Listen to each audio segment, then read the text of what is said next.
There you go. Yeah. Oh, We should be live now. What's up, Dub Nation? Dean and Rich here yeah. for you. And I got to listen to the pregame. But go ahead. I might just listen to it offline. All right. Sounds We good. got Dean. Please splash the like button first and foremost. J-Mike starting. That's interesting. Um, so what is it? Is it Steph, Klay, Wiggins, Dray, and J-Mike, right? Yep. Um, how's it going, everybody? Yeah, let's go Warriors. Yeah. What's up with my internet? Um, Oh, this is bad. couple of notes I had. Um, it's interesting that they're starting J Mike doing that. Means Poole and Looney should probably be the first two off, maybe Peyton off the bench. But I was thinking about you know some experience we've had. One is in the regular season against Joel Embiid, but when we played him, lots of times the goal is to make him a passer, make him a playmaker. Um, and I think probably the same idea would work with Davis, where you just want to constantly double him, if possible, or maybe not constantly double because you want to give him different looks, but try and make Davis play make for other people a little bit more. Um, and then, obviously Davis is the better player, but the Warriors had to figure out how to deal with Time Lord, even though he's a little slowed last Hey, year. Dean, can I just interrupt real quick? Technical Yeah. issue. I'm gonna be off, but you're gonna be on, so this should still survive. I got to reset my router, so I'm gonna put it on my cellular, and then you Okay. take it away. I'll leave, and I'll have to come back and all that. So I might be off and for 7 to 10 minutes. All right. Sounds All good. yours. Thank you. Um, yeah. So I think trying to make Davis play make a little bit more. Um, you know, uh, where it's it's maybe a better shot that he tries to pass it to someone else might help. And then the whole Time Lord and the Robert Williams, the third thing is um, that the goal is to just draw them out of the paint, try and back cut them if necessary. You know, Steph had a couple great floaters uh, against Williams in the finals. And obviously he's absolutely tremendous rim protector. It was a huge Celtics team. So um, just the Celtics series in general too, I think is going to be huge for how you try and game plan. And when you do attack the hoop for us because of the size, I think it's all about drawing AD out when he's playing and trying to back cut. Uh, more than go one on one to the hoop. But the a big thing I think might help is honestly a 3-2 kind of zone and like a W shape where the point of that is to make the other players in the Lakers shoot from outside and always have a constant ability um, to protect the uh, the rim. With because there's no one on the team who can probably really defend both AD and LeBron going to the hoop, but there might be a 5-man lineup that can do extremely well at that. And if it becomes an outside shooting contest, I think that kind of plays into the Warriors' advantage a little bit. So, um, that's those are a couple of the points, and maybe also Draymond in particular and the Warriors. Like, look, man, you gotta press the ball deeper into the paint to play make even from the outside. I don't think it helps us that much trying to trying to create plays constantly beyond the 3-point line. You know, um, because they got huge perimeter defenders and they got great rim protection. But if you can concentrate that defense more into the paint, the Warriors thrive on that. The Warriors thrive on kind of almost crowding the paint on off ball movement and then breaking free as much as just pure spacing. I mean, pick who you like more between Steph and LeBron, and then it's probably AD's the second best player, and then I think down the line the Warriors have great depth. I mean, Klay versus D-Lee, Draymond versus Vanderbilt, even Poole versus Schroder. That's a point where hopefully our depth will help. I think maybe a little Kuminga out there. I mean, look, he's motivated, at least in terms of picking up the full 94. You put him on LeBron and say, obviously don't want too many help mistakes, but just putting that level of length, physicality, and everything on LeBron might, I think that might be an interesting wrinkle, and see how JK responds. I know how mentally tough he is based on, where he's from, seeing him playing the G League, and especially last year with the team. You have Moody versus Reaves, maybe. So I like the Warriors' depth. It's really about drawing their shot blocker out, I think, and then just Davis and LeBron are trying to get to the hoop. Even if they're making great passes to the outside, you can't give up the points in the paint and the ability to get past one defender and be kind of uncontested at the hoop. That was a real problem. It's not so much that we did terrible one-on-one defense. It's that we were just super spread out, not able to help out in the paint. And I think that led to, obviously, a little smaller. We're probably not going to shoot as many free throws. We're probably going to commit a couple more fouls, but you have to. I mean, look, even if it's Dray, Klay, Wiggs, type post up either shots or also playmaking, from there. You have to put physical pressure on this team, and you have to take away drives to the hoop. I'm not sure what happened, why Loon is not starting. Trying to look up. Let's see, news. Loon isn't starting because J-Mike can hit the three. That's why. Someone said he was sick, though. There's nothing like that happening, right? Where are you guys getting this stuff? I don't know. I just thought where you hear this. Maybe they meant Loon is great, but come on, Designs R Us. Let's get some sources. If you're going to say something like that, tell us where you heard it from. I mean, come on, man. Loon's not feeling well. So Anthony Slater, they said.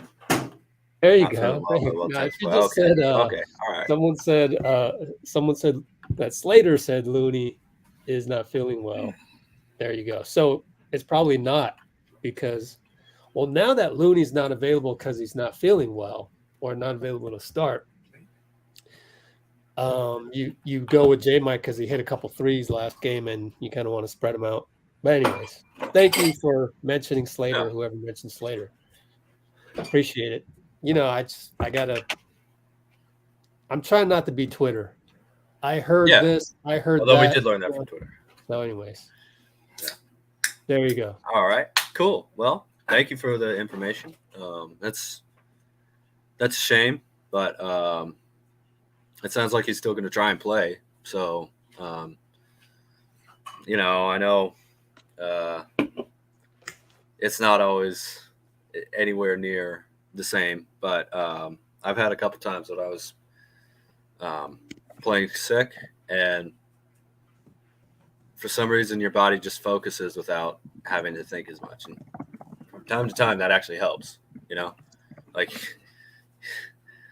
we know how big Loon's competitive spirit is. So I think he's going to come out playing as hard as he possibly can. But and then it's an interesting thing. Why aren't we playing Kuminga?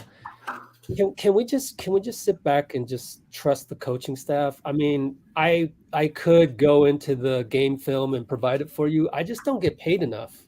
I'm not getting paid a video coordinator salary. So, just let it happen. Let it unfold. It's a long series. I mean, you're probably the same guy that was saying, "Oh, we're toast, down 2-0 against Sacramento," right? It's a long series.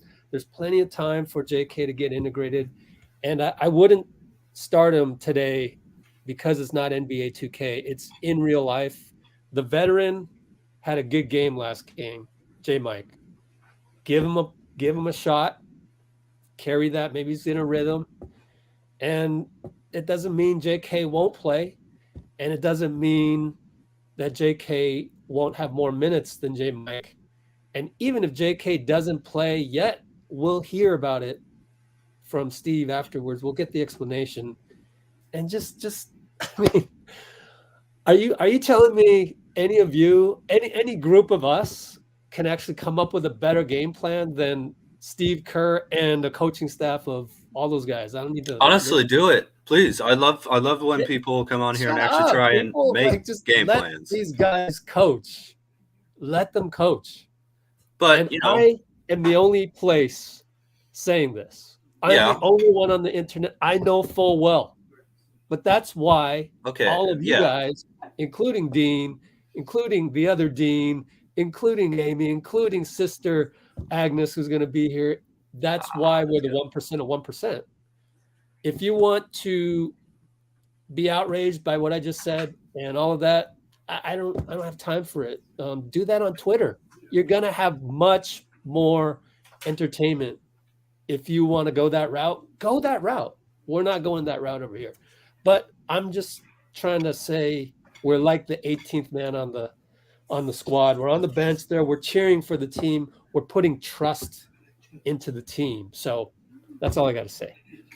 Your floor, Dean. No, absolutely. But part of the way we try and think about the game here is more of a game plan thing, not just complaining without without offering any solution at all. So that's how you teach people basketball. Is you really try and think through, okay, what are the minutes going to be like? What are the matchups going to be? We lose a little size. J-Mike's actually a pretty good rebounder and he's a very good rebounder and screener. We get more spacing. You probably then are, if J-Mike is doing that, you probably putting Draymond on Davis more than in the roaming spot, But look, man, here's the thing: it's good to learn all that, but the Warriors have proven that they know what they're doing. So, take the lead of the team. They know what they're doing. Okay, then this team has won a lot. They've been through a lot. It's not, it's never going to be where there's just one game plan and that's it.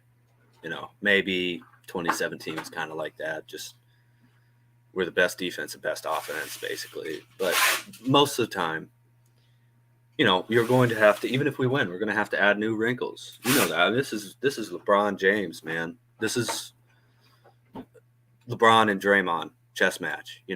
It's Steph and Kerr and AD and and all the very, very bought in tough role players for the Lakers.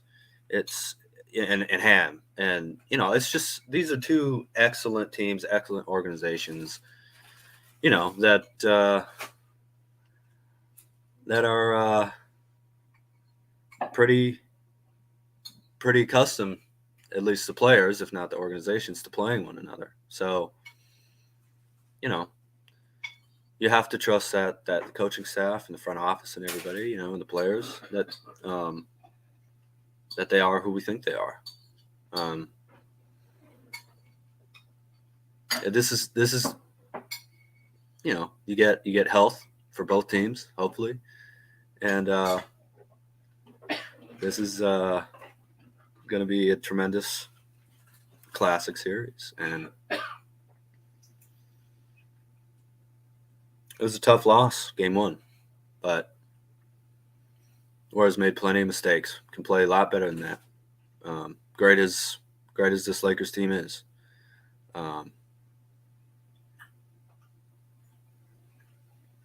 Physicality is going to be hugely important, though. Got to put a body, especially on Davis, constantly make him feel the physicality of the game.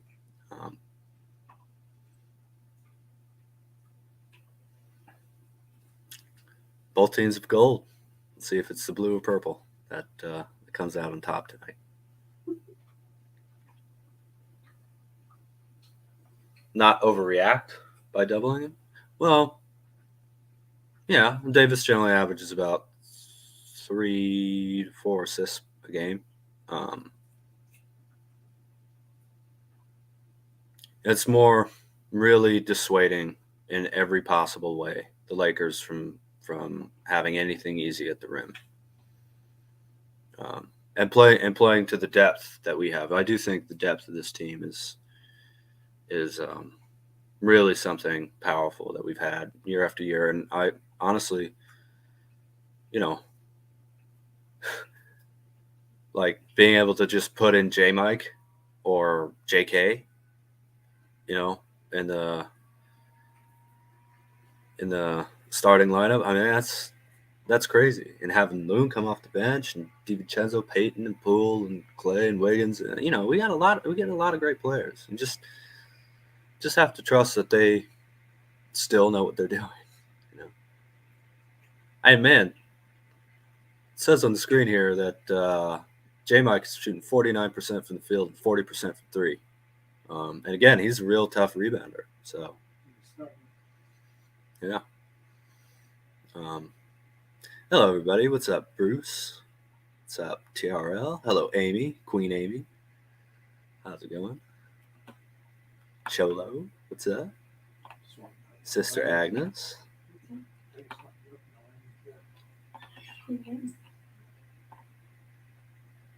Yeah. Well, we have 6 games left at max. Underdog. So.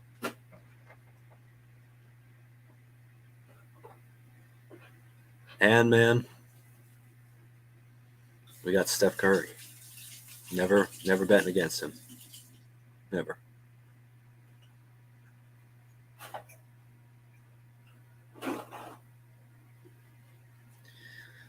Anyway, anybody have any talking points that they want to say before the game starts here?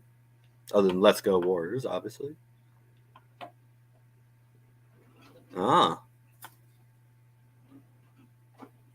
J-Mike starting makes sense. AD sags and covers a lot of the rim. Can't have 2 people that don't have to be guarded. Same with the Boston series. Yeah, I actually think that's a pretty good read, Matt Pierce. It's I like it. Kind of what I was trying to say, although a little bit more concisely.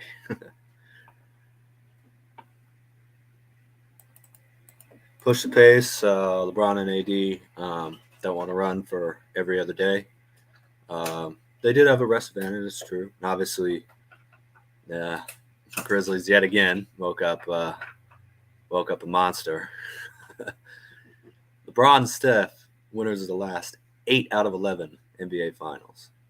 That's crazy. We're watching greatness no matter what. I'm sure of that, and I don't think any of these games are going to be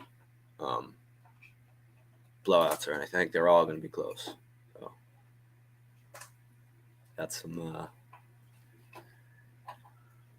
got some big pressure moments coming up probably, but that's what you live for, right? I mean, it's what the Warriors love. At least the players, I can tell you that.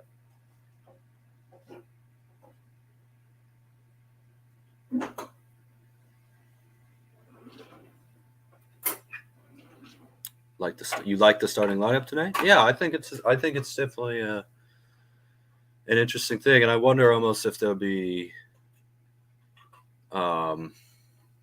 just more of a slew of guys going at AD. Where it's more like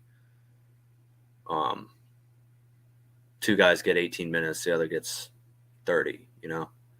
Rather than 36 and 12 or something like that. So. Lakers fans still it's time for a sweep, but I mean, they're Warriors fans. If we were up 1-0, probably saying that stuff, and I just don't want to. No need to overreact to that kind of talk. I mean, it could happen. Warriors could win in 5, but you're not expecting that either ways. You're expecting this to be kind of legendary long series. So. Warriors run, man. We put a lot of exhaustion on the opponents. That's one thing that depth helps with is playing like Davis and LeBron played 45 minutes. Steph, Klay, and Draymond playing 36, 38, 40. I mean, that's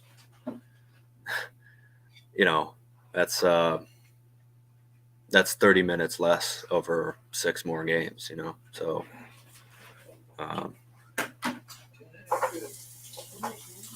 Oh, we're not doing that, Bruce. Come on, man. It's not.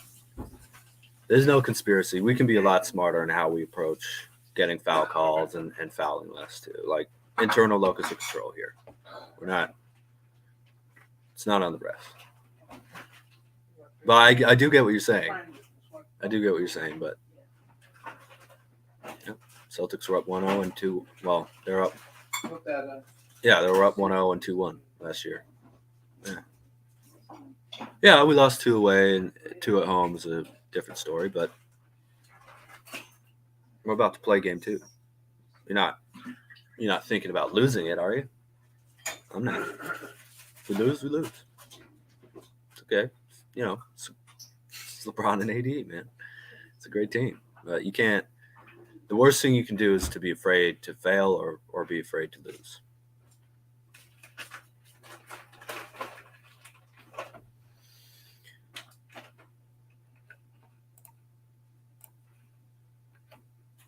Yeah, please don't forget to splash the like button.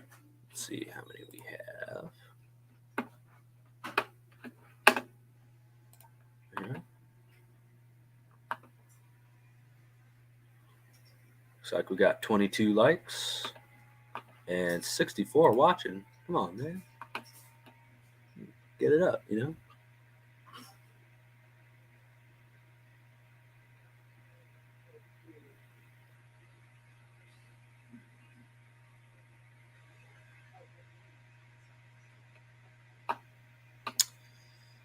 Let's see.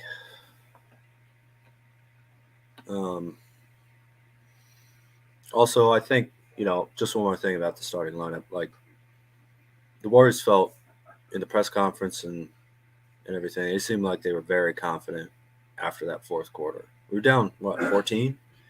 And we won the fourth 24-21. Obviously had those offensive rebounds and then the Poole shot to try and tie it or take the lead. But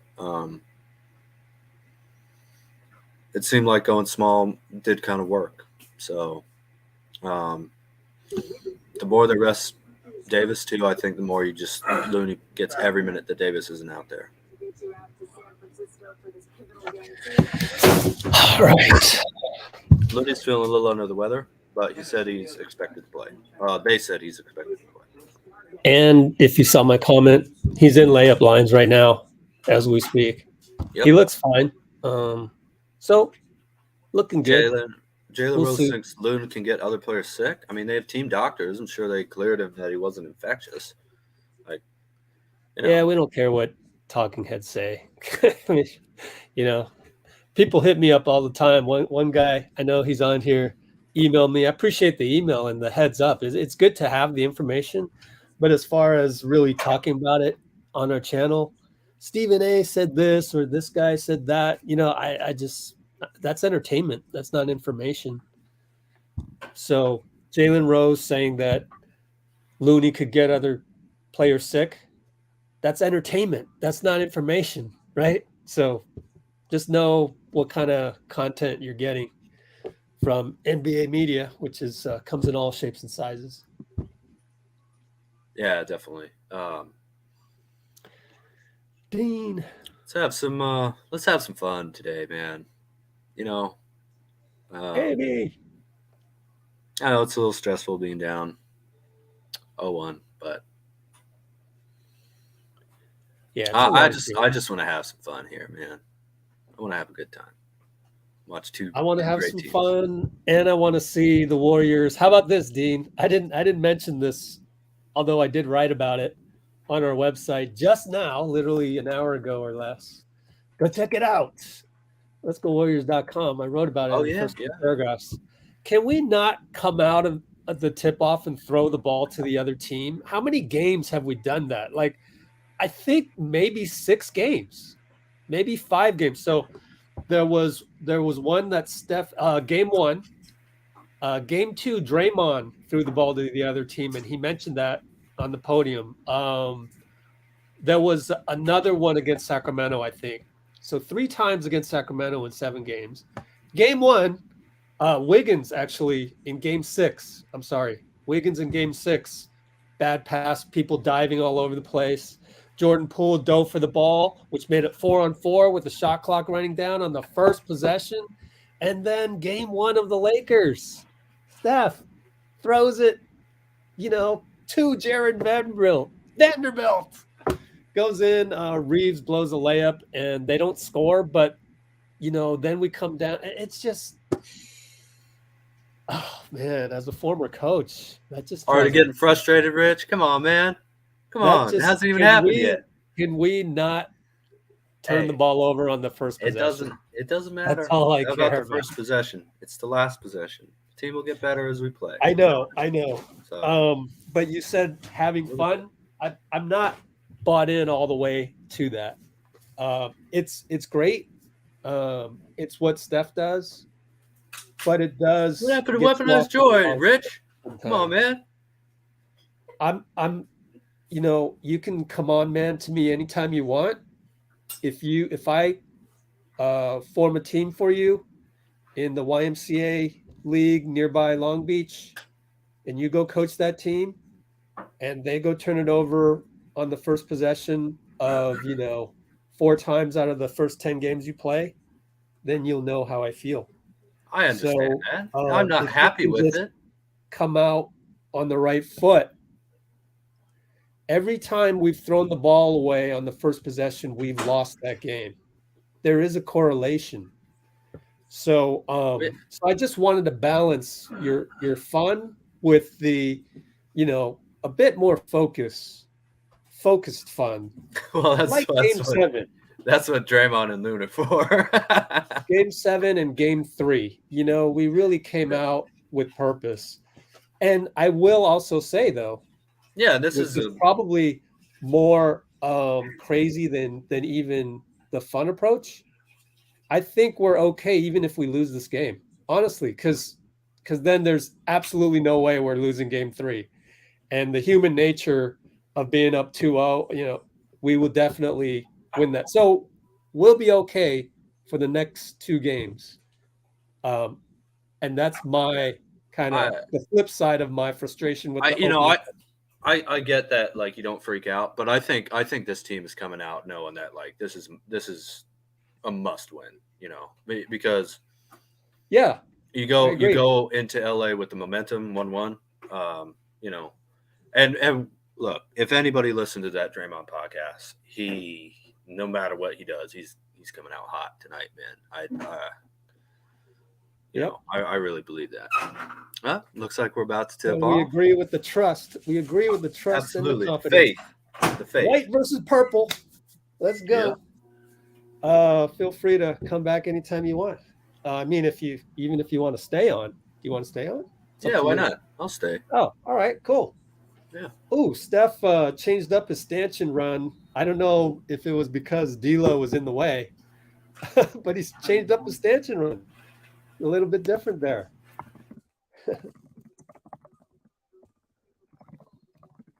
I also have a few notes on the website of Jordan Poole's got a few pregame rituals that I've noticed.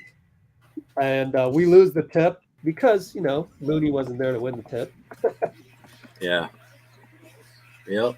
But all right. Okay, you're a little ahead of me. So, I'll do the replay seconds later. Oh, you can't pause? Austin Reaves misses. Tough shot, too. Good job, Steph. Aggressive defense there. Sorry. Andrew inside the paint, fade away. Vando barely saves it on the baseline.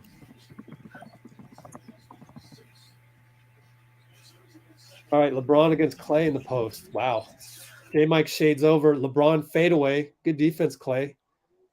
That's what they, try to get away with a fadeaway. That ain't happening today. We're going to make you work. Draymond gets the step, makes a layup. Good lead pass by, I believe it was J-Mike. And Davis inside. Oh, short, nearly airballed it.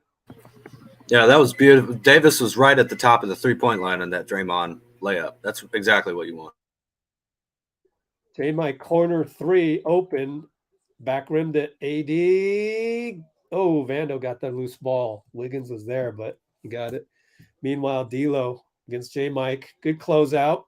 Bricked it. Steph, long rebound. Touchdown pass. J-Mike. Layup good. All right. Good closeout by J-Mike, and he gets rewarded. You like that? And they shoot an early three, and it's LeBron. Left hash mark. That's a beautiful pass right there by Steph. Hero ball, reverse dagger right back at us. Klay misses, trying to dagger it back. A little bit soon, but it's okay. LeBron, look at the physicality by J-Mike. I like it. It's worth it to get the foul at 9:57. But let's be a little bit more careful from this point forward. But good physicality. Yeah, I like the way we've been playing defense so far. Reaves down the lane again. Good job by Steph to recover as Draymond shows, but Austin hits it. And I was talking about it with my buddy Mark, who's a Laker fan from the Philippines, Guam to be exact. And Draymond, nice pick and roll. He got the ball on the roll. Basically good, pick and roll action. Tiki-taka, if you will. Yes, sir. D'Lo blocked by Wiggins baseline. Got it on rebound. Please don't comment what happens until Rich says it, though. Thank you. And fade away by D'Lo over Wiggs. Pretty good shot by D'Lo. He's been playing well. Steph pulls up from three, hits a splash over Vando. Dagger you right back. So that's a haymaker. We're up 9-7. LeBron against Wiggs, left side. Pick and roll AD coming. Pick and roll, nothing. Wiggins against LeBron. Another pick. They switch. Good switch. LeBron. Wiggins knocks the ball away. Vando. Good defense by Steph. Oh, what a great sequence, team defense-wise. There's our championship DNA. And Draymond will go all the way down the lane, fouled by AD. Perfect. Tony Brothers. By the way, didn't talk about that. The referee crew is Tony Brothers, Eric Lewis, and that was last games. And Pat Frayer. And it's funny because Ray Ratto tweeted. That's a shooting foul. This is a free throw. Ray Ratto tweeted that the guy that will give the tee is Pat Frayer. And he's absolutely correct. That's why we mentioned refs before the game. So hope that doesn't happen. But hold the shot there, my man. Great. Refs are Eric Lewis, one of my favorites, probably my second or third favorite. Tony Brothers, he's dropped down to 4, 5, or 6 on my scale, but Oh, Draymond missing both. They bring it up. LeBron gets Wiggs. AD trying to work around Reaves. Up. J-Mike bit on the pass.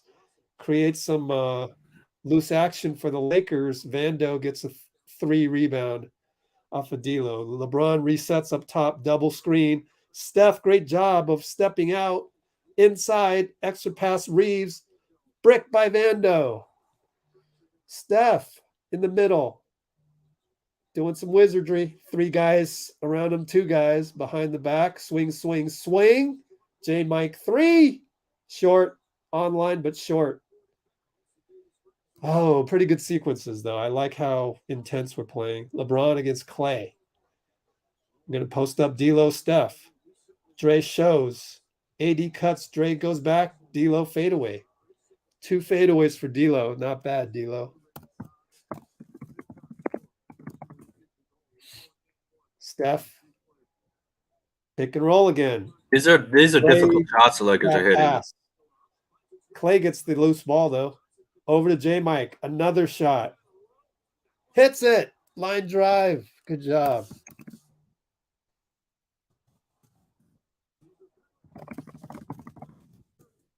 And D'Lo baseline cut. LeBron lefty good. It's tough when that guy body that size cuts on you. We're still up 12-11, 650, 649.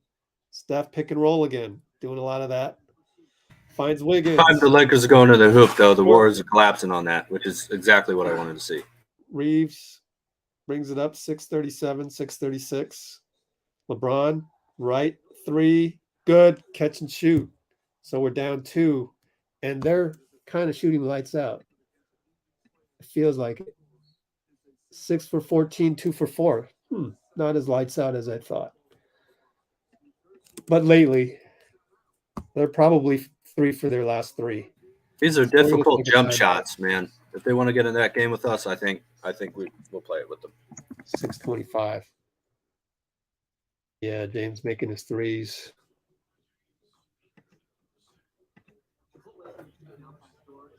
Look, they're up, but this is the defense you want to see against this type of team right now. I mean, I've been happy with what I've seen so far.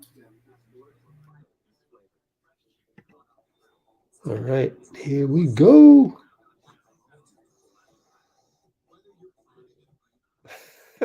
Jay with the Bulls reference. That's hilarious. Yeah. Hey, man, I don't think they said woof. I think they said who or something like that. What time is it?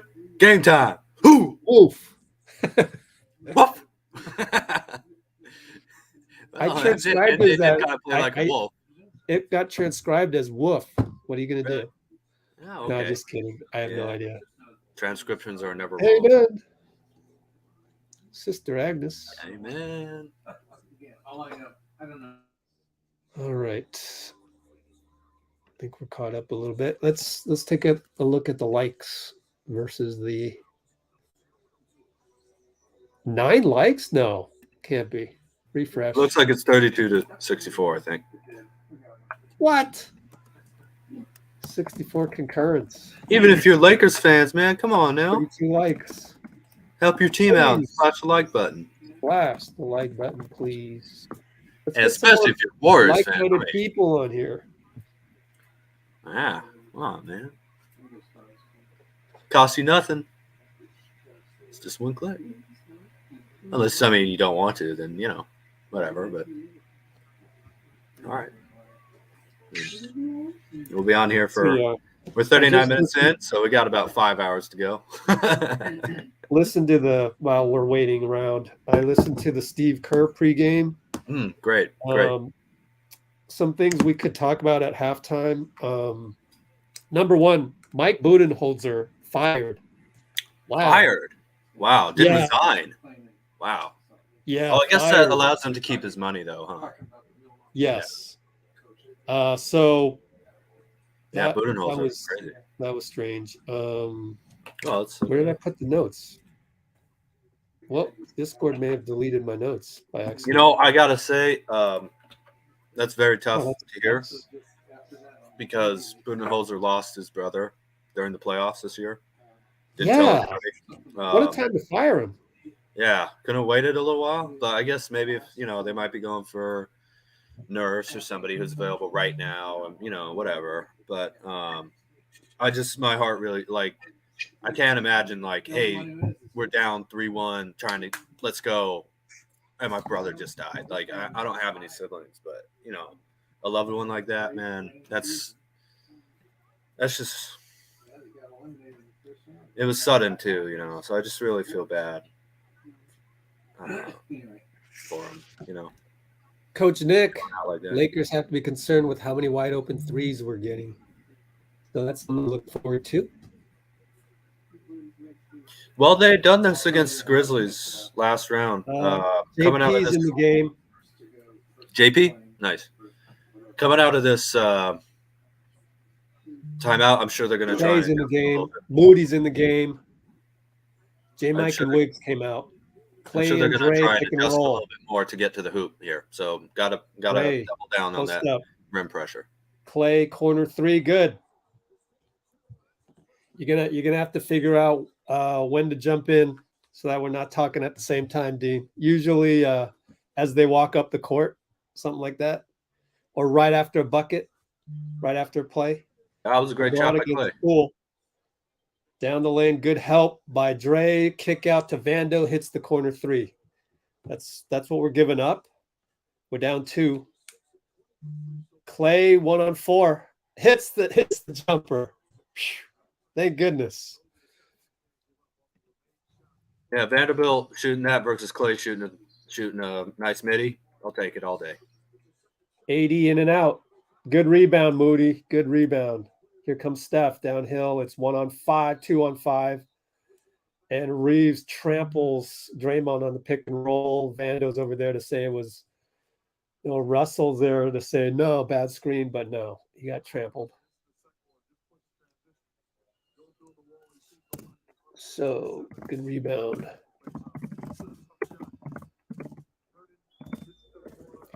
Him and JP in 4. J-Mike and Wiggs. All right, side out. We got 525, 524, 523. Klay pick and roll. Donte came in for for Steph, sorry. Klay turnover. Run out 94 feet. Draymond stops it. Should be a goaltending, but Lewis is going to call a foul. No, goaltending. All right, Lewis. Draymond saves a bucket. Wow. What a way to get back, Dray. I mean, that's just great hustle by Draymond right there. Man, I knew he was going to come into this game locked in. I knew it. So, chalk it up. Our first silly turnover happens, and I just saw a second turnover pop up on the box score, so I don't know. What are they calling there? Side out for the Lakers. Tie ball game. I don't know what happened. I think they called a foul. Oh, they called a foul. Okay. That's what I thought it would be. Anyways, Reaves misses. Draymond, excellent rebound. He's going to bring it up. 94 feet, 1-on-1 against AD. Nope. Over to Poole. Corner against D'Lo. Cannot draw a foul there. Nope. Loses it. So that was your second kind of silly turnover. And Rui over to AD. Got beat backdoor. JP did. So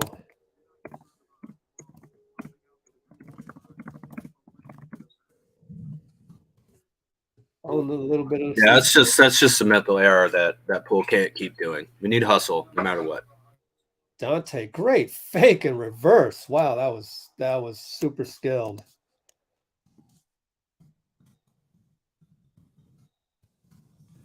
All right. So it's tied up.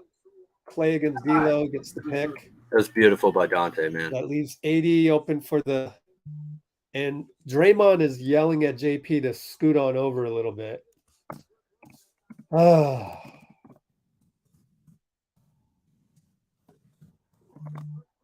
And Davis blocks Klay. Got to know that he's there. I think Steph will make an adjustment today knowing that AD is a block machine, has been a block machine during the playoffs. Schroder throws the ball at Moody's feet. Their ball, 14 seconds side out. They're up by 2, 3:41 to go. Still feeling them out. Looney's in the game at 3:41.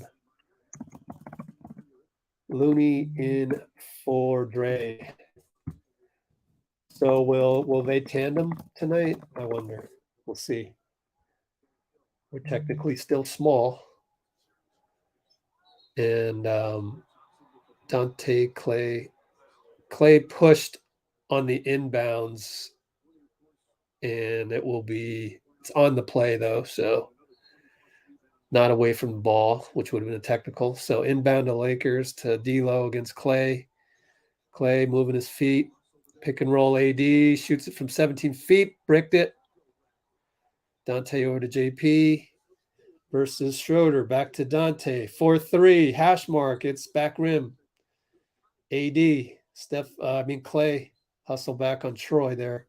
AD trying to go downhill, throws the ball away. Good stop and good kind of help out by Donte.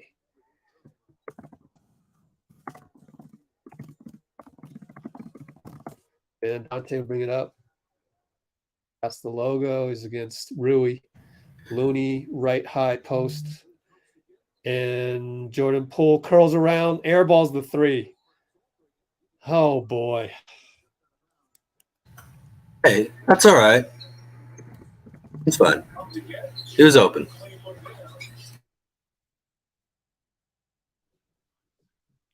Timeout. Timeout Lakers, right? Or was that planned? Probably planned. We'll see. Look at the box. Guys, he's wide open. Jordan Poole can hit those shots. Come on now. He showed us all last postseason. LAL timeout. Yeah, I think we got charged the first one. Makes sense. Q1 258. I think the worry is he's had 3 mental lapses. So I do agree that he's not quite locked in, but and I don't know that it's an issue of slowing down. Maybe his mind is a little fast, but everything's been sort of in rhythm. But yeah, I get it. He's not locked in, but just make sure you cheer for him to become locked in at the same time. All this negativity about him is not, it's not cool. It's not helping anything either. Just gonna you venting. So we're down 2. Could be worse. Defense has been pretty good. Offense has been pretty good. Still feels like a little bit of feeling him out. Draymond's been incredible on defense. Incredible. It's just stuff that you don't readily see, which is the little help outs. AD is going to score, but so far AD is 1 for 4, so that's pretty good. And we're not double teaming, but we're collapsing quickly whenever they get close to the paint, which is really what I want to see. I mean, I think that's vital to us trying to win this game.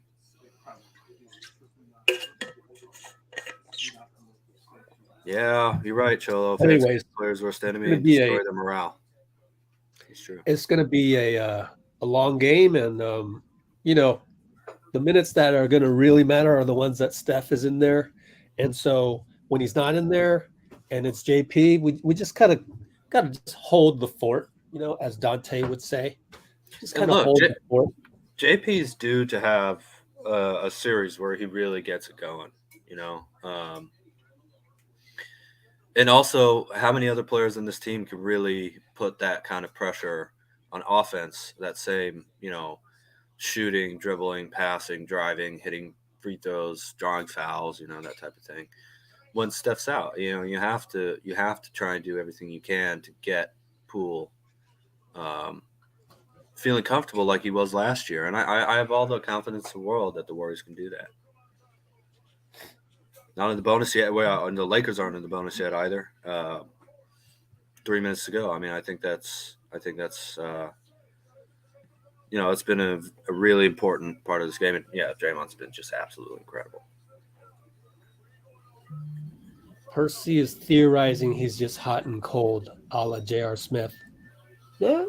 Yeah, he's a microwave type player. We've known that. Definitely. But, I think the heat will come. I believe in that.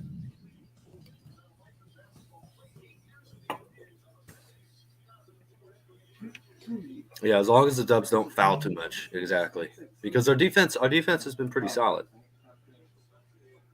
and the Lakers are a little hot too on jump shots. So, all right, LeBron against Moody. They find AD backdoor. It's a bad pass, but they retain possession. Rui for 3 hits it over JP, and I kind of want to see where was JP. What was he doing? Loose ball. He got switched over.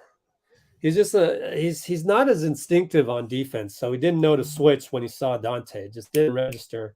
Steps back in and it's a off-ball foul on Curry. What's going on? I think it was they called a foul on the screen. Yeah, I heard Jeff Van Gundy saying on Curry, so I was going to say bad screen myself, but I don't know. Maybe, yeah.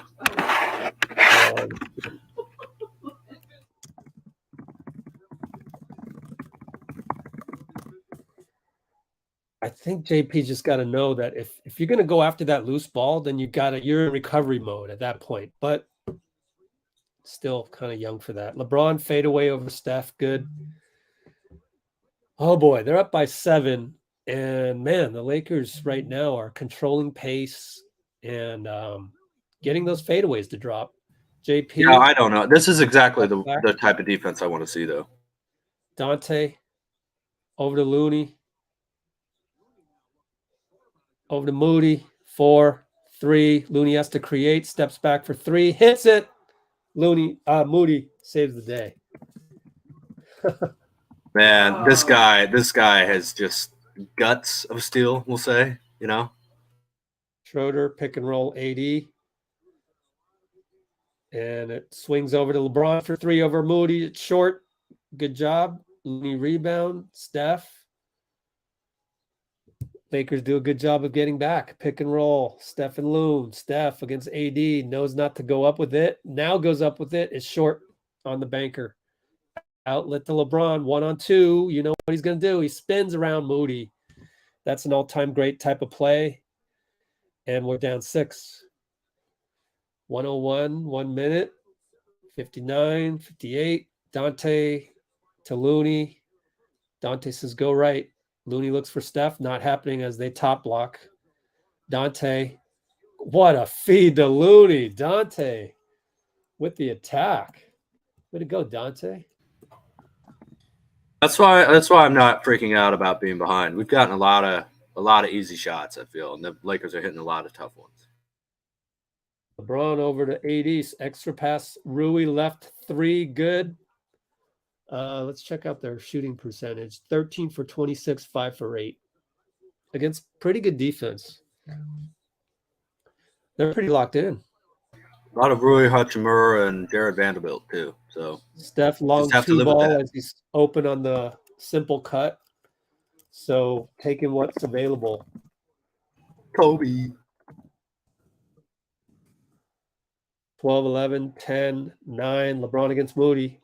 7, 6, 5. Starts on the left hash mark. Fades or steps to the side for 2 points over Moody. Splashed it. 2 points. Poole with 1.5 finds Donte. Donte launches from half court. No good. We're down 7. 33-26. There's rarely a time when we've been behind by 7 points where I'm super happy. Like this is exactly what I want to see. The Lakers are just hitting really, really tough contested, like mid-range jumpers and stuff. And LeBron had one easy layup for fast break. What hurts, man? No, look, the Lakers are hitting really, really difficult shots, and Steph really hasn't gotten it going too much yet. So I'm sorry, I think you're wrong, Marley. This is exactly what you want to see. If they keep playing this way, it's not really conducive to what we're doing here. JK for JP, you're talking about basically a power forward for a shooting guard. So that doesn't make any sense right there. So, you're going off on a tangent there a little bit. If anything, AD's played the whole 12. I don't like our offense right now. Yeah, I mean, I like our defense. Have some patience. We'll see. We'll see what unfolds. As far as Kuminga, we'll see.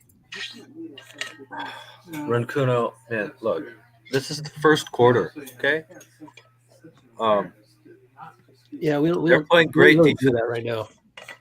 We're playing great defense, and our offense will come. And the Lakers, look, if the Lakers take and make the type of shots they're making all night, you tip your hat. Yeah, we're a place that we just trust in Kerr, Yeah, and this is not the layup line that we saw. We're the only place on the internet that does this. So if you want to go everywhere else, blame Kerr for being down by 7, I would like you to go to another place to do that, because we can dissect Kerr's every move to pieces. There's 1,000 decisions in a game, and being a former coach, I wouldn't want anybody to scrutinize me on that,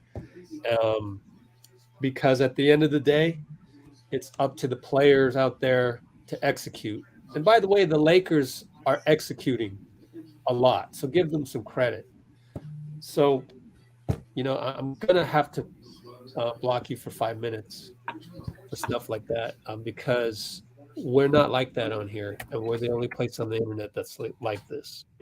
And me and Dean have been doing a lot of explaining about that ever since we went live. So yeah, I don't know what else we can say. So former NBA executive Lance Blanks died too. Those words are a little. I don't like to throw guys under the bus, people. So Marvin, if you want to throw somebody under the bus and you're dying to let your aggression out, you're combative with your thumb typing, please do that on Twitter. Don't do it. You have the whole rest of the internet, man. Go for it.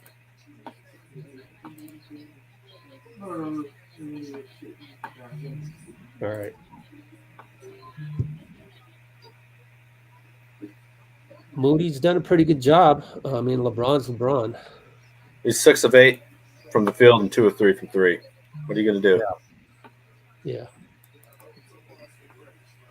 All right. Looks like we're back. Let him break something. All right, we're back. Oh, we scored. Let me see. I was accidentally looking at my slow stream. Steph just barely missed a 3. Wiggins got a huge offensive rebound and just laid it right back up in like a Super Mario double jump. Unbelievable. Austin Reaves scores the other way late in the shot clock. So good job by Wiggins to come out of nowhere to get that one.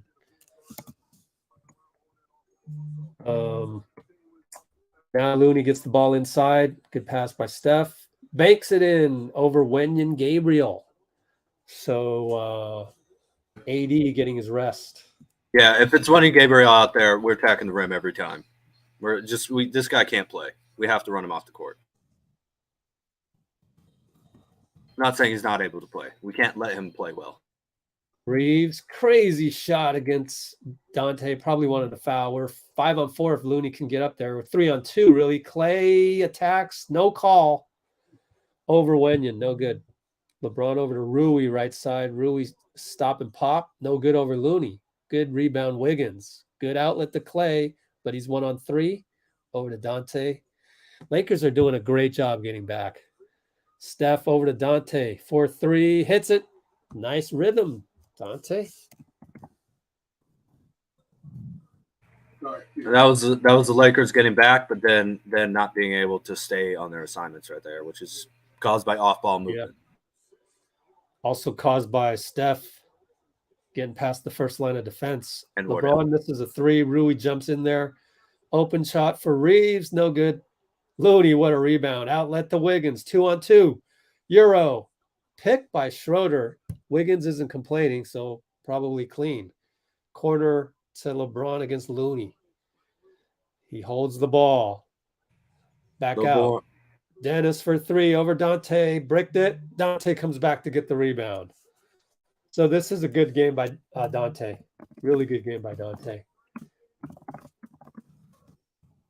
And Donte will try the left hash mark. And it's short. It was online, but it was short. And they try to go with a crazy pass. Steph steals it. Pretty athletic play by Steph. Stole it from LeBron, man. Three, got it. And Steph beckons the crowd. Ham has to call timeout as we go up by one. Oh, yeah. Splash Bros, baby. Let's go. Steph steal. Swing the Klay three, timeout Ham. You think probably 80's coming in now, too. That's Warriors basketball for you. So all of that. All of the things we've noticed that they could do better. All of the mental mistakes that we pointed out by Jordan Poole. All of the, Lakers executing and hitting shots. We're up by one. And that's Warriors basketball for you. You can do all of these things. The Lakers can do all of these things, execute, go down inside, and you look up, and the Warriors just got a rebound, outlet, and hit a three. Steph to Klay, and we're down one. We just did all of that stuff. And 15 for 33, 5 for 11, and we're down one. That's Warriors basketball. That's why we love the team. No doubt, man. And just Steph being focused and aware, knowing that pass was coming to James, and the timing, that's the kind of focus that was just a minute off, it was just a moment off.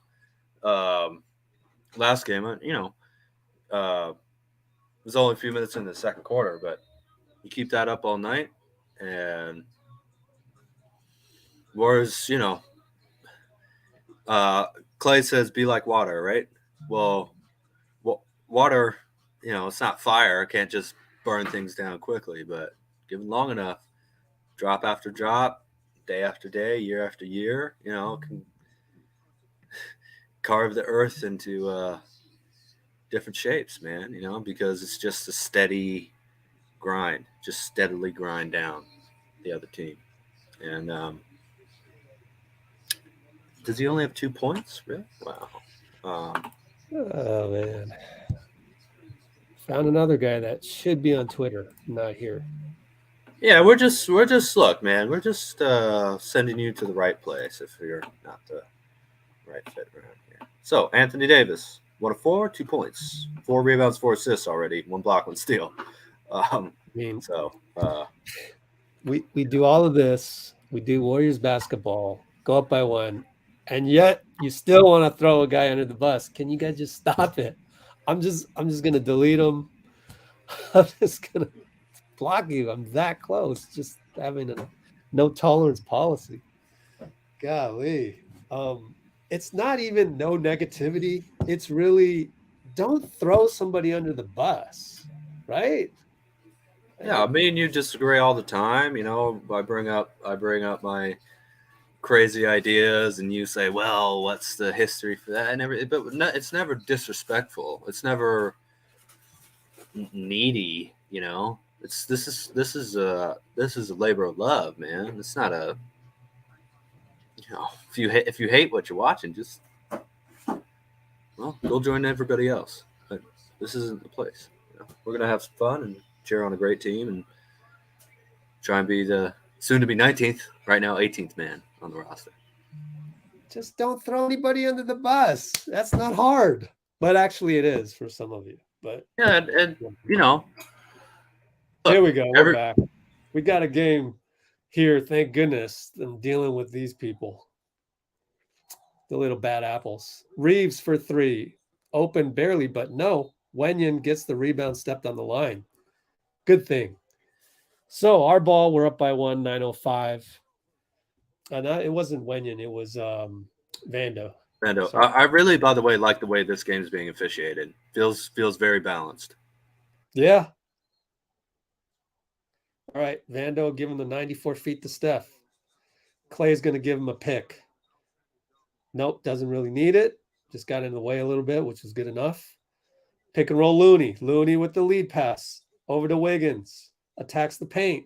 Double fake? No. Over to Looney again. Hand off Steph. And it's off of 80's foot. And that's, 9 times out of 10, that is a kick ball, and glad they called it. Steph took his mouthpiece out there for a minute. D-Lo. While he was dribbling. Comes in. He's locked and loaded, man. Yeah, is he wearing the mouthpiece as he dribbles? Because he was talking to the ref, saying, "Hey, that's a kick." But anyways, inbound to Looney, over to Steph, 1-on-1 Vando, bites on the fake, gets by him. What a scoop! Wow, that's a goat scoop for you guys. Goat scoop. This guy's 6'2". LeBron gets a step past Looney. That's a humongous step. Probably the most gigantic first step. It's him and Giannis in the league right now. It's just ridiculous. Steph over to Looney. Looney attack. Good. Layup. Steph has 7 assists, according to Breen. He just took AD away until there was no way to recover without fouling. It's just beautiful. D'Lo foul on Steph, and I understand Steph's frustration. You haven't been really calling these ticky-tack ones, and now they're going to call. Did they count that? Foul on Curry. I know it was the foul on Curry, but did they count the basket? No. Okay. That's a lot of contact, but also that's some contact by D'Lo. And Steve wants an offensive foul. He's asking for the iPad replay to see. It's going to be side out, so I don't think it's worth a challenge based on it. Not in the second quarter with 8 minutes. No way. Draymond over to help out. He's back in. Pick and roll D'Lo, AD. Steph stays on him.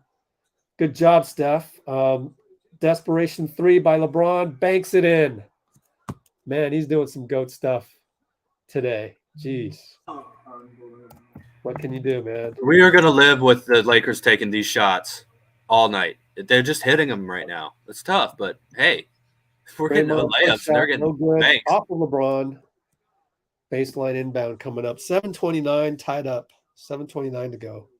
First quarter. By the way, Wiggins was all over that. Good awareness by Wiggs. Can I point out that both teams have scored 40 points with 7 minutes to go in the second? That's ridiculous. What is this going to be, a 150-point game? Steph and Draymond pushes off on Vando. Vando is very happy with that call. Draymond is not complaining. That's a little bit of lack of execution there. You could see it on the replay. I'm watching it again. Way too obvious. And Vando's a great defender, so you're not going to get away with stuff. You got to be clean with them. Definitely. Do you know Thinking Basketball, Rich? Not personally, but I do. I've heard of him. Reaves inside the AD. Moody got his hand in there. Great job by Moody. I think it was Moody. Let me look at the replay. So yeah, that was Moody. Yep. Moody gets picked, then rolls himself to then get a deflection. About thinking basketball real quick. 5 seconds. Nothing? You're muted. JP. Oh, what? You had your mic on mute, but next time if you want to talk about thinking basketball, Wiggins misses a layup. Moody hustles, gets fouled by AD, no call. He got the call. Good job, Eric Lewis. He got clocked. That's a foul, man. Moody got clocked. Oh, is Vando okay? Looks like Vanderbilt's hurt. He's okay. He got lifted up by his teammates. Yeah, just a stinger, I guess. Oh, did Wiggins get fouled on that one? I don't know. I'd have to watch it again. Vando kind of hit him in the back of the back. Let me see. I have to watch the replay right here. Yep, it looked like Vando got him. And well, anyway, side out. Everybody looks okay. Jordan Poole. We got pick and roll Moody. JP sheds D'Lo. Sidestep, no good. LeBron rebound 5-on-4. Over to extra pass. They swing to Reaves for 3, no good. Moody another rebound. How many rebounds he's got? Moody finds JP. Reverse layup. Good. Man, Moody's playing incredible. Yep. And Jordan Poole, that was over. Davis just sealed him. Look, man, JP's has gotten open on some threes. If you take those 50 feet, you're splashing them. D'Lo basically played to the ceiling of his contract right there with that play. He's capable of that kind of offensive move. Wiggs for 3. But, he doesn't usually do that all the time. Yeah, it's LeBron, though. He's got all the motivation in the world, honestly. All right, turnover, AD trying to find Reaves. And, another thing, by the way, is we've kept Reaves out of the commentary, which is a great accomplishment so far. Well, and this is one of the reasons I think Davis having to play making LeBron's out now, this is a power play basically for us. But I want AD trying to find shots for other guys and going one-on-one. Pulls up over AD, got it. Klay being Klay right there. We're up 6. 5:30, 5:29, yes, sir. 5:28. And this is while LeBron is off the floor. D'Lo finagles a 3, but no. Brothers is going to call on the ground by Wiggs. We still haven't seen JP either. GP2 either. Yeah, you can't really tell on the foul, but I should say Wiggins did a tremendous job of getting over the screen. So I can't be mad at that foul because he hustled so hard to get away from the screen.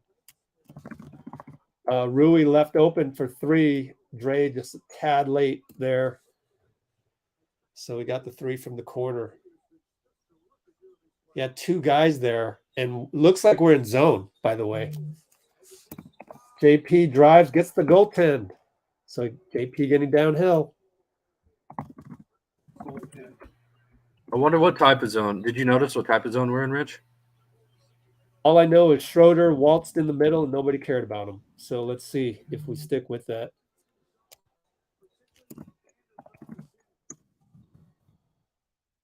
Yeah, I can't tell on that one. Schroder charge. They said it was a 1-2-2, I think. That's what the broadcast said. Pushed off on Donte.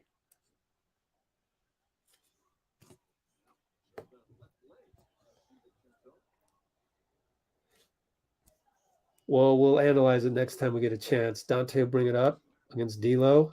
LeBron's still sitting. Klay comes off a low Draymond pick, and Dray has the ball in the middle. Handoff. Donte for 3. It's short. Get back, Donte. Here comes Vando. They match up. Wiggins in the corner. Draymond against AD. Now goes to Dennis. Klay. Swing to Rui for 3. Good. So whatever they're doing, it's working because Rui now has 2 threes against it. Rui Hachimura's on fire, and I honestly let him keep shooting. I know he's hot, but dude. Wiggs was there. Draymond hits an 18-footer. Wiggs had to help Dray on AD, posted up there, which is how that happened. So that's what we gave up. AD, 17-footer on the corner of the free throw, no good. JP taps it to Donte, swing to Wiggins for 3, no good.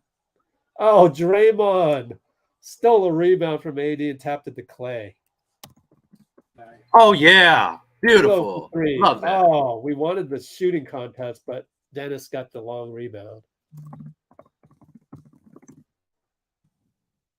And Schroder goes in, but Davis is right there, and Draymond blames himself. He holds his hand up, saying, "My bad." Yeah, that was the first bad miscommunication I've seen in a long while, if not the whole game. Let me replay that one just to find out what happened. The Draymond, good news is all of that we're still up. It looked like Draymond came over to help and then forgot to get back to to AD. He was tracking the he tracked the Schroder shot, but in doing so lost contact. And honestly, not the easiest thing that's to do. Draymond, man. He's not going to make the same mistake twice. You know what I mean? Like I don't think so. So it's okay. Almost at halftime, Steph Curry's only taken 5 shots too. So, the attempts are coming, at least. So. Yeah. Well, they're doing a good job of adjusting to our adjustment, which AD is in, LeBron is out. Yeah. So we're trying something new, and Rui is tearing that apart. Okay. It's information, no need to beat ourselves up about it. So it's information to know for now, and you got to reassess. So we went 1-2 per JVG with LeBron out and AD in, but Rui is 4 for 4 on threes. So just trying to peel the onion for you guys a little bit more. That's the chess match that's happening. Speak. Look, if Rui's going to shoot 12 for 12, don't know what you're going to do about that. But yeah, it's the playoffs. Yeah, we're playing. You got to give up something. I tell you, the Lakers they're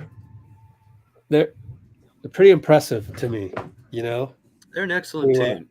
Cobble this team together at the trade deadline. Oh my God! How did they get all this for Russell Westbrook? That's unbelievable. I know, right? And also Danny Ainge helping the Lakers out. Yeah. I mean, okay. Chief, it's crazy. Yeah, really. Donte, I think, is playing excellent. Yeah. Still up 4. Yeah. Dante's playing great. Yep. Mm-hmm. Oh, look, he's probably not. Well, you don't need him to go for 30 or anything. Just get the rebounds, nice passes, hit a couple open threes. Don't be afraid to shoot, attack the rim. He's doing all that right now. They finessed the league on that one. Yeah. Well, that's it's one reason having large contracts is useful, right? You don't get that for Russell Westbrook making $13 million. He was making $47 million. And for the year that they went through last year, I'm not sure that's a finesse. Glad to see him back too. Glad to see LeBron and Steph both in these playoffs. It's just awesome. Steph back, that means LeBron's back, I'm sure. I mean, it's just 7 assists in the first half. My goodness. All right, inbound to Draymond. Fakes it and then finds a lead pass to JP. Luckily goes off of D'Lo's foot, and Draymond goes over to say, "My fault." Just interesting to note that he's over there to say, "My fault, my fault." It was a tough pass a little bit to catch, it kind of low and fast. No biggie? Our ball. For 3. Got it. Around Draymond. Take that, Michael. All right. AD against Dray. Don't get a foul, Dray. That was crazy. Someone should freeze that one. That was a hilarious look. And Dray gets the steal, I think. Let me know if I'm wrong. Wiggins charge on LeBron. Oh, man. I'd like to see the replay. Oh, yeah. But Dray definitely got that steal. Smacked it off of AD's body to make it a fumble.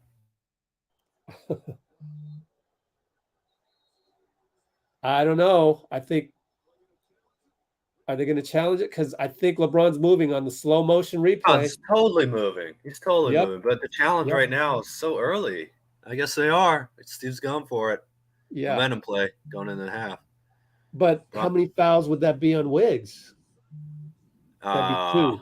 Or would it be 2 or 3? Well, here. I got it right here. That would be. I don't know my box score. 2, I think. Let's look at the play-by-play, which would say Wiggins has a foul, 2 turnovers, 2 fouls. Yeah.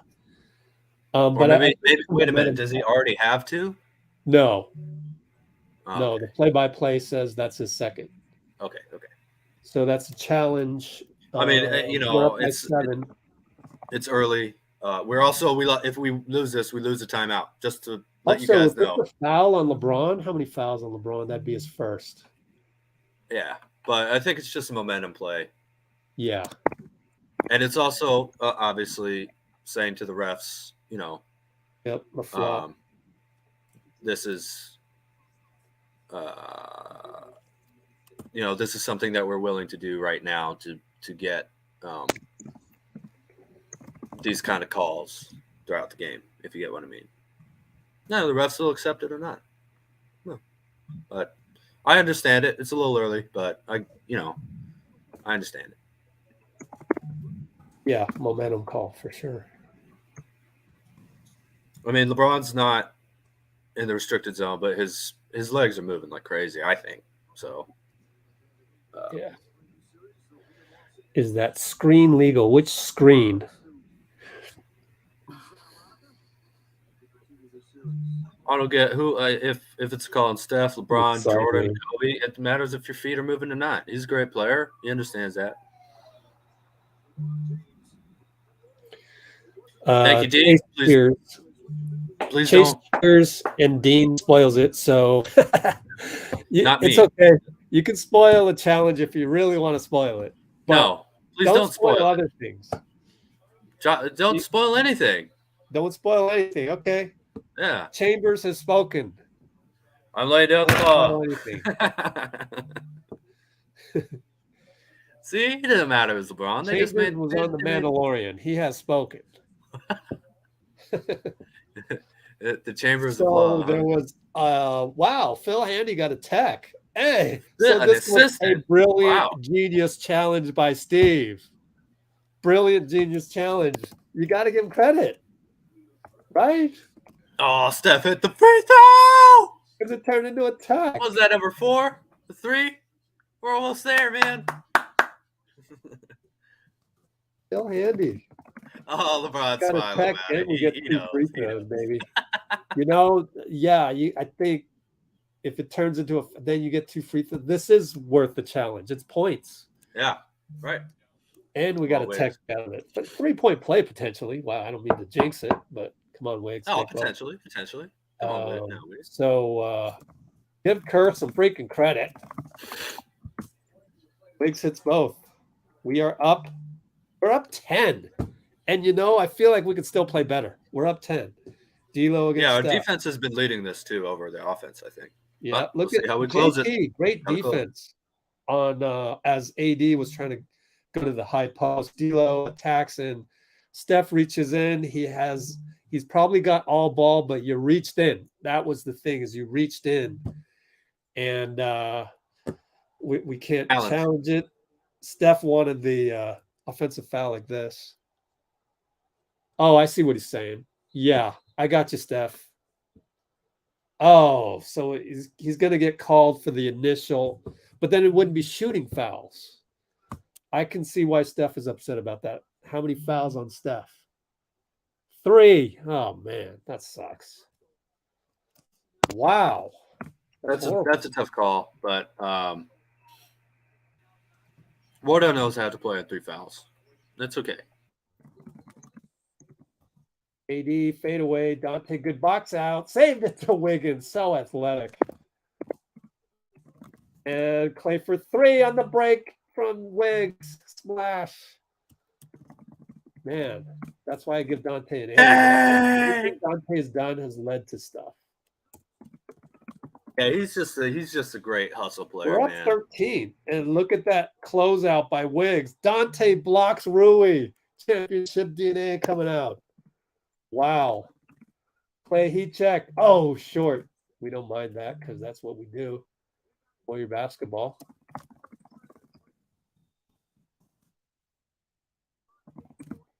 LeBron just bullies his way to the rim.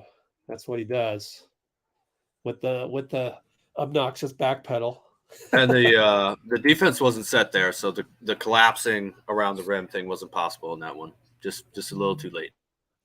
All right, Klay up top. Pick Dray. It's clean. Finally, Klay attacks AD's. He's off balance, and Draymond's tip gets JP a layup. Credit Draymond for the hustle. Major hustle here, man. Love it. Up 13. Schroder down the lane draws a foul. On JP. Let me see. Wow. 2 times hustle by Draymond had 2 tips on that one. Let me watch this. Dennis is at the line for 2. They also didn't give up on the play there, which is great to see. Yeah, it's just Poole's not very good at point of attack, so he got beat there. He actually didn't need to jut his chest into Dennis on that one. He didn't need to do it. He actually moved his feet pretty well. Maybe if people had been more positive about him, he wouldn't have done it.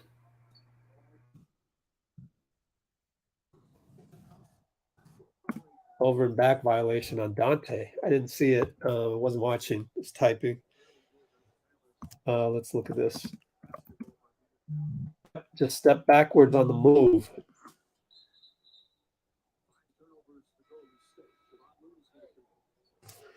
I don't know, but isn't somewhere in the rule book, I thought to get back court, you have to have both ball and feet, but I'm not sure about the rule. If somebody knows, let me know. I think it's just like the out of bounds, or if your foot even touches the line, it's backcourt. Yep, could be. D'Lo short, out of bounds. It's up to the ref to see that, and he saw that. Eric Lewis points in our direction. We're up by 11 with 43.6. Pretty well-managed game. I mean, JP supplies a pick. He rolls. Does not finish. Looney tip. No. One more. Dennis steals the rebound. Good hustle. 26 seconds. Finds LeBron. No. And AD goes over Wiggs. Yes. How many fouls? AD 3 fouls. Good job, Wiggs. Just the hustle, the wanting to get the ball, the desire. Both Steph and AD with 3 fouls now. So we have 22.3 left. Draymond inbounding. Both teams should be in the bonus now. One in the last 2 each. Steph with Vando on him. Now they trap him at half court with Rui. Over to Draymond, wide open on the wing. Attack, dunk. Right by D'Lo and had no chance. Up 13, 6.9. Don't foul. JP did not keep Dennis in front and just does the stuff that drives you nuts. Oh my God. The first thing JP did wrong was gamble for the steal. Then can't stop his momentum.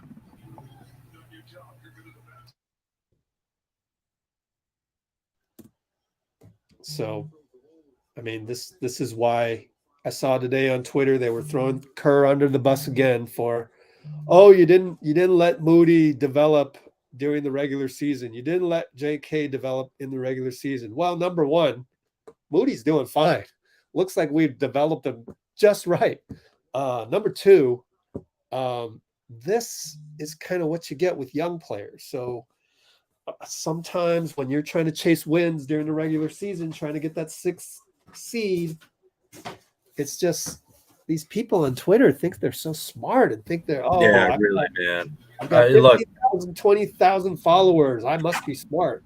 No, you got 20,000 people who are just as outraged at you, so they retweet you. Draymond with the touchdown pass gets knocked away, and we're going to take an 11-point lead into halftime, and pretty satisfying half. Now we were up 13 or 14 in the playing game, and the Lakers came roaring back in 21. Gary Payton's talking to LeBron a little bit, and he's saying something a little bit crazy. But Jay Bird, you're out of here, bro. No, dude, we're not talking about that in the playoffs. Just no. I mean, I'm not saying block him, but that's a timeout, bro. Just take a timeout, cool down. Look, the number one thing I want is for the Warriors to win. Number two thing I want is for Steph to be great. Number three thing I want is I want Jordan Poole to catch fire, just to shut up all these people, all these. And yet it won't. Yeah. They'll. Oh wow. Well, now that I saw it, it's like, why couldn't you see it before? Whatever. If it's all right with you, Rich, I'm going to take a 5-minute breather here. Is okay? No problem. Yep, DV. Klay's fired up at halftime. He's just saying, basically, we're not satisfied with this. We want to keep going, and that's great because that's the attitude we need. Klay's on fire, just super efficient. 7 for 12, 5 for 7. They're not even giving him good looks, and he's just hitting the shots over hands in his faces.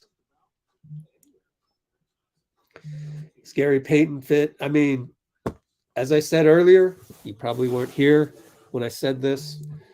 I would do a breakdown right now of game one and coming up with the strategy for this game and seeing how Gary fit into all of those plans. But I don't get paid to do that. I really don't. I mean, that type of stuff is next level NBA assistant coach type stuff, video coordinator type stuff. I could try to do that, but my role is to follow the team as closely as possible from a culture standpoint and from a positivity standpoint. And actually, a lot of this I've learned from Steph Curry and Steve and Draymond, Klay. That's my role. So my role is I'm not one of those guys on Twitter that clips out plays and stuff like that, and they probably don't even get paid for that. I think at some point you just have to trust that the guys that are getting paid to do this on a 24/7 basis, let them do their job. I know what you're getting at. Can this, that, Gary, Jonathan Kuminga. I just think that we gotta let it play out. And if we lose the series, and then everybody is up for that judgment. Bucks lost their series first round. Mike Budenholzer, despite losing his brother, judged and fired. So that happens, but it happens after you reassess. The Bucks didn't fire Bud, in the middle of game 5 there. They let things happen, analyze what happened. I don't think they would fire Bud without looking at the tape of game 5 thoroughly to see all the things that might have gone wrong in the rest of the series and interview a whole bunch of players. on how they feel, so it's just, let's reserve judgment to a time when we can properly judge this.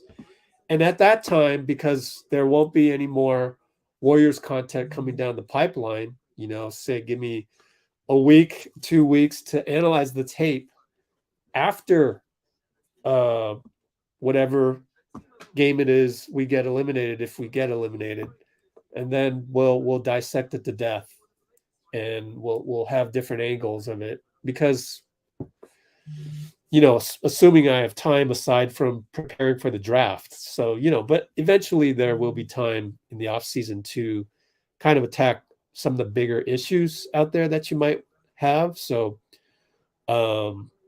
we just gotta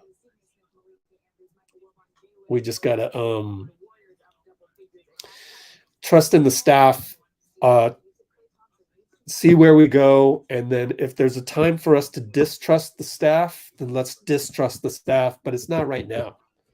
You know what I'm saying? So that's kind of my thesis for all of the, oh, Steve's rotations suck, All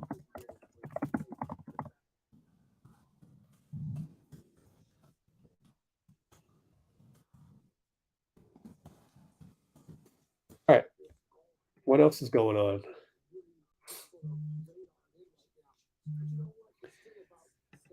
Well, this guy is saying, if Steve gets fired, it'd be because blah, blah, blah, blah, blah. I mean, you're not hearing a word I'm saying. So here, I time you out because it doesn't show trust in Steve as the 18th player on the bench would, because Let's Go Warriors is let us go Warriors. We're rooting for the team. We're trusting the team. Nobody else is like that on the internet. And the place where you want to go to express your outrage at Steve is where the people who express their outrage of Steve go. I'm sure you can find a place for that, but we don't do that here. We're the 18th man on the squad. So that's what we're here for. And Poole is, he's making some mental mistakes that drive a former coach like me crazy. But then I recall that, he's pretty young, and he actually we didn't draft him with any defensive skills, right? You guys remember 2019? So, yeah. So on Poole, do you guys remember 2019? I was there at practice when Ron Adams had a, NBA defense 101 session with all the young fellas. That was Kai Bowman, Paschall, JP, whoever was young and new, you got the lesson. Marquise Chris. They had no clue how to play NBA defense. And so Poole was drafted without any NBA defensive skills. Okay, so that'll come. The same can roughly be said of Steph Curry, but I will give the nod to Steph in terms of the defensive desire. So JP is not only learning defense, he's learning how to care about defense as we speak. So I'm a little bit more forgiving on those things that, just rile me up in terms of the fundamentals of defense that in my day, by the time you were, freshman was 18 years old plus 4, he's 22 or 23. By the time you were 23, you were 7 years into playing some elite defense that I was taught in high school. Can you actually picture JP doing shuttle drills? You know, the erasers. They didn't have chalkboards anymore, so or whiteboards, right? The erasers on either side of the paint, and you go and you go touch that one and you touch that one. Liners, man, no one's forcing Jordan Poole to do liners when he's the star and making a name for your AAU squad, which, by the way, needs some Nike traveling money and some shoes would be nice and uniforms. You know, it's a totally different environment.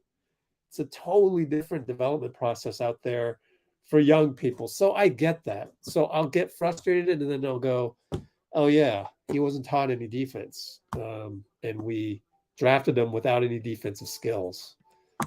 Oh, well, you would hope for better. But anyways, what else?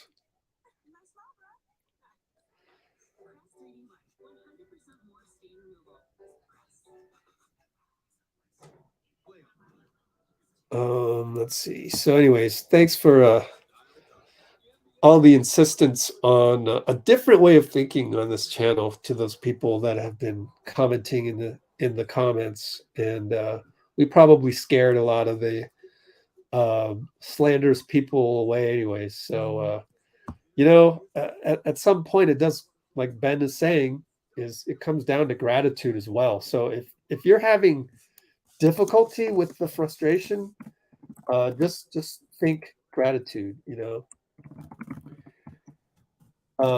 And just think the word gratitude, just like Ben is saying and everyone else in the chat right now. And I'll even say it refers to, it carries over into life. You can figure out how to solve problems in real life with that. Today it happened to me. So I had a Rich. Hey, so I'm explaining, unless you have any burning desire to talk about stuff, I'm explaining that the gratitude part, which will help with the frustration on certain things, which, you know, sometimes I get frustrated too. It can bleed over into life, and it can help you figure out. It can help you figure out some life lessons, whether it's a personal situation, like for me today.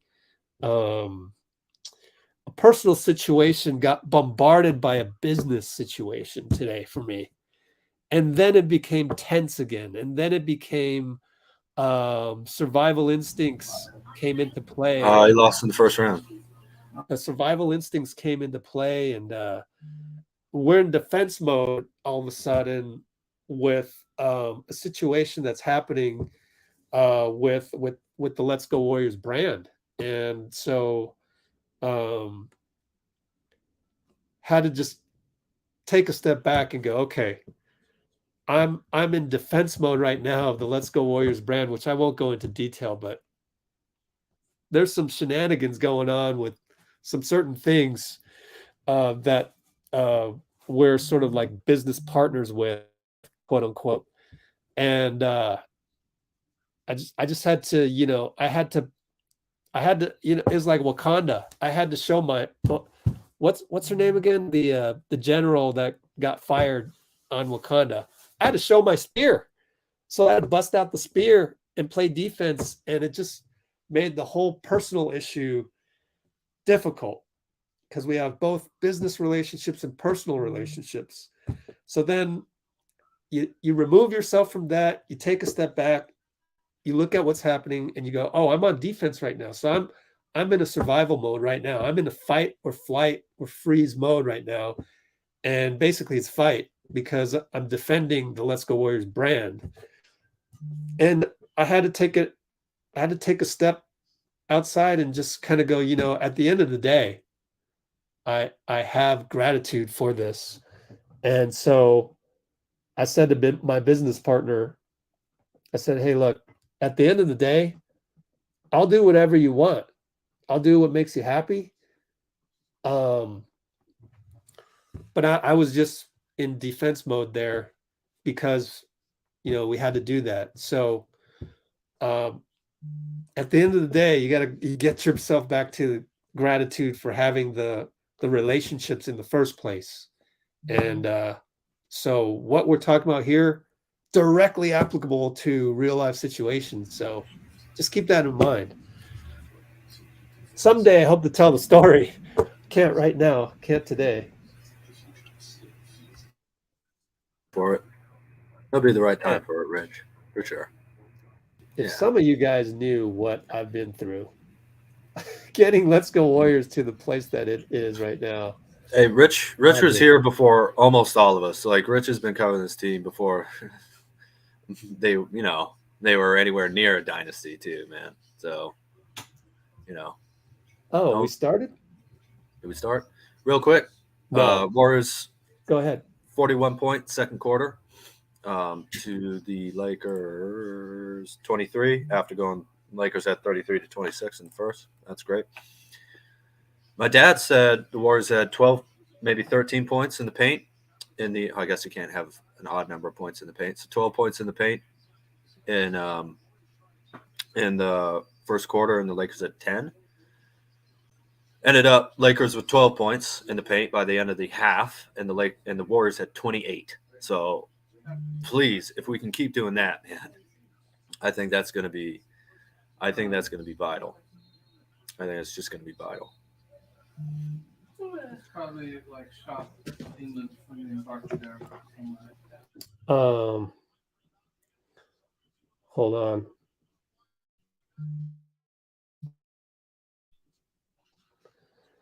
I've got to restart my computer on. Okay, I think Cody, you're pretty right about not that it's over if we win the third quarter, but if we come out and have a classic Warriors third quarter here, I mean, it's going to be a pretty tough. I'll be right back. I gotta do a restroom break real quick.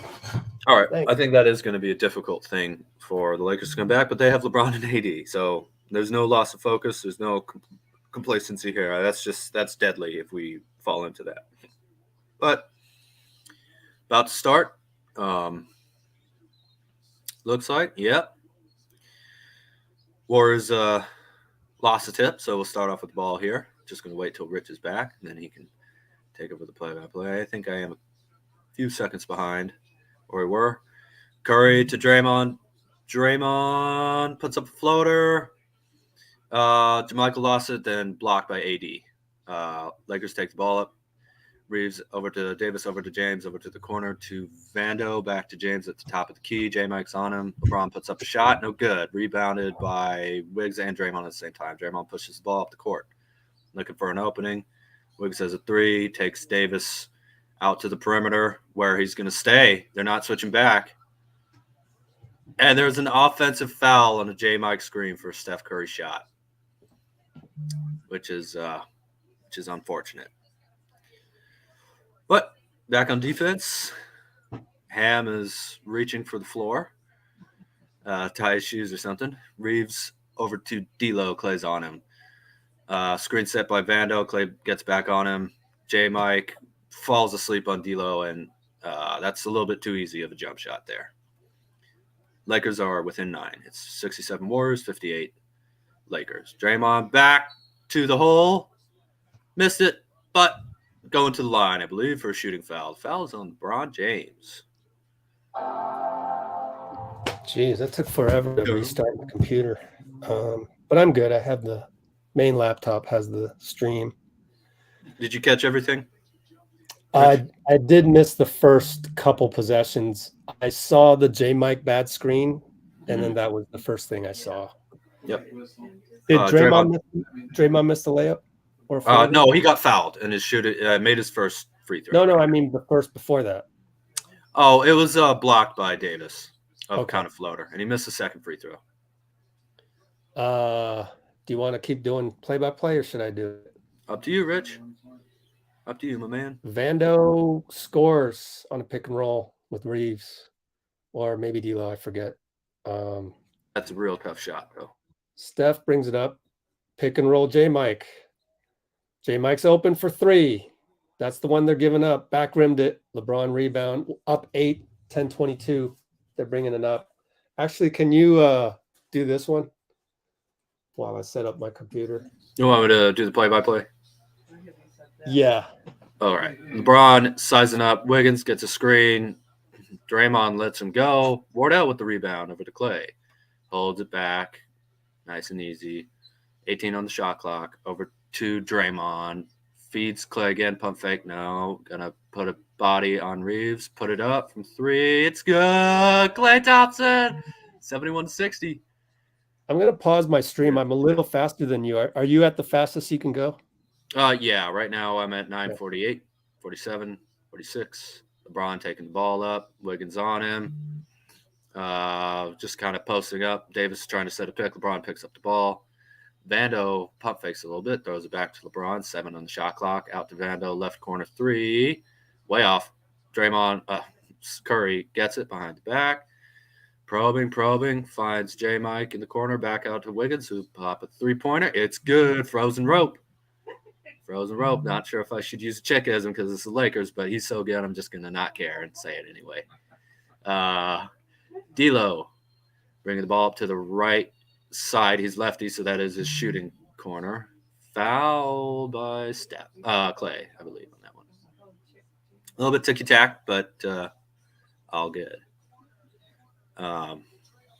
Warriors really doing a good job on these replays of getting Davis up top and making him guard our shooters, opening up the paint. Anyway, D'Lo. Klay switches. Wiggins is on D'Lo. Draymond is on AD down on the post. Klay is guarding LeBron, who posts up. Goes for the fadeaway. It's good. It's tough, though. Klay's a big man. LeBron had to go for a fadeaway rather than a drive-by. But very tough shot. Steph coming up the court, draining down the shot clock here a little bit. Screen. Draymond rolls into the paint. Over to J-Mike. Corner 3. It's good. Yeah. J-Mike. 77-62. Spreading out the court and still playing physical defense. Draymond gives him a little hug and says, "Good job, buddy. I like your last name." Klay guarding D'Lo. Screen over to J-Mike. Over to LeBron. J-Mike helps. Vando down the lane into Davis. Tough shot. No call, though. Got to run with Davis in the backcourt. Steph has the ball. Probing. Little flip shot to J-Mike. Throws it down. Taps his head. Said he got hit. That should be a foul. D'Lo brings it up. Yep. 79-64. Because it was LeBron. 8 minutes to go. Curry guarding D'Lo. Let him get a little loose, but D'Lo missed the turnaround shot. Wiggins got the rebound, pushing it up. Over to Klay. Pump fake. Pass. Davis hits another. Yeah. Starts about his chest. Makes his dad call that one. Up 18. Nobody does it like Klay on the pump fakes. He's just incredible. Man, he is the quickest slow shooter I've ever seen. I don't know how it's that quick. It still looks like it's slow motion. I can't believe it. It's all his mom. He said that, dude. He got the shooting touch from his mom. How do you even do that? All the pump. Oh man, it's just so elite. Well, there's this little thing called talent, you know. Yeah, and reps doing that with. Klay said that one time. With Charlie Torres. We got to get Charlie on sometime and talk about those pump fakes because those are freaking incredible. Well, the most incredible thing is how quickly he gets his feet set, too, after that. I mean, look, anybody can pump fake and put up a shot, but to get your feet set and be on balance, on target, soft touch, time and time again, it's just one of the most difficult shots in the league, and Klay makes it look like it's nothing. Makes it look like there's no one out there, which is crazy. But long time to go in the third. 18-point lead. I mean, we've all seen this game before. So don't go to – if we're hitting threes, keep doing the things that get open in rhythm threes and don't just start chucking them. I think that's always a good point to make. Yeah, beautiful basketball. Don't forget, I mean, Klay gets all the glitter and the confetti for this, causes a timeout. But who scored 5 straight points? J-Mike. That was impressive by J-Mike, especially to come back after bad screen. And yet another time when just whatever Kerr is doing, whatever you think about the regular season, these guys are ready to go by the playoffs, whenever their numbers call. It's unbelievable. Every year, man. Every year. And we still haven't seen GP2 yet. In fact, I want to see. JK. Or JK. Yeah. That's right. Kerr keeps him ready. Absolutely. He got to give the guys some credit. Gary Dwayne Payton. Game 2, Klay. Game 2, Klay. Cholo loves your play-by-play, by the way. Oh, really? Thank you, man.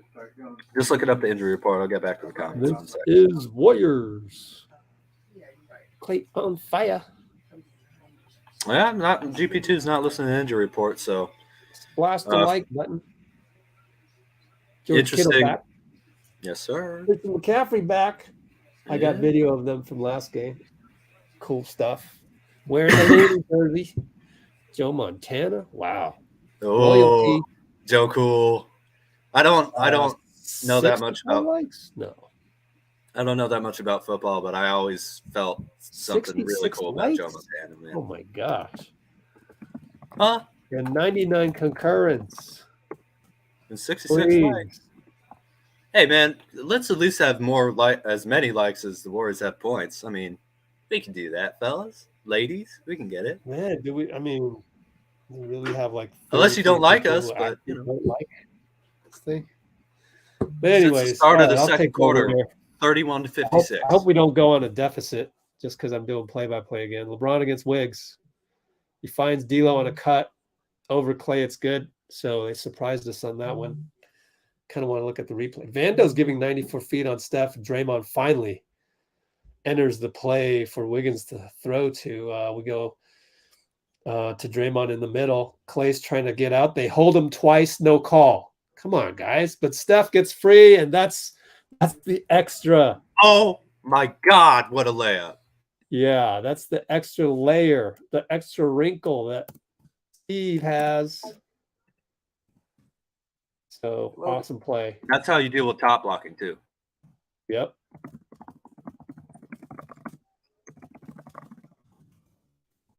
Vanderbilt inside, no good. Yeah. If it has to be Vanderbilt leading the comeback, I'll take that all day. Steph to Dray over to Wiggins' corner, gets hacked by D'Lo. D'Lo throws his hands up.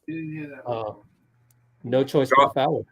Drawing fouls and getting in the lane. It's just something that this team needs to keep doing. Oh, what a beautiful replay. Oh my God, man. Steph, just he's a shark. Never stops moving, bro. And just sometimes his eyes go back in his head. The attention on Klay.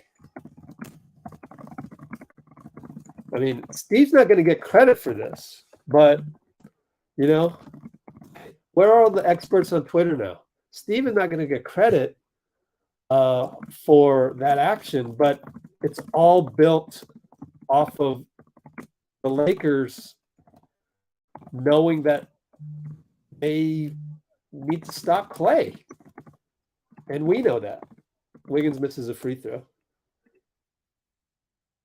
All right. Am I still good? Okay, I'm good. Can't tell because all these apps are showing up. Reaves for 3 over Klay. Got it. First time we said his name most of the night, though. So I hope to just keep up the pressure defensively. Oh, they ran a little. Huh. You see that? The 3. I think is that 10 assists for Steph? Could be. 6 minutes, 40 seconds. Okay, hold on. Yep, he's got 10.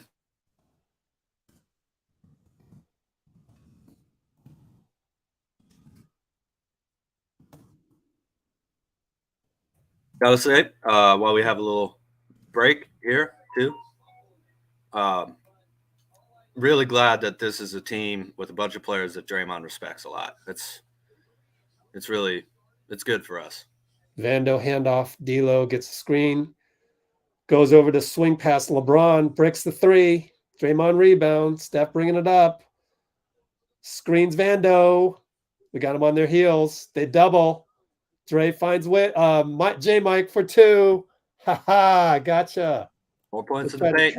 90 points with 5 minutes to go in the third. Yep. Lost Davis there a little bit, but it's still a jump shot and not a dunk. So, yeah. Back down to 19-point lead. 19-point lead. 5:15 to go. Steph and J-Mike. Steph shaded by LeBron. Nope. Turnover. Got off his feet and threw a wild one. Reaves for three in transition. No good. Vandy, no. Wanted a foul, and he gets a foul on the putback. We'll get 2 free throws. Yeah, I'd like to see that replay, see what happened, because it looked like.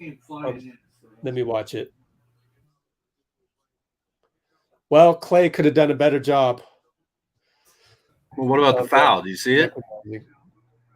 I didn't. I didn't see a foul. No. But that was not good awareness by Klay. But I forgive him. Hey, wait a minute! What's going on? Why is this a shooting foul? You know? Yeah, because it was a putback rebound, and he tried. Because it was a putback. I see. Okay, makes sense. Yeah, I mean, you know, when you let a guy into the paint without any resistance, I mean, that one was Klay's fault, but we don't want to dwell on it. Things are going well. We're up 18. Klay's been playing great. Otherwise, so yeah. 5:03 to go. We got timeout. Just a shooting. Steph, 10 assists, 2 turnovers right now. Only 6 shots. He's out of 6. What do you think he is? 4 or 6? Oh, yeah.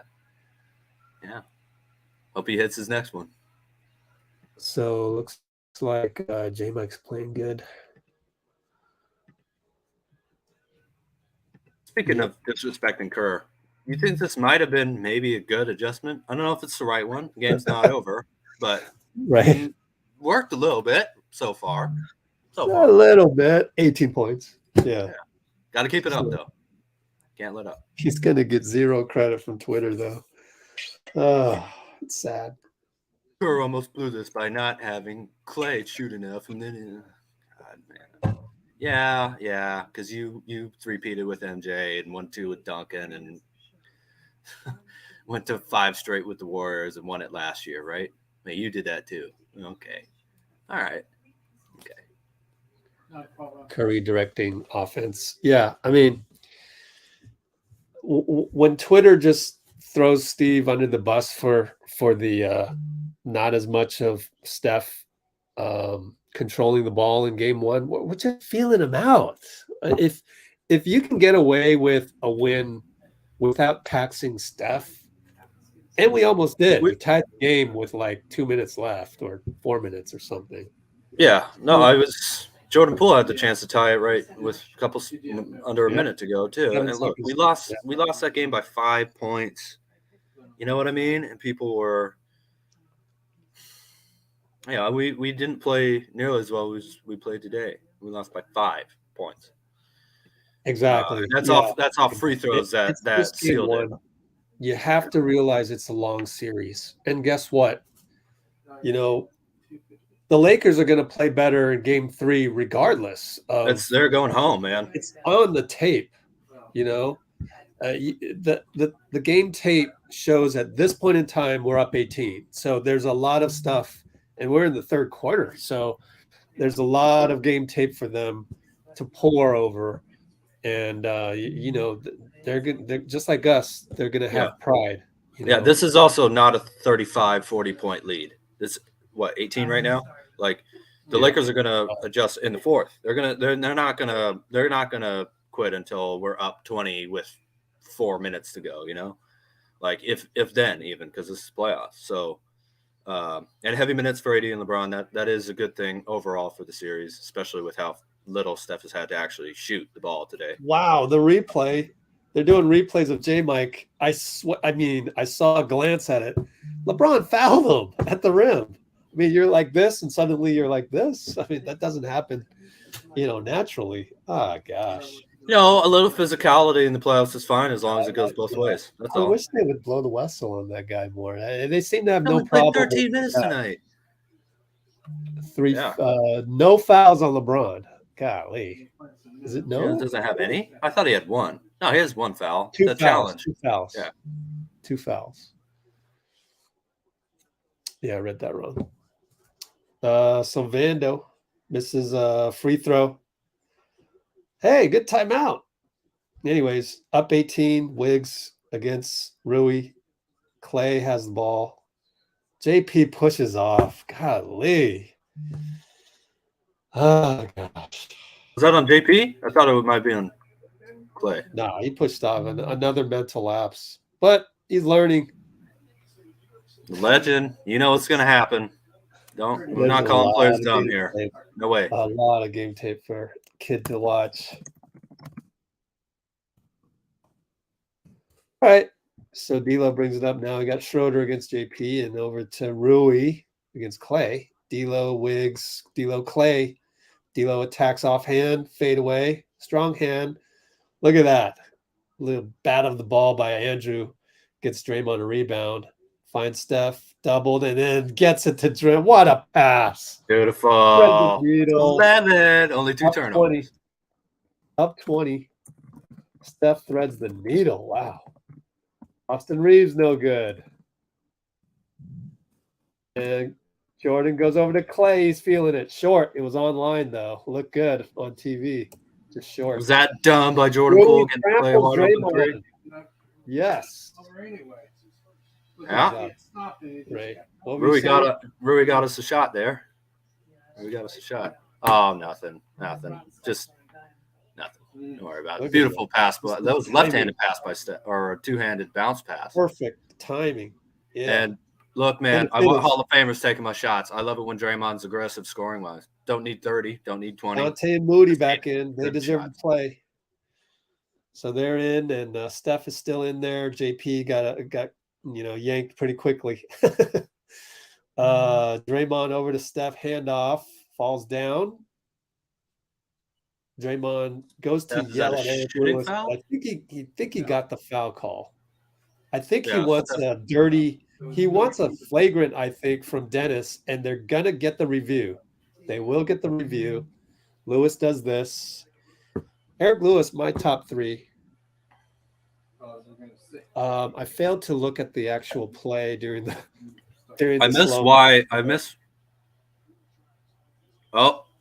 Oh, wow, that's dangerous. Man, what is the obsession with grabbing Dre's legs in these playoffs, man? Like, come on, I mean, I think that's definitely a foul. The thing is that could cause an injury, so I've got to give it a flagrant 1 in my opinion. I mean, that's dangerous. That's dangerous. Well, we'll see. In the olden days, I might say nah, but that you could cause an injury. That's not cool at all. Again, when someone's trying to take off and you grab their leg, what's their option? Fall on their face? I'm going to say that's even worse than what Sabonis did. Why? Because it's the knee, not the ankle. Oh, I don't know. Because Sabonis, well, whatever. Yeah, look, see the arm on the Green's leg. Oh, I was seeing Green stick his leg under. Yeah. So, you can't do that to a guy's knee. You just can't, man. Oh, right. You got to have, just like Steve has said, you got to have that professional respect. Like, we're trying to earn a living, and maybe it's just a brain fart on Schroder, but he's got to pay for it. You didn't want, definitely none of us want to see any Warrior do that to AD, considering the type of injury history he's had. It's not super dirty in that he wasn't, he didn't punch or kick him or something like that, but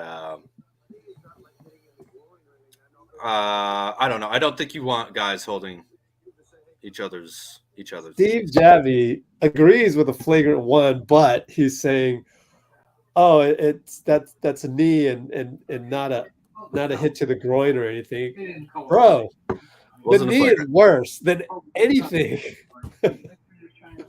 You remember? Well, I gotta say, you remember how the Grizzlies reacted when Jordan Poole tapped John Morant's knee in the second round last year? You know. Yeah. Schroder's going up to Draymond saying, "I didn't do nothing on purpose," but Draymond's they're arguing. Draymond said, "All right, buddy. Fine, cool, whatever." I guess it's a common, so it's not a flagrant because I don't see free throws. I don't hear it. Just ball out of bounds. Yeah. Wow. If Draymond did it, would have been. Yeah. But maybe. Whatever. Move on. Draymond, they're not guarding him. So Steph went to the same exact spot. I flashed the top block. What an adjustment. I was gonna hit it before anyway. Before you called that, that's Larry Bird, and I'm saying I'm going to the same spot. Come stop me, way to obliterate the top block, man. Beautiful. He's 5'7". We could do that all day. I mean, this is the perfect adjustment. And Dray threw it where he wanted Steph to go too, which is beautiful. 94, 72, 330. And AD against Looney.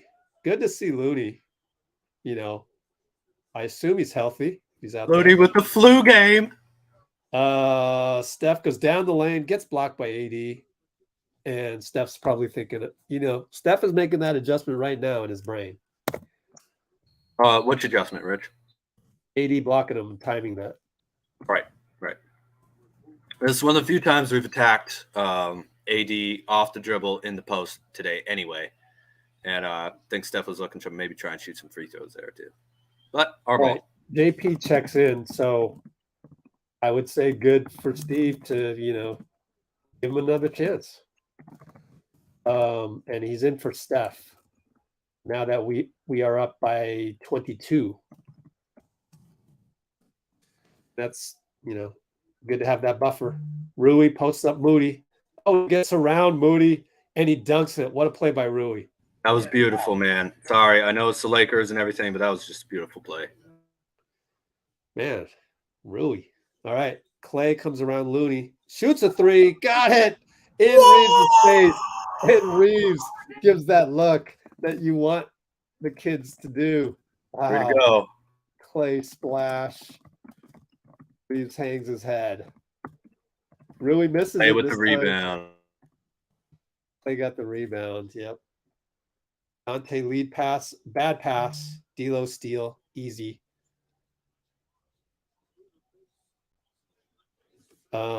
They swing to Rui in the corner. Shanked it that time. And he finds it's wide open on the side. Yes, sideline pass. Layup good over D'Lo. D'Lo's like, where's everybody? But they got the body language going for the Lakers, so that's good. Oh, my goodness.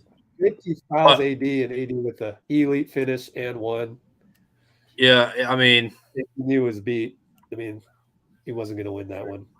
I would say don't foul if you can't prevent him from shooting, but that's JP playing hard defensively at least, so not too angry about it. But those aren't the shots you want to get. You don't want to get AD going with those type of shots, so gotta stay focused. JP already 5 fouls, yeah. I don't know, maybe Kerr's just tell him to be tough. Hey, there's Michael Thompson. Kerr's telling him to be tough, and I don't know, maybe we'll see GP2 after that, but who knows? You know what's funny? They interviewed Michael Thompson. It's on our letsgowarriors.com website. But quick one on Michael. He said that he was nervous the first time he played Kareem. So he felt for Klay the first time Klay faced Kobe. Kobe scored 39. Klay scored 14. And we have a turnover by Wiggins. They're going to score Rui. No, Wiggins with a hard foul. Well, it's a little complacent on Rui. I don't like it. Yep, we're up 22 though. I don't care. I really don't care. No complacency. Speaking of Klay's first go around against Kobe, got outscored by 25 points, and then Mark Medina did the interview. It's on our website, and he asks about Michael's debut against Kareem. So his idol, Klay faces his idol, and Michael faced Kareem. And guess how many points he got outscored by Kareem?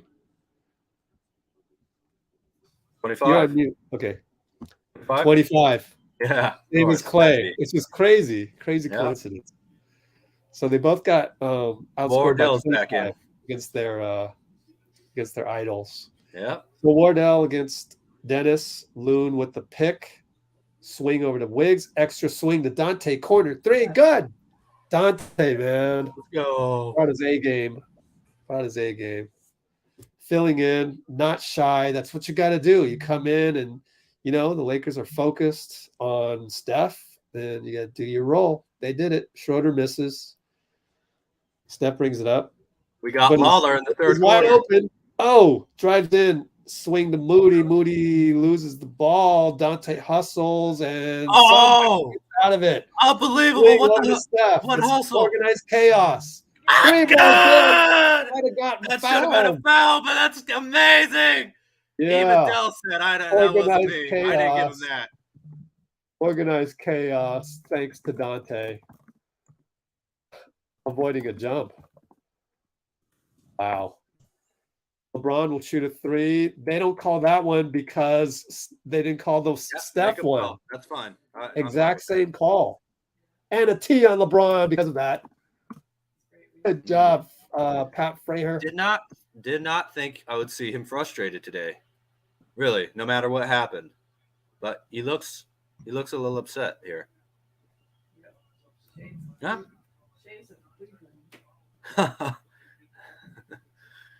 Yeah.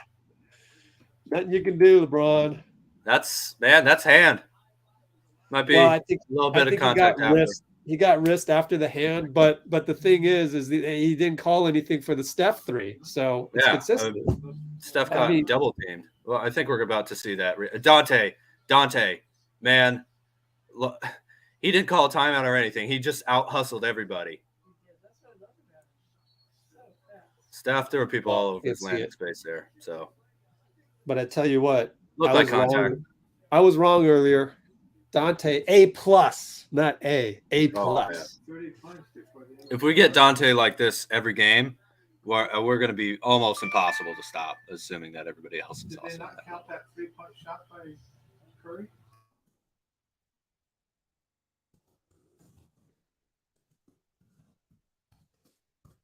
Dad keeping score over there.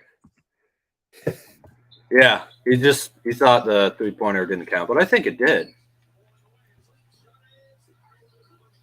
Oh, Looney put back, almost goaltending, but no call. But Lakers get the ball.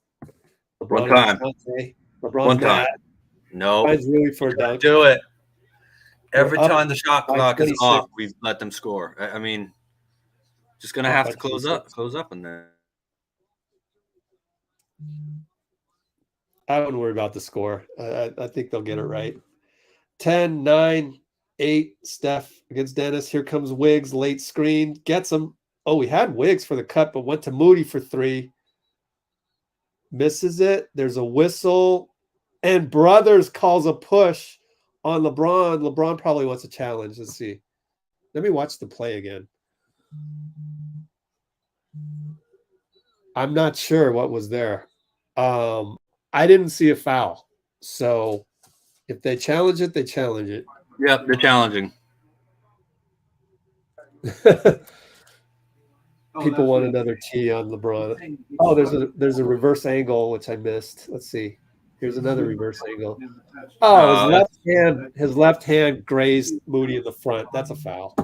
Yeah, his chest also hit him, I think, too. There's no way to but we'll see. That. We'll see what the refs say. No way you can overturn that. His left hand is all over his jersey. I mean, I do think if the call stands, that is 3 free throws as well, right? It would be a shooting foul. I forgot to look be. Looked like it, but I'm not sure. Well, we got to check anyway with 0.16, 1.6, I think, but we're up 26, which is awesome. Yeah, I think it looks like a foul to me too, but again, I think this game has been very well reffed. So just let them do their job. I already got the spoiler on Twitter, by the way. But I just, he's the left. It's just there's not enough to overturn this. So that's my feeling on it. Oh, you know what's up? I've been on my cellular this whole time. I'm going to switch it over to Wi-Fi, but this stream should keep going because Dean's on right now. So let me switch it over. I'm probably going to blip out for a second. Leave then.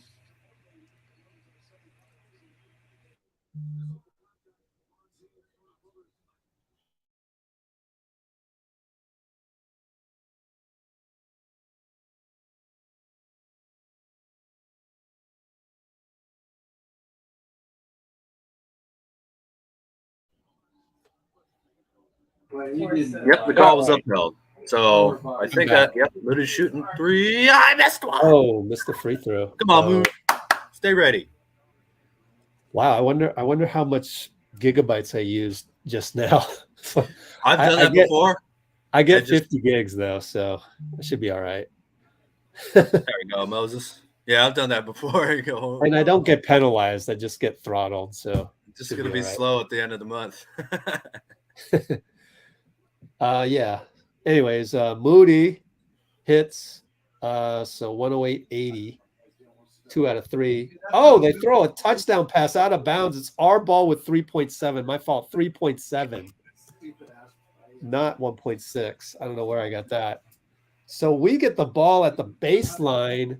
80 with a terrible pass. Yeah, that's 3.7. Oh, are we getting a little Gary? Gary Dwayne? Yeah, my man Slick. All right, let's see if we can get one more.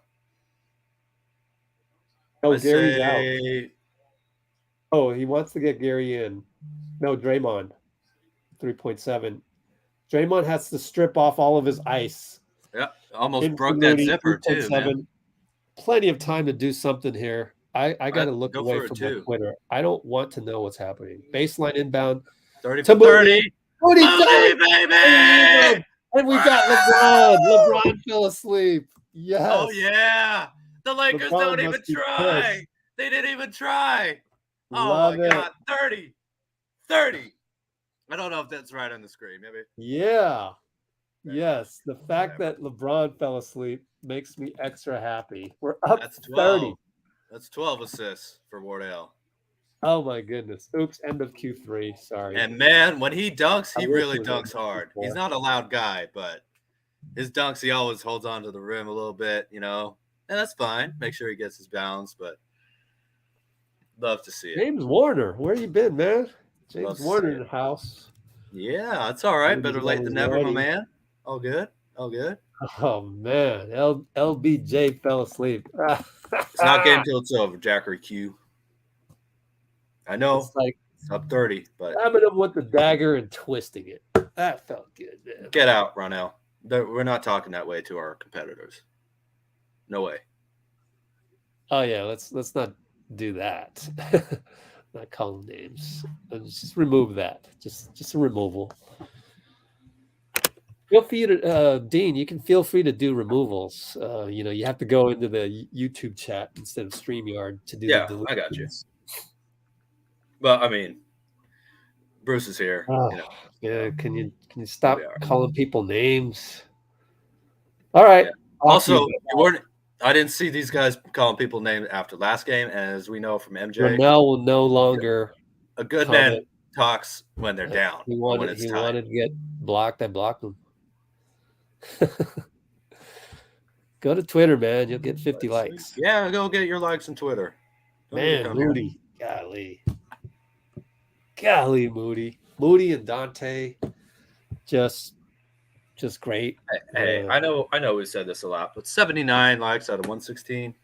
Come on now. It's got to be at least a little. We got 2.5 hours more to go too. Just to let you know. But now give us a like on their way out. Yeah, come on, Ronell. Give me a dislike. Give us a like on the way out. No, that's okay. You don't have to. He's not going to get any credit for this, huh? We're still going to complain that JK's not playing. Would you rather have JK not enough pick and roll up 30? I think still not enough pick and roll. But that's no diss on JK. I hope JK plays, and I hope he gets. I want him to get a little run too, as long as he's 41 to 23 at the end of the second, 43 to 24 at the end of the third. Yep. Still, don't want to win by 10. I want our guys to come out and still. Oh my gosh, Elijah, we better not report Elijah to Twitter. Elijah, you Did you praise Kerr? You are on the run right now on Twitter. You're one of the peasant? Yeah, all look right. out, man. Someone was. Finally, I stand alone. You're off, by the way, Rich. Just want to let you know. Yeah, sorry. You know what happened was I swiped to go put to immortalize Elijah in the comments in the description, and it turned out that the swipe on Apple Mac. You gotta be careful because they'll interpret it as a back. So I went back. Anyways, absolutely, Elijah. Awesome comment, man. But fourth quarter, let's go. Yeah, I do, Elijah. I know him very well. Yep, know him very, very well. Neither James or Davis is out there at the moment, I believe. Although Curry is. They're still fighting hard. Moody comes up with the rebound. Oh, this dude is the guard version of Looney. I'm just calling it right now. Sorry. It's a little early, but I'm going to say it. Oh, let me screenshot this. You said what? Moody. Oh, fadeaway 2-pointer, no good. You said what? He's the guard version of Looney. Guard version of Looney. Thank you. Yep. Awesome. Guard Looney. Guard version of Looney. Love it. Tristan Thompson is on the court right now. Yeah. That's right. And so is Draymond. So just be cool, bro. You know what they're trying to do. They're friends. They're friends now. Oh, that's right. He was on the podcast, huh? That's right. But I still think Thompson might try to get under his skin.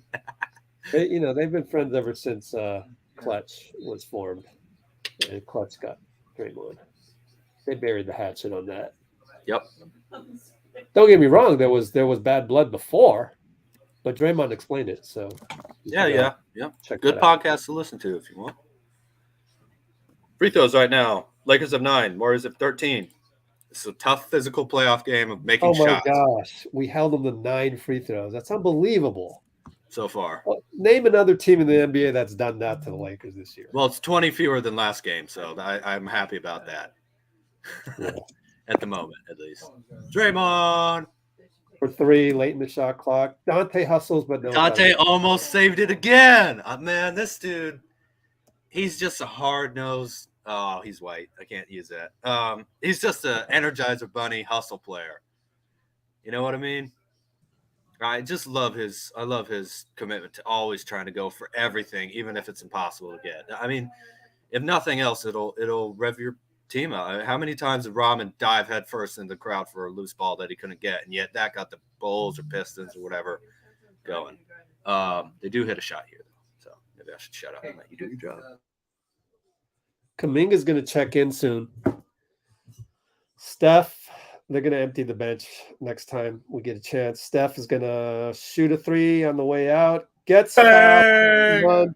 He'll stay in the game one more time. What I mean is they're not. And this is a 31-point lead, about to be 32.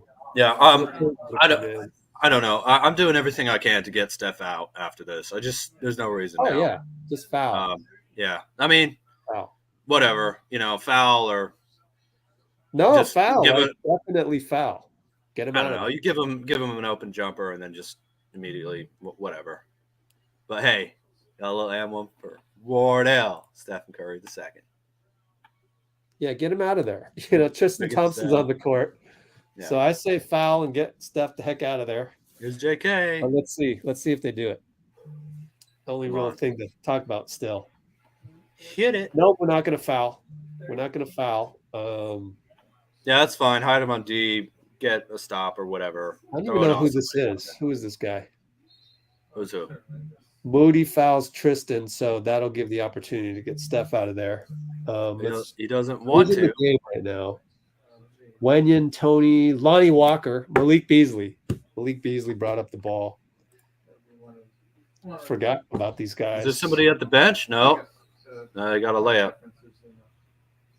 Nope. I don't know about this. There's no reason to have Steph and Draymond out there right now. Now a bad lead pass by Draymond to Jonathan. Rui brings it up. Corner 3 for Beasley. Come on, coach. Let's get Lonnie Walker. Sorry, Lonnie Walker for 3. Foul on Draymond. We're up by 30. Oh, there's 9:15 left. That's why. I forgot to look at the clock. That's a lot of time. Number one. They have their reserves in. They're putting in. True. 10. Yeah. Well, it's one of those things, kind of make or miss. Just let him. Look, I don't know. Kerr knows what he's doing, but then it's the worst call ever. The worst call in the world. If he doesn't, though, then what? He rests. I don't agree with this at all. I don't know. Maybe Steph's just forcing him to do it because I don't disagree. You know, that's an not error. Not going to go with I totally agree with it or anything like that, but could it be? Well, yeah. They're just not even playing any defense right now. Timeout. Yeah. Steve wanted to go say something to Steph. He decided against it, and then Steph said, "My bad." So I would say, kind of lackadaisical, but I think Steve made a mistake in terms of even our guys had checked out. It's like, okay, we will. You put in the young guys to prove something to me. You know, go out there and play hard. Right now, they know that Steph isn't really. Steph isn't really looking to get hurt. So, it could be that Jordan Poole's 5 fouls. Like he doesn't want to have Poole foul out and then, Yep. Could be. Have to put Steph and Draymond or whatever in, but we all know that Donte and GP2 would be fine with that. We all know that Steph can have a brain fart. Draymond can have a brain fart and all that. This could be just a brain fart by Kerr. And I'm sure if he goes back to see the attitude of the team, like we feel like we've delivered the final blow. And we haven't covered this.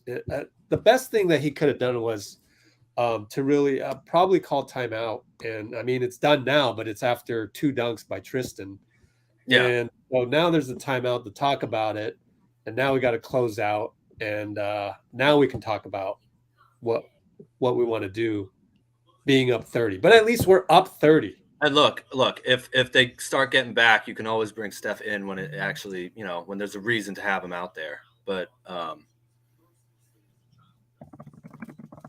this is time for Jonathan Kuminga to shine, really, honestly. Like, bro, go keep garbage. I know it's garbage time, but go keep garbage time. Yeah. If they bring in Davis and James, then you can bring your stars back in. I don't think that's going to happen, but this is against the Lakers' third string, man. This show us what you can do, John. Come on now, let's go. Yeah. If we had to wait until we're up 30 to have a sort of a glaring misread by Steve, I'll take it. Yeah, I totally agree with that for sure. It's just a kind of a miscommunication on, because if you noticed, Steph pretty much, okay, they're buried, even Darvin Ham is saying we're buried. Yeah. We're buried. At least get them out. And if they catch up by 6, 8, 10, 12 points to cut it to under 20, then okay. Just you go back to the bench and you tell them, hey, look, I just took you out, but also if they catch up, you got to be ready. Still stay ready on the bench Oh, no doubt. But you do that after they force you to put your starters back in. You don't play your starters up 30 in garbage time against their third string, Right. It's just the starters aren't even going to focus because they're trying not to get hurt. You take them out, you have that talk, stay ready. That's how it should have been executed. But this isn't something you can plan for where you go, oh, by the way, tomorrow, if we're up 30, here's what we're going to do, right? Oh, definitely not. The last thing you're planning for. So anyway, we're back. Donte, I think, got fouled. Foul. It looked like a deflection, but luckily it's a foul because I still want our team to be focused, and if that wasn't again, this is where a lot of the guys out here get more minutes. Lamb and Kuminga and Gary's out there now. I'm okay with because he didn't play. Moody and they're going really deep into the bench, and we've got Anthony Lamb in there. Back out to Donte, wide open. Nope, no good. Although Kuminga did contest hard for that rebound, which I like to see, picking up full court too. Lonnie. No, that's not Lonnie. That's Beasley. Pretty good coverage by JK. Dante's there. Are we in zone? Or is Donte? No, we're in man. Donte was just helping. Oh, beautiful rebound by DiVincenzo. And Donte rebound as Tristan misses a jump hook. Moody. Good hesitation. Oh, Gary saved it. Gary punches it out. Swing to JK. Extra swing to Moody. Corner. Moody. JK assist. Extra pass. Good. Yeah, JK not having played in days, still gave up a good shot for a great shot. Love to see. Lakers are a little on fire here in the mid-range though. What was that? Lonnie? Was that Lonnie? Garbage time. I think it was Lonnie. I just spoiled something, but you spoiled something? How? By going to ESPN Gamecast. Oh, okay. Moody over to JK, posting up. Finds Donte corner. 3 ball, no good. GP putback. Yeah, Gary. He's everywhere. Can't believe we didn't have to play him against the starters at all tonight. That's crazy. Yeah. It's good that this is our third string? Yep. Like, what? Lamb gets attacked. I think it's going to be a foul on JK helping out. And it's going to be – who is this guy? Trying to look at the refs. Not that we'll even see some of these guys. Is that Max Christie? There's a shooting foul here. Yeah, Max Christie to the line. Is he related to Doug at all? I think he's Doug Christie's son. Could be, yeah. Max Christie. Missed the free throw. Well, I'll go to just Wikipedia, right? How come I can't find Wikipedia? What happened to this? There it is. Right there. Tiny little man. They're taking advantage of Wikipedia. Poor Wikipedia getting bullied. Well, it's the official little blurb that they have on the side, though. Personal life. Father Max Sr. No, not Doug Christie's son. No. Doesn't Doug Christie's son play? Well, maybe not. Oh, yeah, Gary!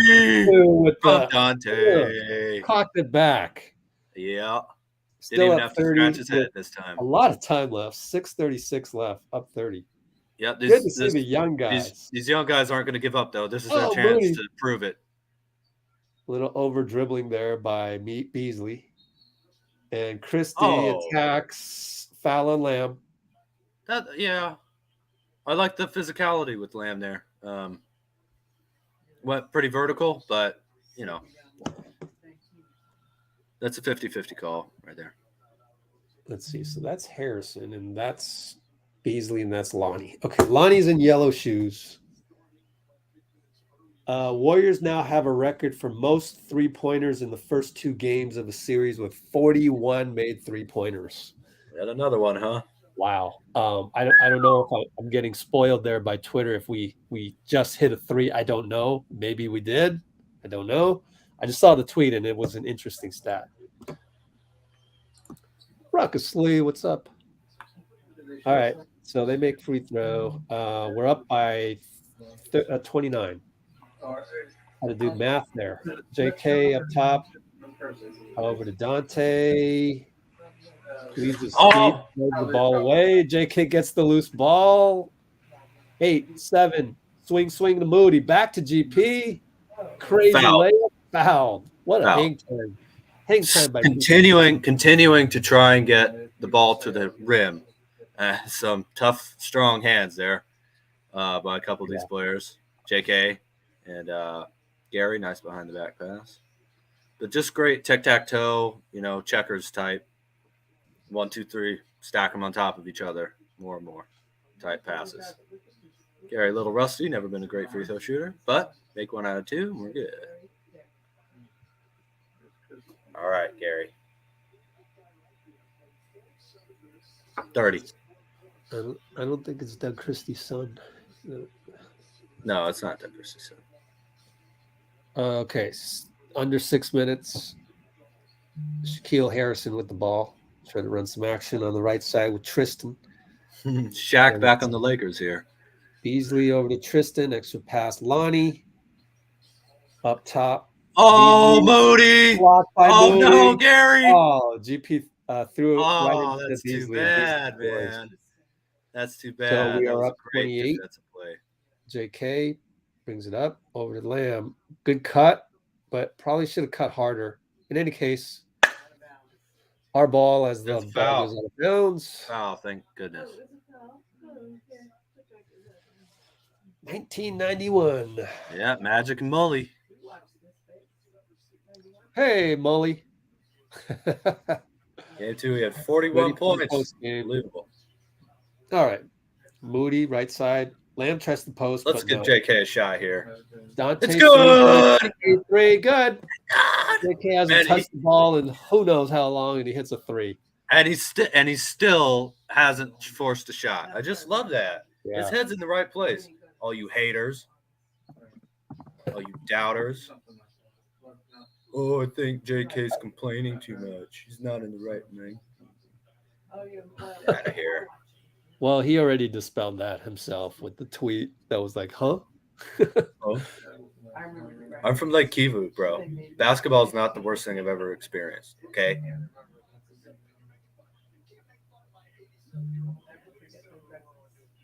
James, I think that's interesting, but it's still just 2-1, man. Still just 2-1. We've lost up 3-1. So 1 quarter at a time, my man. Nah, I'm removing that. That's we don't do that. Because Donte already has number 0. That's why, and he would have kept it if it stayed, but traded back. Didn't ask anybody to change their number because he's a gentleman. Right. 456. Number 8. 2 rings. Go. We're up 30. 456 to go. And GP over to Moody up top. Waiting for Lamb, left side. JK's trying to come off of Donte. He'll post up. Shaquille. He's got the size. Knocked out of bounds. Our ball baseline. No, for sure. He's going to kind of play that play. Jeffrey. 5 on the shot clock, and Moody will. Oh, I know Scottie Pippen's songs in the G League or something like that. Yeah, Lakers G League as well. Oh, right. Scottie Pippen Jr. All right, so we're gonna Jefferino hot dog buddy. That's what they're calling him. They call him Jeff Van Gundy Jefferino hot dog. Why? What's the joke there? I must have missed it. I don't know. Yeah, it makes noise. Van Gundy. Maybe they translated Van Gundy and it came up with hot dog buddy. I don't know. Always nice to see Mark Jackson calling the Warriors. All right, Moody attacks, hangs, no call, foul. GP rebound. All right. Saying, give me more minutes, He's scoring coach. So much at the rim. Give me more He minutes. Is schooling these guys at the rim. I mean, it's crazy. How many rebounds does he have? 3 ball for Lonnie. Yeah, I wanted to try and keep him under 100, but at 4 minutes ago, I don't know if that's happening. Still, can we get to 130 or 129? Actually, is what I go for. JK's trying to make fade away. Spin, no good. Don't be Kobe. You're not Kobe yet. Go towards the middle, not towards the baseline.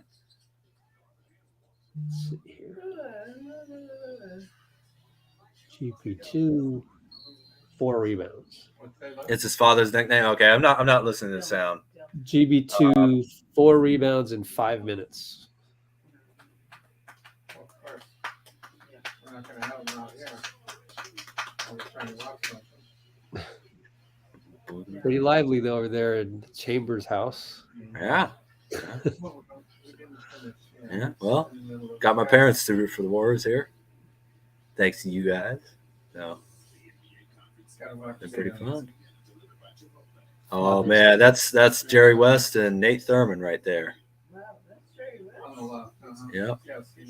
Nate Thurman, one of the all-time great Warrior legends, by the way. Never gets enough respect. Nate the Great. Okay, so we got a timeout. Up big, up huge. Warriors coach and found the right recipe for the chef to cook up.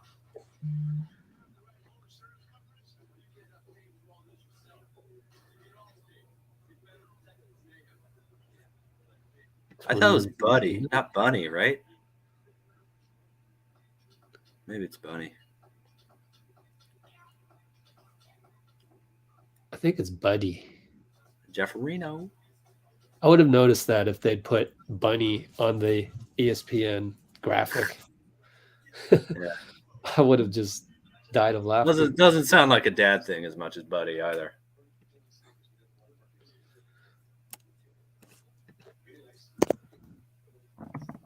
Do I think Looney being sick is a blessing in disguise?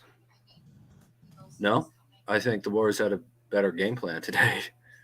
I never want Looney to be limited, ever. I want to see him play healthy and,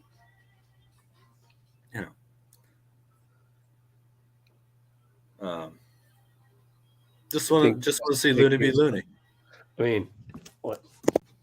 JK might be frustrated, but as a competitor, which you would want, but let's be careful of making that a narrative. Like he walks around frustrated or something, right? And I get it. This is you're writing less than 2 sentences of a thought out there, but that's why we're going the extra mile to be a little careful on that type of stuff. Again, too,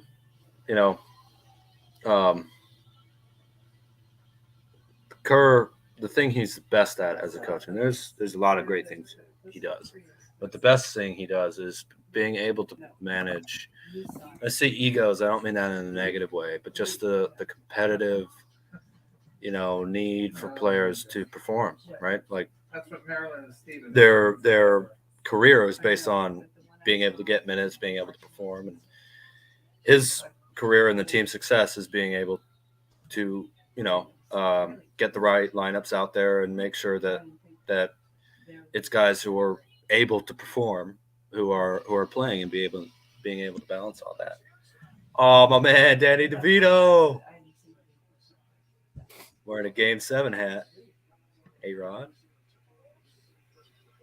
GP Senior. Lady waving in the back. Always good to see.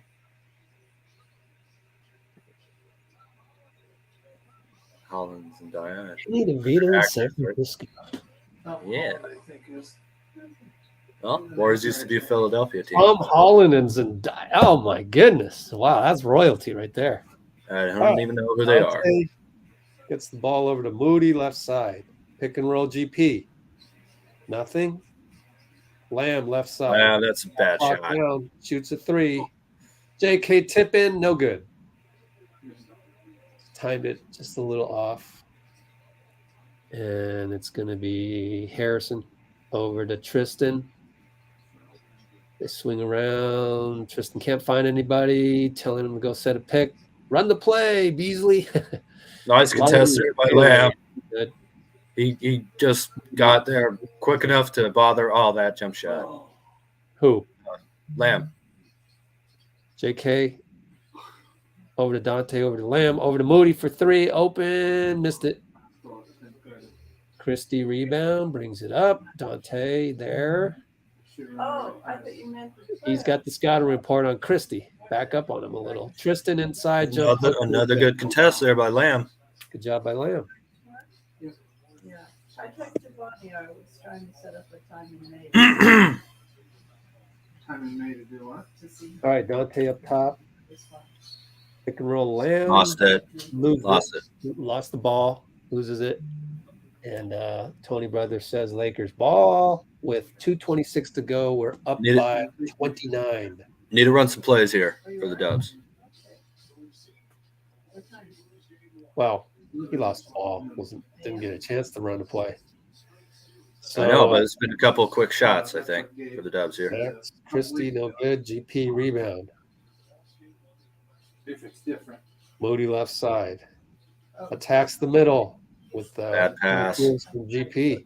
Donte Mingo left one-on-one. Euro hangs, no good. And out of bounds our ball. Dubs ball. Want to get to 130 here? We can. Why? Why? Because we can. Oh, okay. I don't really care. I do. Oh, my God. That pass GP is going to be backcourt. No, it's good. Oh, because we're under 2 minutes. You can go to the backcourt under 2 minutes. Hmm. Moody. I thought so. A good save by Lamb, knowing the rule. Moody fades away for 2, no good. Not really running anything. And Tristan's going to get fouled on the dunk. So 1:43 to go. Up plenty. Pretty much mathematically impossible. For them Don't care. I want to get to 130. I want these young guys to play well. I'm gonna say we're really nitpicking something that doesn't mean to be nitpicked, but I don't care if they throw the ball 5 times. We're good. This is not going to affect game 2. We're good. Rich, you don't stop competing until the game is completely over in every way. Sure, right? But I'm just happy to get out with the win. So me too. You're Once saying the game's over, at 1:30. I won't remember after the game's over. But when we had the chance to do it right now, I want to do it.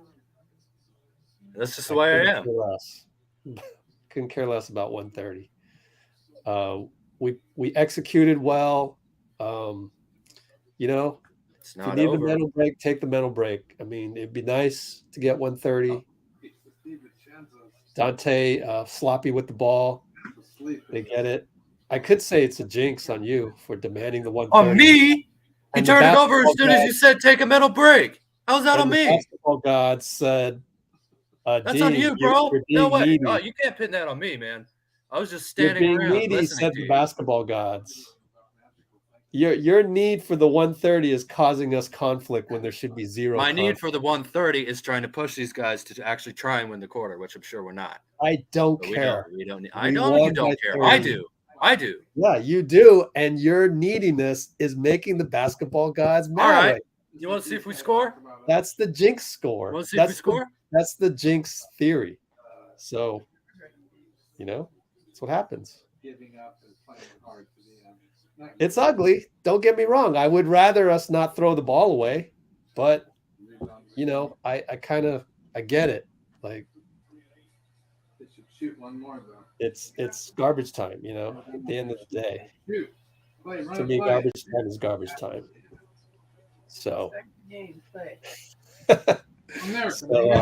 I don't think we're going to reach 1:30 unless JK is going to take the shot clock violation, and they'll get the ball. I don't think that was and so 19.4. We're going to win 127 to something, but it's going to be. You almost got that right, Bill. 24, 25, 21 after the half and 21 at the end of the game. Look like they'll run it out, and then we'll get a final, and then we'll. LeBron did, yeah. Link up to the NBA database for this stream, but no guarantees on that. I'll try my best. We will not cover. No, I don't care. No, I don't care about the 1:30 at all. Never remember it again. I'm going to take a quick break here. Rich. I'm going to go feed my cats real quick. All right. Well, I mean, now that he's off, I can say that's what you get. You ask for it and you jinx it. I mean, that's like the most basic thing in basketball. So kind of funny, actually. So we ended with humor, even though I was like sitting here like shocked. I was sitting there shocked. Man, you're really outraged about this? But, I like the competitiveness. Don't get me wrong. I like it. But that was kind of funny. Oh, man, I was sitting here literally just shocked. But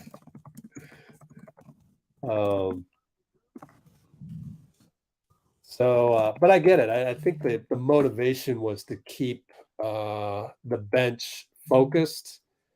But I actually think that's kind of hard to ask for when it's garbage time, because garbage time is garbage time is garbage time. So, I mean, you got the same level of enthusiasm from Steph Curry after we we knocked him out. Basically, we knocked him out, timeout, Darvin Ham empties the bench, and Steph wasn't even giving the all that you would have liked. So it's a tough ask, actually. Oddly enough, I am going to try and log into the post game of NBC just in case. Join live and check that out. They got JTA is in the studio.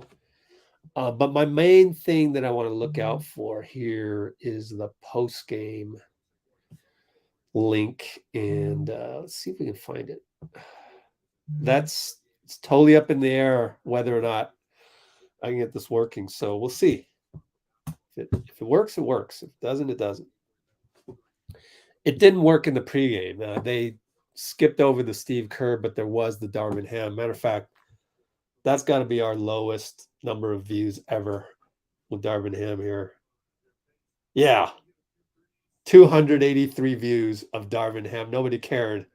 But I had to put it up there just because it's what we do. But anyway, Klay can't wait to play in LA. Yeah. You think they can steal 2? Whatever. I mean, I'm not going to look ahead like that. It's when I start thinking that, it just kind of ruins my experience, just because, if you had asked me going into the Sacramento series, what would you predict? You put a gun to my head, predict something, I would have said, okay, Warriors in 5. Turned out to be a 7-game series. So I didn't want to get in a situation where I'm addicted to predicting the outcome of 4-1 Warriors, so I'm glad I never said that, because one, jinx, and number two, I did not want to ruin my experience of just going through the whole process. So we went down 2-0. Then you can kind of relax and, let the game unfold in front of you, rather than being distracted by, basically a prediction that you made. So I'm literally here trying to encourage you not to do predictions. And this goes for life, honestly, because I think the best things out there are the unknown. You can embrace the unknown. It's more exciting when it happens. It's more surprising. So that's my, life lesson number 2 for today. I already said one about gratitude. Thank you, Ben Conant, for the assist on that one. And the number 2 thing I want to try and preach is we got Moody and Kerr. So let me turn this up. To get it done early. Let our guys get some rest. Sit out for a little bit and let the young guys have it work. Yes, sir, dog. Let the young guys get out there and run a little bit. Handle it all while they get a little break. The three-point shooting was on in this game. Klay Thompson had 8 threes. That's the most of any player in the postseason so far. What's it like watching Klay cook? That's the right player to do it, A lot of players can tell you, or coaches can tell you, when your shot not falling, keep shooting, shoot. But he personified it, make or miss. He think every shot going in. That's the mentality to have, and as a young guy on this team, it's the perfect thing to look up to.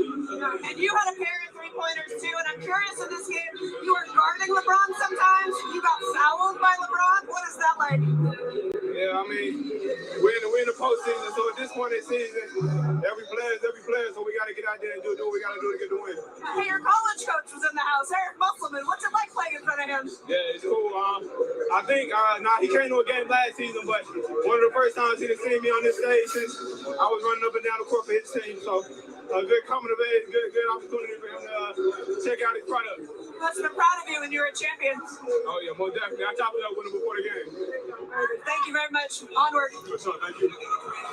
All right. All right, thanks, KB, for that. Look, the turning point in this game was the middle quarter. It's the second. Okay, so that's a little bit of Moody. Talk about the championship with them. Eric Musselman, coach of Arkansas Razorbacks. And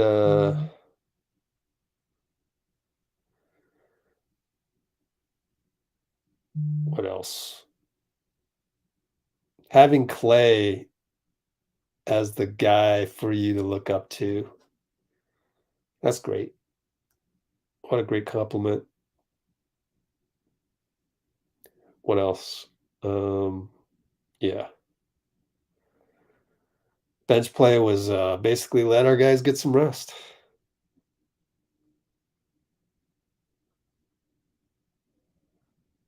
All right. So we're still waiting for Steve Kerr to go to the podium. Man, I took all these notes of his pregame and they got obliterated. These got obliterated. It's not working. What's going on here?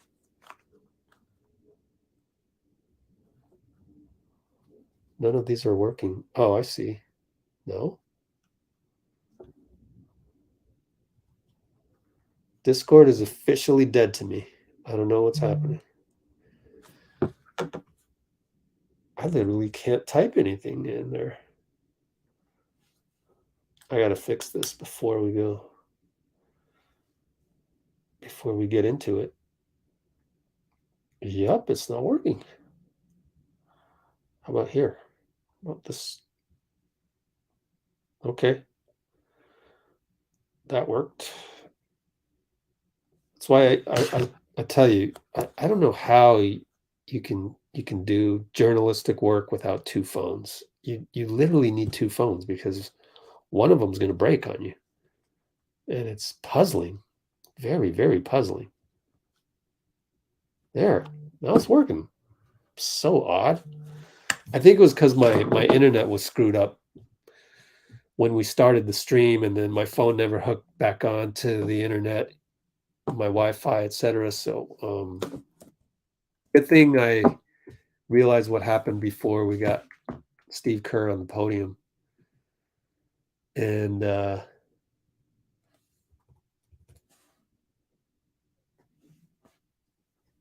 let's make sure we're having enough battery power. Let's see. Let's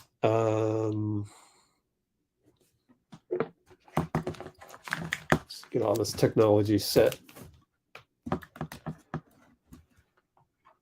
Make sure. Oh, I forgot to tweet out our link. It's just so funny to me. Like sometimes I forget, and oh well, you know. What are you gonna do? But at least I got a good screenshot of somebody. What did I get? A good screenshot of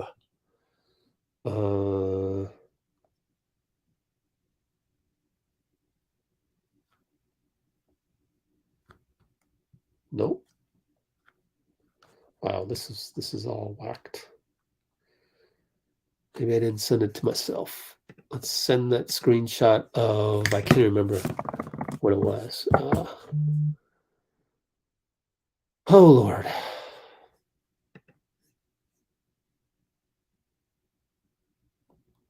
Screen recording, screenshot.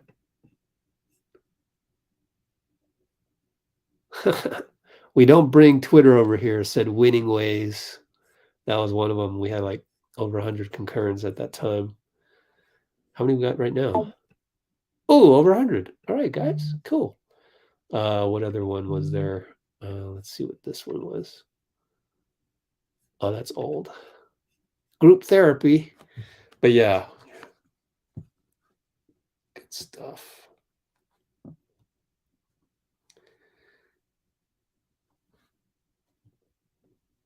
All right.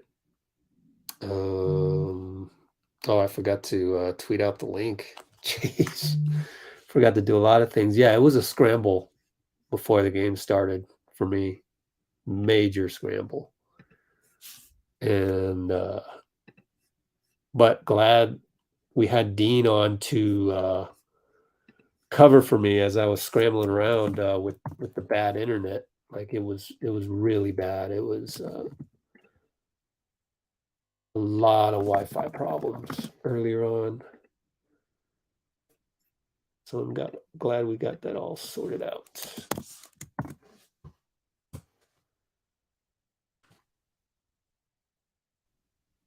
And at least I got a whole bunch of videos to compile for game 2. That's going well. That part is going well. The question is, will we get Steve Kerr in a clean feed? We have not gotten Steve Kerr on a clean feed just yet. And so I don't have high hopes on that. So we'll see. I'm going to try my best. In the meantime, let me tweet out the link.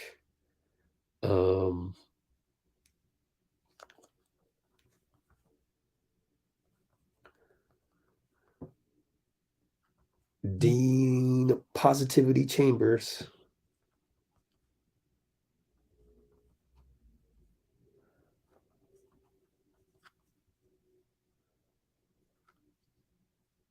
All right.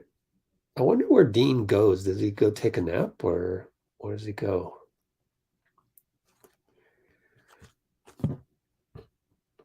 He deserves a nap. Because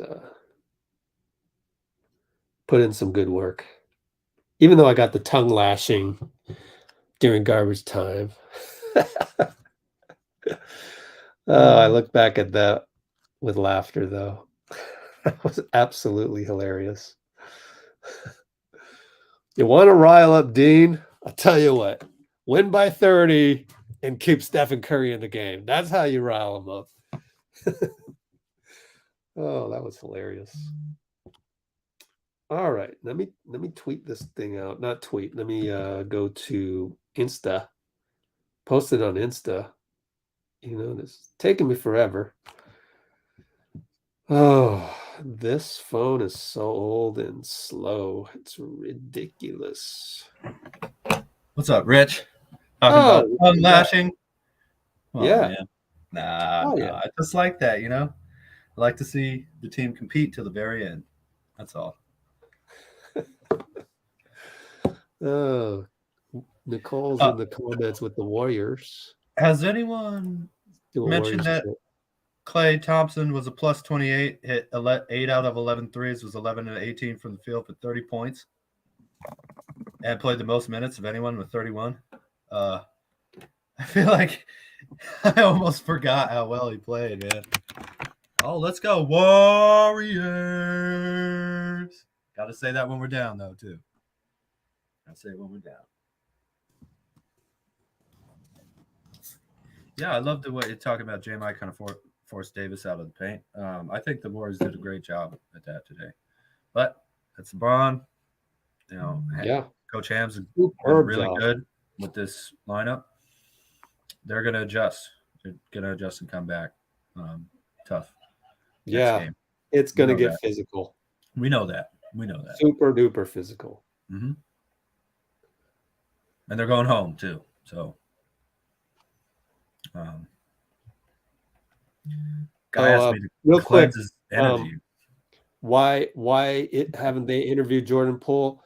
I guess you get used to it when you're credentialed media. You just know that if a guy doesn't have, you know, if he's not a top 3 player of the game, he's not taking the podium. He just, you know, that's just sort of customary in the NBA. Yeah. You let him have the day off in terms of media because he didn't have a good game.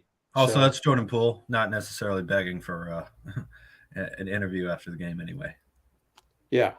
So, it takes PR people a little bit of. Did you guys see after Game 7?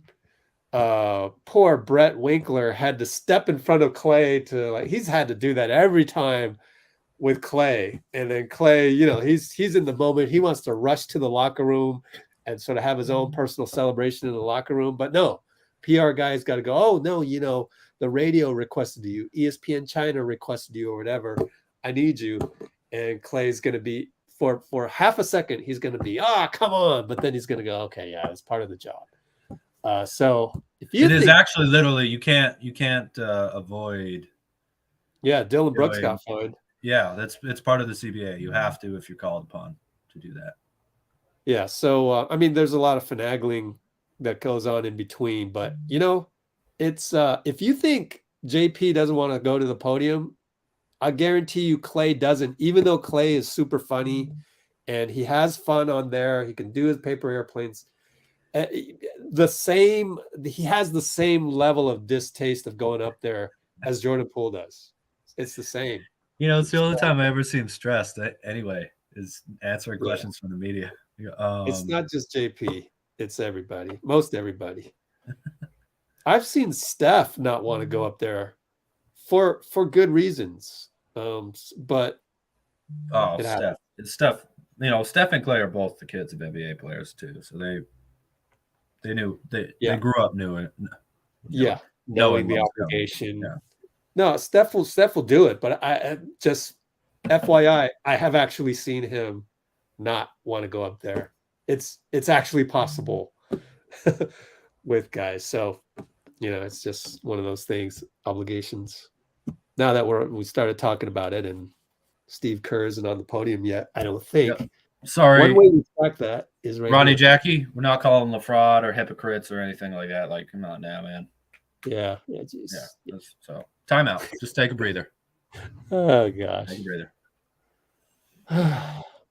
So let's check and see. Usually, hey, Paul Wong hit us up on Twitter. Cool. That's the We Believe guy. Oh yeah. But I don't respond to people on Twitter. I just don't. Just blanket rule. So Klay hanging with the Niners post game. Let's take a look at this. This is personal cell phone. Second and third quarters were obviously huge. Hold on. For you guys. What did you think? So we're gonna go to Steve. All right. 40-59. Just hang tight. So let me play that. All right, we're gonna go to Steve. Second and third quarters were obviously. If you can mute your mic for me, Dean, as I set this up. Want to make sure we get it. Okay. Turn on the volume all the way. Here you guys go.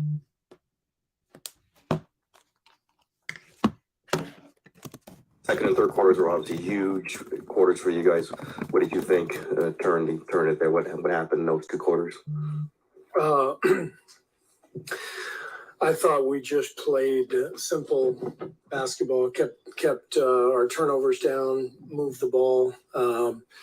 Our guys were playing with a lot of force, a lot of aggressiveness, but making good decisions within that aggression, and that's the key. Can you find that balance? Can you play with pace and confidence, and yet make really simple decisions, hit singles, and just move the ball? I thought Steph was brilliant. In the first half, he wasn't really going like offensively, but he was just running our team, and Klay got it going, and our defense was kind of fueling our offense, and we connected the game really well. Coach, obviously, Klay Thompson was spectacular tonight. Where am I looking? Right here. No, you're good. But JaMychal Green, he seemed to have been one of the adjustments made from game 1 to game 2. And 15 points, 12 minutes, 15% from 3. it seemed that he helped spacing on the floor. What would you say about the fact that you decided to go with him in the starting lineup and then later, and how much he helped you guys tonight? Well, number one, I'm just proud of J-Mike. It's been a tough year for him, for a lot of reasons. He missed some time with a few different ailments. And then when he was healthy, he was out of the rotation. I didn't play him a whole lot.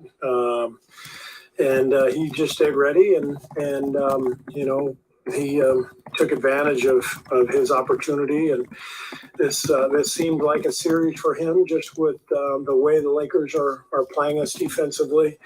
And I couldn't be happier for J-Mike. He's really earned this by just staying positive and staying ready. Steve, what did you think of Draymond's defense, particularly on Anthony Davis, especially as you guys went to that small? Yeah, Draymond was brilliant. I mean, this is the guy who, we have to have. He's our engine, and we decided to put him on Davis tonight from the start. And I thought he got us off to a good start defensively, just with his aggressiveness. And we talked a lot about the free throw discrepancy after last game. And the Lakers took like more than 10 less. You guys took about 10 more, I think. What did you see from your aggressiveness, assertiveness that you guys were focusing on after game one? Yeah, we did a better job of defending without fouling and staying aggressive. I'm sitting here looking at the game one box score right here. So this says they outscored us 29-6 from the foul line. So Raymond Ritter clearly did not put the right box score next to the podium. So, do you have it? Do you have game two? Okay, thank you. Yeah, it's good. It's good to have someone competent who can get the right box score next to me. Thank you. Steve over here on your right. You've often referred to Klay's 37-point quarter as a religious experience. When he goes up like he does in the third and he hops around like game 6, Klay, what is that kind of experience like? Well, that's the best version of Klay, when he's really going offensively, but he's taking great shots. And that's what I liked about tonight. I just thought we got really good shots, 21 for 42 from three. Obviously a great percentage, but I think the percentage was a reflection of the clean looks we were getting, and the fact that the guys weren't forcing anything. The ball was moving. They were just moving it to the open guy, and Klay obviously can get really hot, really fast, and it's more likely to happen when we're moving the ball like we did tonight.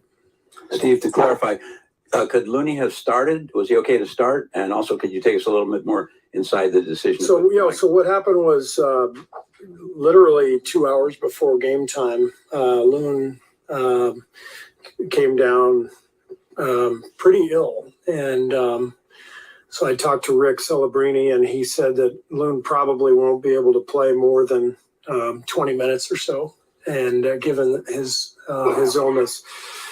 And it's tough to play a guy 20 minutes when you start him, because then he ends up sitting forever, and there's kind of some awkward, lengthy periods on the bench, and it's hard to find a rhythm. So we decided to bring him off the bench, and that would help his rhythm a little bit more. We could limit his minutes, and we knew we were going to play J-Michael anyway, like we did in game one.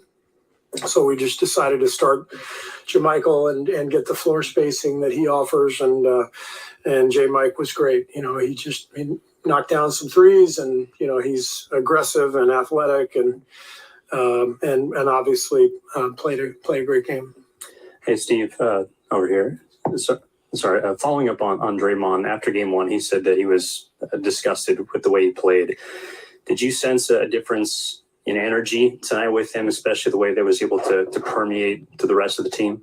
Yeah, for sure. I mean, anytime we lose and Draymond has a game that is disappointing for him, or he doesn't think he's played his best, you know how he's going to respond. He's the ultimate competitor, and he came out tonight. He was aggressive from the beginning. I loved his game at both ends. He rebounded, he defended, he got the ball moving. So Draymond was brilliant. Hey, Steve, another byproduct of Klay's big night. You got to rest everybody in the fourth quarter. The series is every other day. How big is that, just being able to rest your veterans? Yeah, I mean, we didn't play anybody more than, I think Klay played 31 minutes. That was it was tops on the team. So it's good for us to not have anybody else over 30 and keep Klay at 31. And given the nature of the game, they were able to do the same thing. Resting their guys in the fourth. I think both teams should benefit from that going into Game 3. I think you started Klay on defense on D'Angelo. Was that correct? Yes. And was that? Do you think that got him in the game? Maybe a little. Sometimes you said that if you get Klay on somebody and it kind of gets him mentally into the game. Yeah, I mean, Klay is capable of guarding pretty much anybody. Not centers, but 1 through 4 he can guard, and he really likes guarding the ball. I think that's his best defensive attribute, and so he did a nice job. Right away, just getting into the ball and taking on that challenge of D'Lo, and everything seemed to click tonight, and went our way, but. You never know how Game 3 is going to go, so we've got to be ready for whatever comes our way. And just given their lineup, did you sense that this Klay might be a guy to be able to spring loose in this series? Just they don't have an overwhelming amount of wing defenders over there. I mean, Klay can always get going. It doesn't matter how many wing defenders the opponent has. Klay is always capable of getting loose. I think the key again. We had 38 assists, so the key for us tonight was getting the movement, getting the flow, and just continuing to hit singles and not try to force anything. And so Klay, when we do that, Klay tends to get really clean looks, and that's what happened tonight. Steve, the last time you won a playoff game, Steph took 38 shots and scored 50. Tonight he takes 12, and you got contributions up and down the lineup. Which one do you prefer more? Like Steve Kerr, the coach, do you like the strength in numbers, warm and fuzzy, everybody's involved, or do you like 50? You just like winning. So whatever it takes. I think that's the beauty of Steph is he's so unselfish. 12 assists tonight. He's willing to do whatever it takes to win. I think he knew going into Game 7 in Sacramento that he had to do what he did, and he doesn't have to take on that mentality every single night. Tonight he didn't. Got into the early foul trouble, but just the way things were clicking, I think Steph was very content just being a more traditional point guard, and 20 assists or 20 points and 12 assists. That's a pretty good line for a point guard. Steve, going back to J-Michael, can you explain a little bit more just why that he was the one you decided to put into the starting lineup? Because I know in the past when you've gone small, it's been with another guard like Jordan or Donte. So why was it J-Michael? The Lakers are huge. They're a massive team, and we felt like going into the game, we had to bring some size and physicality. So when we heard about Loon, we thought about different options, starting smaller, but we decided on J-Mike because we could still get the spacing with his 3-point shooting ability, but we get a little more size and athleticism and some toughness, and we wanted to be more physical tonight, and he definitely brought that. Teams have been defending your bigs like this for years, really. I mean, Sacramento, even in the first round, was obviously giving you guys a bunch of space. Do they do it more extreme than other teams? The Lakers? Yeah. Yeah, they did that in the regular season too. They basically they'll pick certain guys and just not guard them and just pack the paint. So that's. And they're great. They're one of the best defensive teams in the league. So they know what they're doing, and they have a plan, and we have to counter that. It's part of that. Like Draymond was just kind of aggressive, straight lining to the rim at times. Is that part of it? Like there just needs to be more emphasis on your big scoring. Well, if we can get a little more spacing, then there's more lanes, more driving lanes for Draymond and for everybody else. So I think that's that was the idea with JaMychal. It's just, he's going to be out at the 3-point line and you get a little more space. And Draymond was locked in from the beginning, wanted to be aggressive and had a little more room to attack. Coach, when Jared Vanderbilt is guarding Steph, the angle of the screen seems like doesn't be working, especially when Steph is off the ball. Did you discuss this with your assistant coach, change these angles to have another option for Stephen? When who's guarding Steph? Jared Vanderbilt. Vanderbilt? Oh, yeah, Vanderbilt, yeah. Yeah. I mean, they're doing a really good job with Vanderbilt and Schroder on Steph. They're both excellent defenders.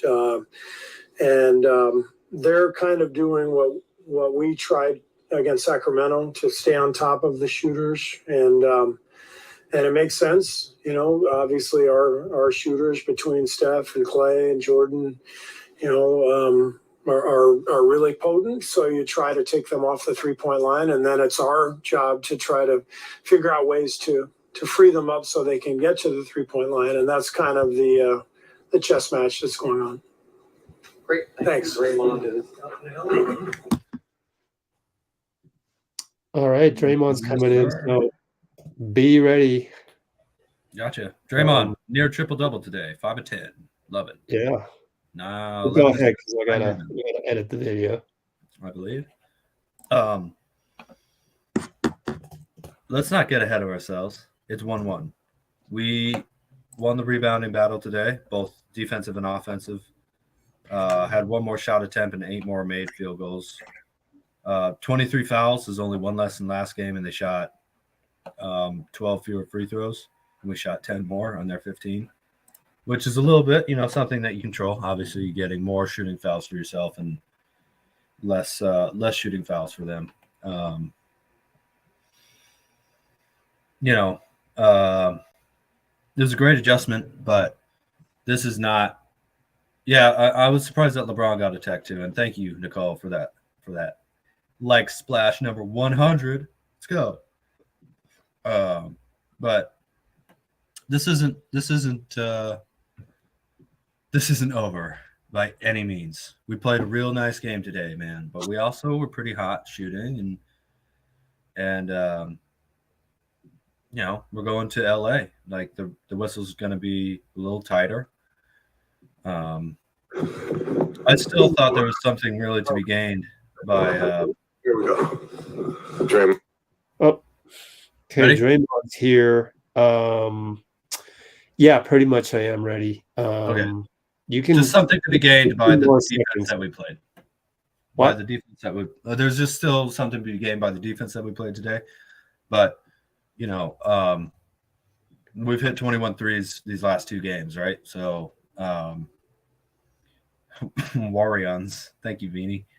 Yep. Bordeliors. But you wrap it up. Yeah.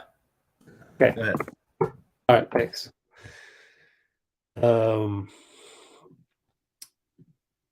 Draymond's coming right up. Come on. When you get early signs that Klay's climbing into that sort of zone, I mean, he seemed very bouncy from the start. As Steve said, he got a lot of clean looks, right? Not really some wide open looks early. What's the vibe sort of you got from him right from the start? I just knew he was locked in. He was really pissed off with our performance yesterday from the other day and coming into today, and he was dialed in. And when he's getting great looks like that, we know he's one of the best shooters to ever play this game. So it's on us to make sure we're finding him and screening for him and making sure he's getting open looks. And I think we did a better job of that tonight. And he found and got to the spots that he wanted to get to, and it was huge for us. Draymond, after game 1, you categorized your performance as disgusting, right? And then you guys come in here, go small. You're spending a lot of time on AD. Just like heading into this game, especially when Kevon's then out of the starting lineup? What's your mindset? Just how do you assess your performance? Just to be aggressive on both ends of the floor. Last game, I felt like I never wanted to feel like that leaving the game again. Okay, thank you. I never want to leave the game feeling like that. I was disgusted with my performance, as if I didn't know how to play on both ends. Chris DeMarco showed me some film yesterday, and he said, I don't know who this guy is defensively. They were all defensive clips, and they were pretty much through the first 3 quarters, and then he showed me myself in the 4th quarter. He said, this is the guy I know. So show up that way tomorrow. And, I took that to the heart, and I knew, that I would have to come out and have a good game in order for us to win. Obviously, we were able to win pretty handily, but just knew I had to come out and be aggressive on both sides of the ball, be decisive. I thought game 1, I was very indecisive on both ends, and I just wanted to change that tonight. Draymond, Ruth for Hispanic Sports Media. I threw you a comment earlier about your game day outfit. Were you trying to channel Griezmann in some way for your game tonight? Of course, he's great. Greaves is great. He's been doing it at a high level for a long time. I had the opportunity of meeting him a couple times. It's absolutely incredible, but also looking forward to that game here this summer. It'll be fun. I've been to a few of those over the course of the years, a couple out here. I've been to one in LA. I went to El Clasico when it was in Miami. The ICC International Champions Cup put on, and I know they're coming out here this summer, and I'm going to be an honorary captain for that game. So I was just excited. I got the jersey and wanted to wear it, and it led to some good luck for us. Hey, Draymond, could you take us inside a little bit of the changes and tweaks you guys made tonight? We played with more force. We played with more force on both sides of the ball. The ball didn't stick. We moved the ball and got everybody involved in the offense, and that was big for us. When we're moving the ball like that, everybody's involved. It makes us a lot tougher to guard. And I think, but it all started on the defensive end, though. I think we met force with force on the defensive end. We were able to rebound the ball well, and when you're not playing against a set defense every time down the court, we fouled so much last game. They were on the free throw line, it seemed like every play. And, that's tough. That's a great defensive team. And you're playing against that defense every time down the floor. It's just sat there waiting on you to come down. It's a lot tougher to score. So I think our defense led to some better offense for us, and, that was good. Draymond, along those lines, what did it mean to see J-Michael come through like that? He's gone through so much this season, and even months ago you said these other guys are getting prepared to shine on the big stage come playoff time. Well, I've known J-Michael since I was 16, 17 years old. I've been competing against him, and he's a dog, always have been a dog. And you get thrusted into a situation that you've never been in before in your life, in your career, where you're not playing much, may play a couple games and not play a few games, and that takes some adjusting, and I think throughout the course of this year, he's been adjusting to that, and it's coming together at the right time. Every time his number's called, he's been ready. He was ready to go. What was that? Spending game 3, and he stepped up huge. He was ready to go every time his number was called last series, and he was ready to go in game 1 when his number was called, and tonight. And so, stepped up like a true professional and a dog. We knew we needed, with Loon not being in the lineup, and we knew we needed some dog out there, and he stepped up for us in a big way. And the force you talk about, I mean, you guys made it more difficult for Davis in there tonight, didn't you? I mean, you always. I'm sorry. How important was that to change his looks and to alter his game? It's very important. AD's a great player, and when you just allow him to get to the spots that he want to get to, it's the reason he wanted to get to those spots. He's great at it, and he's not going to miss many. When you try to make him do things on our terms, make it a little bit tougher. Now, in saying that, you can play that same defense and he can have a great game. That's why he's great. That's why he's been great for this long.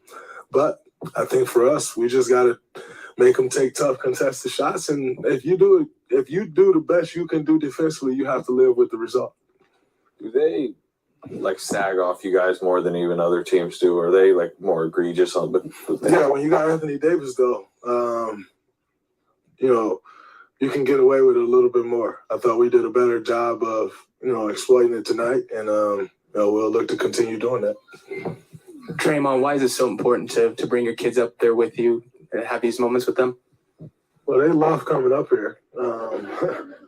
And, I think for me, all right, DJ said he's out now.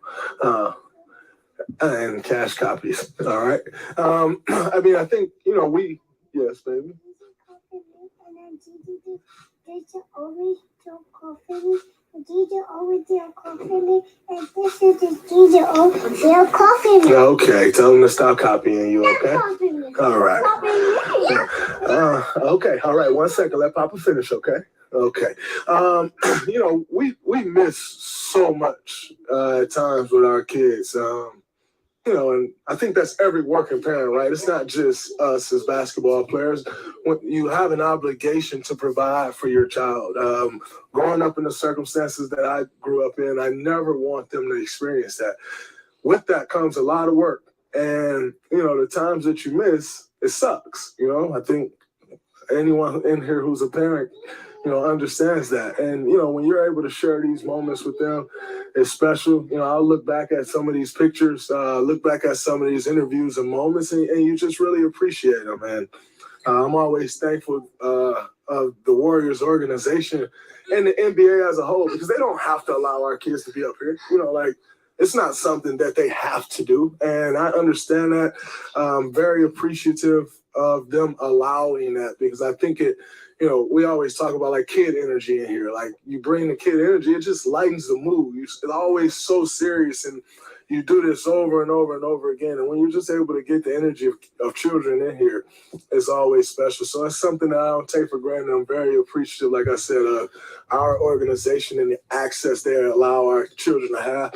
And then also the NBA as a whole, as a league. Like our league embraces us having our children around. And it's such a special thing, because these are memories that'll last a lifetime, and this is documented. Like I'll be able to find this interview forever. I'll be able to find these pictures forever, and it's a special thing. Draymond, you talked about improving the defense today and shutting down Anthony Davis, which was choose from game one. How do you take that into LA with such a rough crowd and keep that focus to where you guys can go there and do what you have to do? You got to take the show on the road. It's a lot easier to do things at home than it is on the road. But I think for me, I just got to approach the game with the same mindset and same physicality, knowing that he's going home, he's going to be more aggressive, and got to expect that. But try to defend him without fouling, make him take tough shots. And like I said, if I can make him take tough shots, whether it's here or on the road, if I can make him take tough shots, I just got to live with the results. Sometimes you're going to make them, sometimes you're going to miss them, but just try not to give up the easy ones. She's so cute. Draymond, so I heard you, I believe I heard you right after the game. I believe it was your babies that were like, we got this one. And you said, we got to go get one or two in LA. If you can elaborate on it, I know you gave a really great answer about your kids just then, but those moments, especially when you were disgusted with your play just a game ago, and now you walk out and you have that to celebrate as you're walking to the locker room. What is that like for you? Those pictures of Steph and his dad when he was a kid aged well, and I'm sure these will too. So, absolutely, I think when we lose, I don't bring them back. You're trying to figure stuff out way more serious, and they don't get the opportunity. So number one, that's always more incentive to try to get a win. This guy doesn't let me live it down when we lose. Daddy, why do we lose? How did we lose? What happened here? What happened there? And so, and so I'm always conscious of that, and I always try to teach them, like, winners win, and you can't be teaching him and talking to him and her and my daughter Olive and telling them winners win and you're collecting L's. That's not a special thing. So, just being able to have those walks with them down this tunnel is important, and it's huge, and they love it. And I think, anytime as a parent you can provide things for your kids that they love, it's always an extra added bonus and incentives and make you want to do more of that, put more effort into being great. And last night I was in the gym. He was here with me. Olive was here with me. And, they love that. And so I think it's, No, I wasn't. okay. No, And it, it just pushes you way harder knowing that they're watching every single thing you do. All right. You want to talk? Go ahead. Okay. All right, let's roll. I said All right, y'all say thank you for having you up here. Thank you. Say thank you. Thank you. All right. Go ahead. Pull your shirt down. Pull your shirt down. Pull your shirt down. Uh-oh. All right. It's done. You can unmute yourself. That was, if you get a chance to watch this video, it is just adorable. I'm watching this video if my life ends after I watch it, bro. Like I'm watching this one. Is that the greatest post-game interview of all time? It might be. Just the fact that he had both of them like as footballs. It was awesome. Like it was holding both of them. Just loved it. And then, and he talked a lot about winners win, and you want to show your kids winning, but such a unique interview that was. I love the fact that it was off the beaten path that way. That was awesome. I can see a little. My comment real quick. J-Mike got engaged. Congratulations, J-Michael Green. Getting the took most engagement photos at the Palace of Fine Arts. I'll have a couple of them on our YouTube stories. I saw them on through his wife's account, but sometimes, even though they're public, they don't want people to know it. So I'm not just going to give that away. So that's how I knew. Anyways, back to Draymond. Yeah, I love that. One of the few rings more important than the championship right there for Mr. J-Mike. I hope it lasts. His whole life. I mean, that's great. It's great to hear. But Draymond talked a lot about J-Mike, but go ahead because I got to edit this real quick and it'll take a while. Okay. Couple minutes. Draymond Green talked a lot about winning and showing kids, what you do when you lose and how to bounce back and how important it is to win because you get to have that time. But I also got to think after a loss, coming home to your kids, and it's true for Steph. It's true for LeBron. Obviously, his kids are a little bit older now, but they're not going to act like people on social media act. They're going to say, "Well, why did you lose? You should have won." But then, I love you, and you're my hero, and you're. It's just like, you're going to win next time, right? Yeah, I'll try and win next time. Okay. And even if you don't, they don't care. They love you. They're always going to be by your side. They're always going to, other than being teenagers for a little bit, they're always going to openly show their love to you. So, yeah, you kids lift you up after a tough day. All kids especially, but just all your loved ones, and love accomplishes a lot more than hate, man. It just does, and hate has done a lot of things, but it's not even close. It's not even close. It's a blowout win for love over hate, So, sixth playoff game with 8 or more threes than most in NBA history. Haven't verified that, Ryan, but Ryan's pretty on the spot most of the time, so I believe it. Unbelievable. Klay's not even going to get talked about a lot today. Poor guy. But he doesn't care. He wants the wins, and he's getting them. And 27-9, I saw that earlier. 27-9 following a loss in postseason since 2015. It's 27-9. That's pretty good, man. Also, I believe this is the 15th. Let me put it in the notes. So you said 27-9 after a loss. What was the one before that? Sixth playoff game with 8 or more three-pointers made. Most in NBA history. Steph most assists in playoff games since 2014. Wow. Really? I guess maybe last year he had an 11 assist game, I think, against the Mavericks. But I might be wrong about that.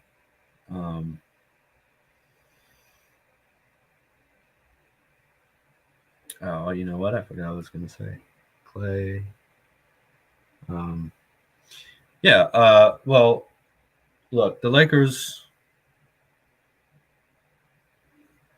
We know the caliber of this team. We really do.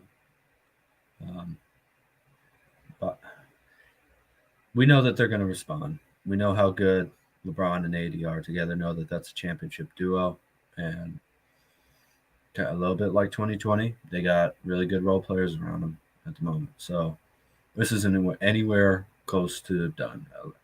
I'm going to quote J-Mike and say we're going to enjoy this until midnight. You know, Did he say that just now? J-Mike always says that after a win or a loss. Oh, I got going to you. enjoy it or focus on it until midnight, and then it's time to move on. You know, have a day off. The Warriors will practice or look at tape or whatever. All of us should be trying to study as much as we can, like the Let's Go Warriors crew, like the Let's Go Warriors team does. And then we got a big game in LA in what probably should still be called Staples, but in crypto.com arena. And got to prove we can do it on the road. You know, even then, we've been down plenty of times, 2-1. Lakers aren't going to care about that. We could go up 3-1. Lakers aren't going to care about it. That's LeBron James. You think 3-1 is going to scare him? No, it's not. So, got to understand that this team's coming right back at us. They are pissed. You know, they're more pissed losing this game than we were losing game one. It was at home, but we lost by 5. They lost by 27.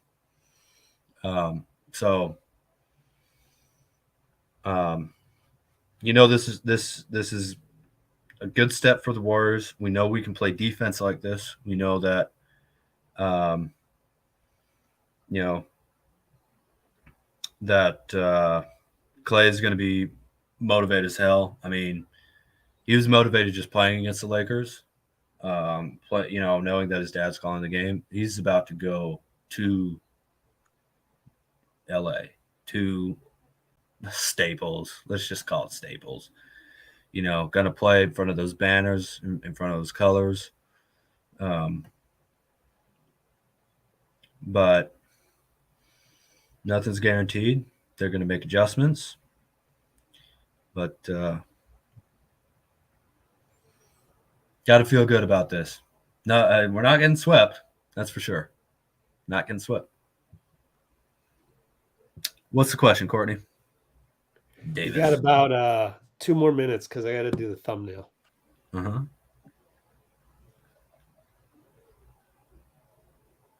Yes, the dude who went crazy when Steph was going off. Of course I remember him.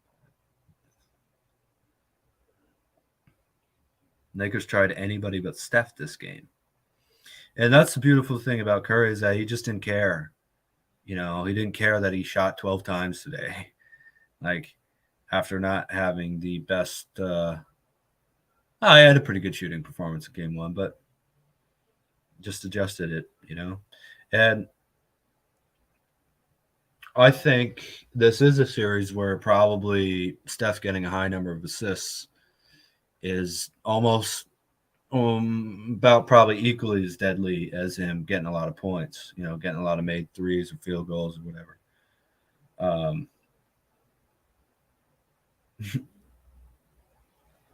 It's just unbelievable how many hats Steph can wear, really. You know, you need to be a great attacker of the rim, he can do it. You need to be mid-range master, he can do it. Obviously, three-point shooting, everybody knows about that. You want to be a great passer, can do it. You know, you want him to be an off-ball wizard. Obviously, he's the greatest off-ball player ever. I mean, so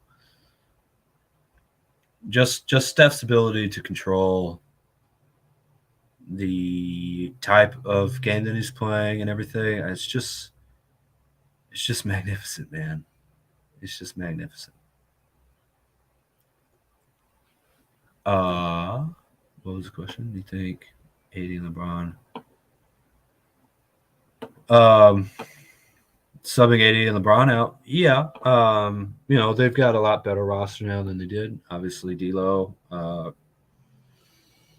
can play, make, and score himself. Schroder can do that. Reaves, and Hachimura was just totally on fire today. But exchange faces. I hope not. I feel like that'd be pretty painful. But yeah, that's the great thing about Steph and Klay is that you can't double both of them because then you're playing 3-on-1. So, can't do that. What happened? Steph gave somebody his sneakers. Oh, the Filipino guy. Yeah. Actually, I linked up with him on Instagram. So cool. Maybe we can invite him on here. Yeah, why not, man? Yeah, make some time. Get that famous scream. But hey, love is rewarded. Love is rewarded. And so is respect. Michael Green audio now on. Coming soon. So finish up whatever you got real quick, Dean. Oops. Okay. Yeah, I think I'm going to take a quick break after this too, Rich. Just got to do something. Okay. But yeah, I mean, this is a great game. We got the film. It's tied 1-1. You can't let up. You have to keep doing this the whole series. And it's going to be tough. The Lakers are going to make adjustments. But one thing that really gave me hope was I watched our third unit out there on the court tonight and went, oh, my God. It's Donte, Gary, Moody, Kuminga, and Lamb. Unbelievable. Thanks, buddy. Catch you soon. As I officially post the Steve Kerr one. Draymond's still uploading, so it'll take a while. And here's J-Michael. So let's put that on the screen. Let's update Twitter just in case. Klay hanging with 49ers. Ooh, we got to save that one somewhere. Hold on. We'll look at that later. But in the meantime, let me just save that over here. Boom. All right. J-Mike.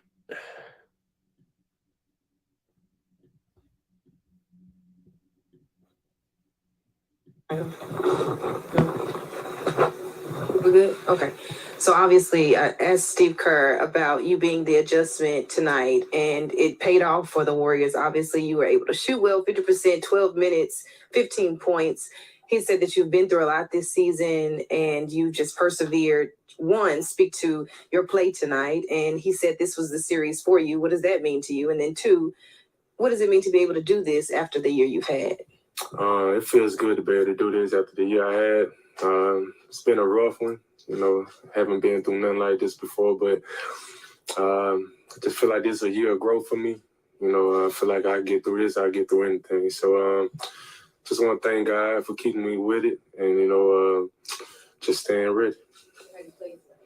I'm glad I played well. Been waiting on this moment. Just want to show that I could help. I'm here to help the team. And so it was just big staying ready. You surprised how open they're leaving? I mean, a lot of guys, but even you. I really don't care. They continue to do that. I mean, keep us open. Yeah. I mean, that's obviously why they made the adjustment to get your shooting out there. Did you know going into the series that, she mentioned, but that this is a matchup that's conducive to you? I mean, they always tell me to stay ready. So they seen this before and that my time will come. And, first series, I was kind of struggling with it, but we had a team meeting and Steph, he said some powerful words and it kind of got me locked in, let go of everything, and just all about the team. J-Michael, Draymond was saying that, he said you're a dog, which we heard that before. But when you knew you were going to start, is there a different mentality there? It's playoff time, so it's already a different mentality coming in. Just got to be physical. They'll let you play a little more, bang a little more in the post. So, my mindset just to hit. I just want to be physical out there and just hit whoever come through that lane. And what did you think after you guys lost game one? What was going through your mind when you guys lost? Physicality. They punched us in the mouth first. AD had 30 and 20. We can't let that happen. Their role players got going. So we knew coming in tonight that we had to step up the physicality. J-Mike here. Ruth for Sports Media. Going into a game like tonight after losing game one and the adversity that comes with it, how do you prepare yourself mentally for tonight to be able to make the impact that you did? It was a quick turnaround for game one.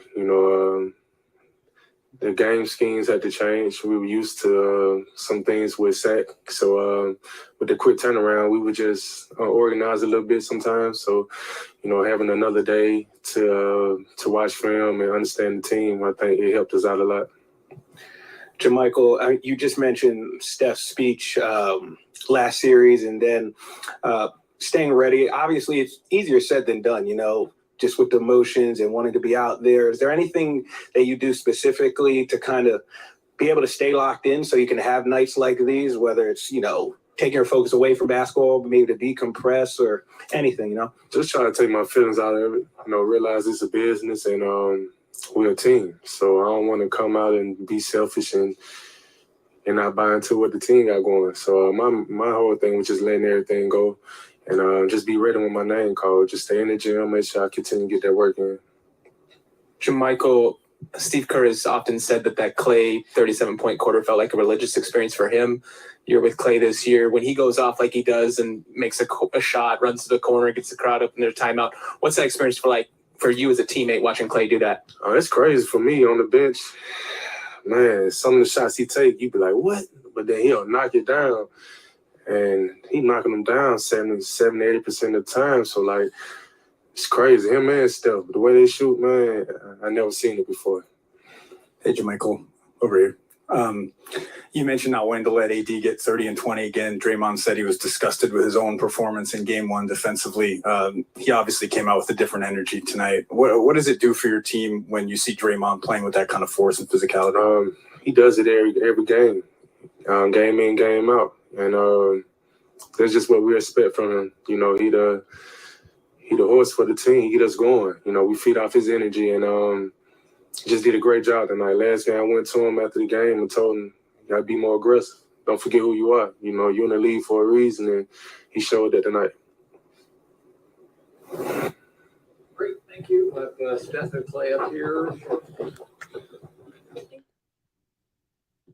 So there's J-Michael, Steph and Klay anytime, although they're probably up there by now because, we took a little detour with me editing and Dean holding court with his coverage, post-game coverage. So we're in a little bit of catch-up mode, which is to be expected. And I didn't mind it as much because, J-Michael isn't the most popular player sometimes, so we could go a little long with the analysis and push him back a little bit. And so,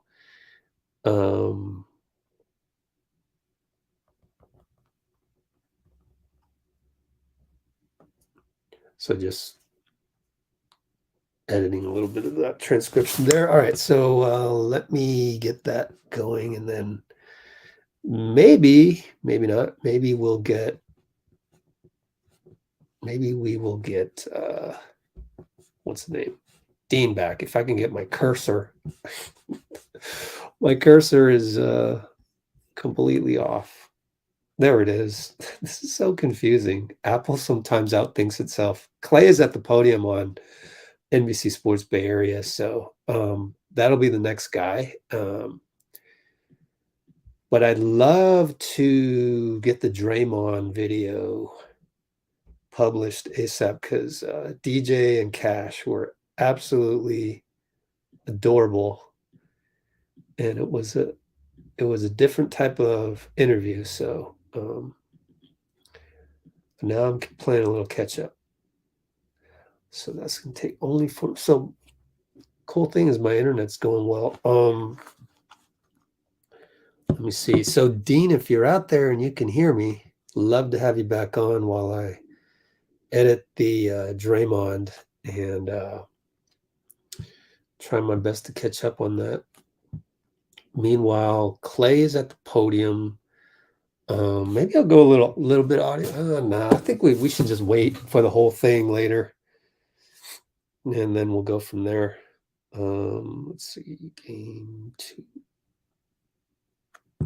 Okay, gotta copy that. What do we got? Yeah, Bud got fired. We talked about that. It's if you want the timestamp, you can look in the description, Ryan. We talked about that. Unfortunate. Actually, Steve Kerr talked about it too in the pregame. I even took notes, but they got erased because my Discord was buggy. But yeah, it was Steve basically said with Budenholzer, he thinks it's unfortunate, it's too fast, especially with Bud losing a family member in the process, and but it is business and it is how the NBA works, and too bad. Really disappointed with that, is what he said. Draymond videos. Okay, so get out of there. Draymond.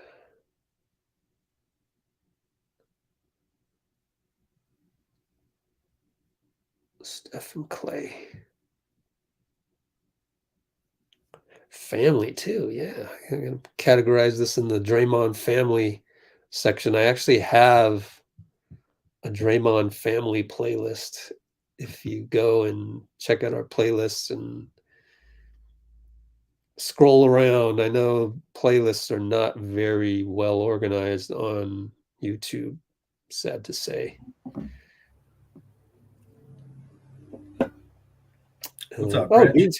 Go ahead. You got a couple minutes. 3 of the 4 past champ coaches are gone. Well, that yeah. means Yep.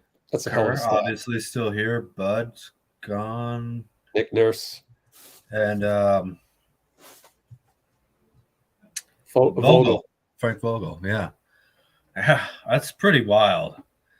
That's pretty wild. Obviously, Bud also has a pretty long coaching tree, too.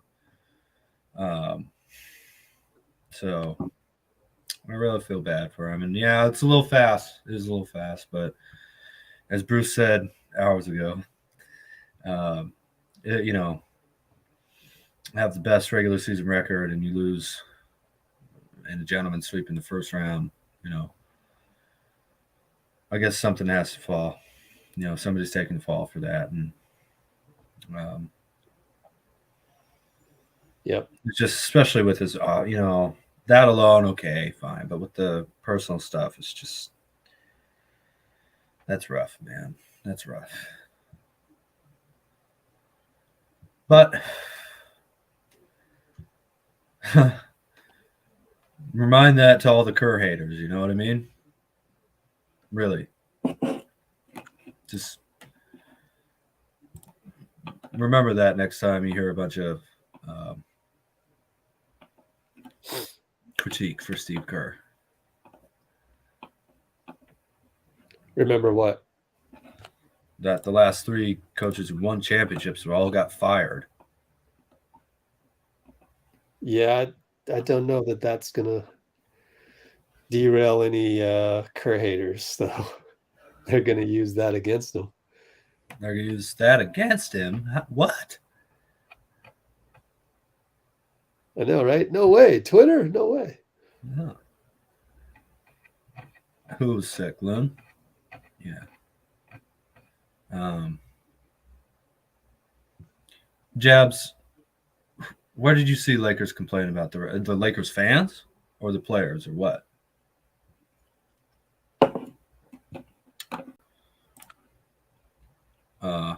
Anyway, Kerr the best coach. Don't care even if Pop's still around. Yeah, I mean, what? Kerr, Pop, Spoelstra. There are a lot of great coaches in the league right now, actually, I think.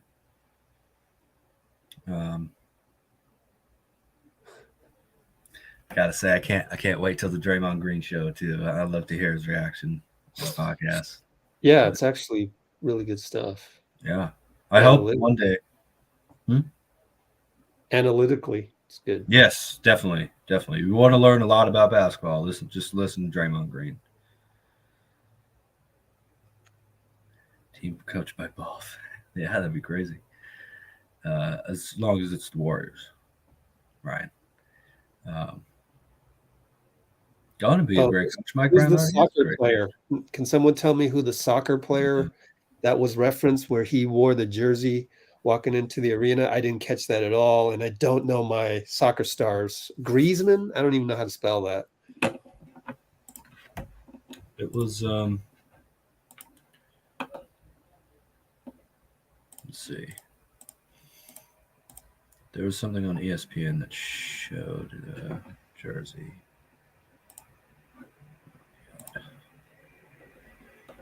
Let's see if I can find it.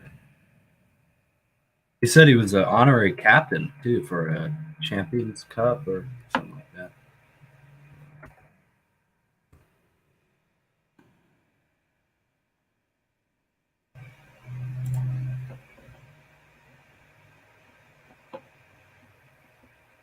Yeah, he's honorary captain for that Champions Cup, International Champions Cup. It's pretty cool. Sheesh. Yeah, it's awesome. I mean, great competitor to have around. Thanks, Bruce. Antoine Griezmann, awesome. I can edit my J-Mike notes. French player, love it. Man, you guys are resourceful. Yeah. Klay Thompson, but can't go to Klay just yet. You gotta do this Draymond video. Sure. Do you know why Griezmann in particular is someone that Draymond more to a kind of must-win game too?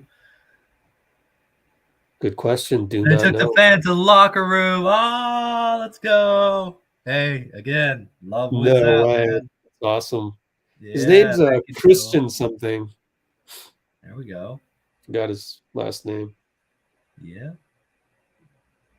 Pinoy pride right there. That's what I've heard. Yep. Soccer's your favorite sport, Bruce? Wow. All right. That's cool. That's cool. Moses Moody was incredible today, all throughout the game. Yes, sir. I don't know if I mentioned that before, but man, I'm really not kidding with the guard Looney type comparison. I just, that dude is so mature. He's playing so well, and after such a difficult regular season too. You know, it's not like he was getting 20 minutes a game. There's a lot of DMPs in the regular season. Just didn't matter. Showed up. Oh, I saw Griezmann with the Draymond jersey on Wednesday. Oh, that's cool. Yeah. Again, paying back the respect, you know. JK, Moses, PBJ next. JP already proved a lot, so I'm not putting him on that list. He played very well today, by the way. +8. Only took 6 shots. Was 3 or 4 from 2. So, yeah, I want to return the favor. That's great. But got about 2 minutes as I finish the thumbnail. Let's see. Okay, 2 minutes. 2 minutes remaining. I think the defense we played today was absolutely incredible. I mean, obviously to have to watch the highlights or whatever again, but we were really collapsing in the paint without giving up much perimeter defense.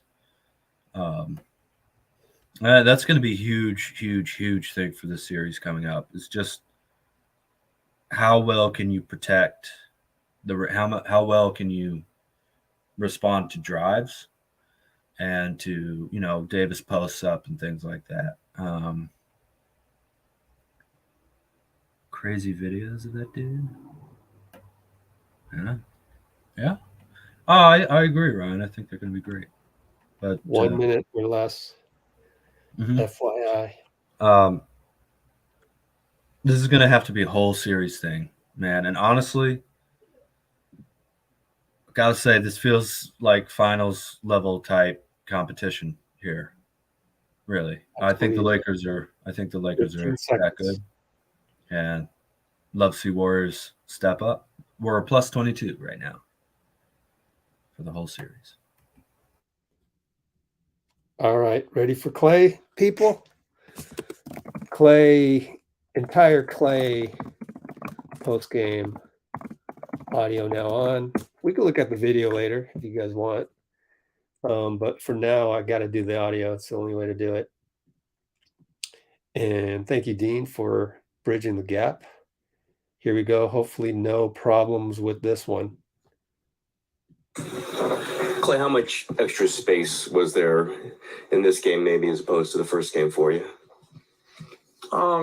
Well, I think we applied what we watched from film as far as moving the ball, spacing the floor.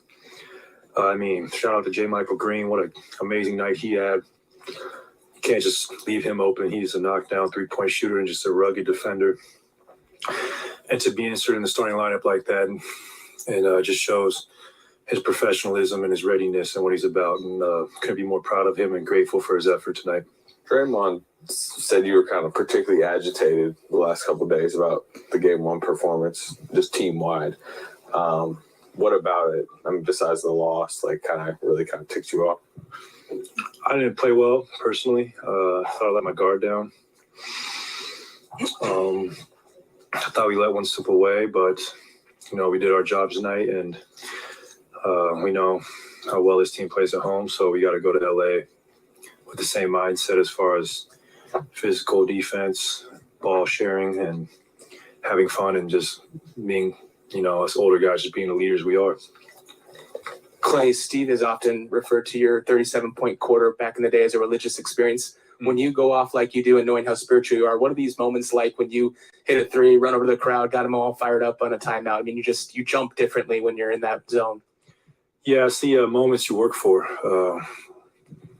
You might not see them all the time when you're in the gym, when you're conditioning, running 1,000 miles, but those short moments of, euphoria and that flow state where you just feel like you can't miss, make all those hard days more than worth it. And I was just trying to get the crowd going, and it's always fun when you shoot the ball well, but it's even better when you couple that with a win.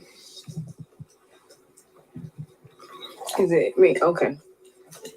Klay, you had a really big game tonight. Obviously, you led the team tonight, but it was the exact same stat line as Game 3 in the finals against the Cavs and LeBron in 2017, 11 from 18, 11 for 18 from the field, and 8 for 11 from 3, 30 points. One, did you know that? And then two, can you just kind of speak to you in that type of play in the playoffs, and then to have that against LeBron yet again, and then you said this was a dream come true of a series for you. Just kind of elaborate on that. I had no idea. That feels like an eternity ago.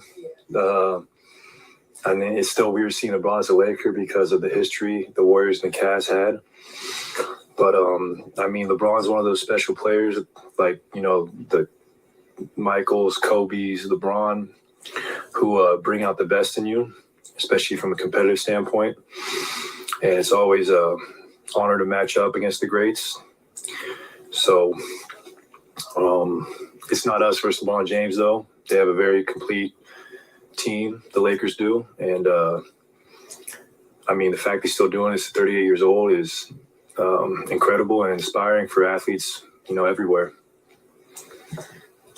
With Steph kind of getting into foul trouble, did you feel like there was an onus on you to kind of get the offense going? Not really. I just try to play with him myself, and I told myself that last game. I watched film. I feel like I forced a few shots. And tonight I just play within the flow of the offense, and I'm at my best when I'm running around screens, I'm hitting the open man, I'm cutting hard. And Steph was magnificent tonight, 20 and 12, ran the offense perfectly. and we go as he goes. I think everybody knows that. Klay, Sunday in Sacramento, you talked about sort of the personal significance and emotion of this series for you. As she mentioned, you know, something you had dreamed about for a while to play the Lakers in the playoffs. What's it going to be like to play the games in LA now, the next two, and how does that sort of change the dynamic for you, I guess? Doesn't change much. I'm going to be myself. I'm going to play hard on both ends. I'm going to hunt great shots. But just from a life standpoint, it's such an incredible experience to play in front of my friends and family.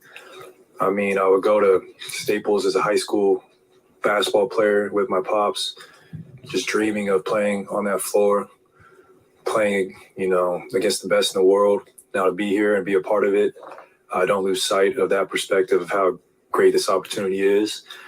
And I'm just, you know, excited to do it in a building where all my hoop dreams came about. So, you know, I have so much respect for just the opportunity ahead for me. And I'm the huge Kobe fan, obviously. He was my biggest inspiration. And I'm just going to play my hardest, you know, just to honestly honor him and Gigi, because without his play and all those years of me viewing his tenacity on the court, I would not be the athlete I am today. Klay, how do you view your specific matchup in this? You got Reaves guarding you, at least to start. You got maybe Schroder on you. You guarded Reaves last game. I think you were guarding Jalen Angel a lot tonight. Just how do you view that, and how can you win that matchup?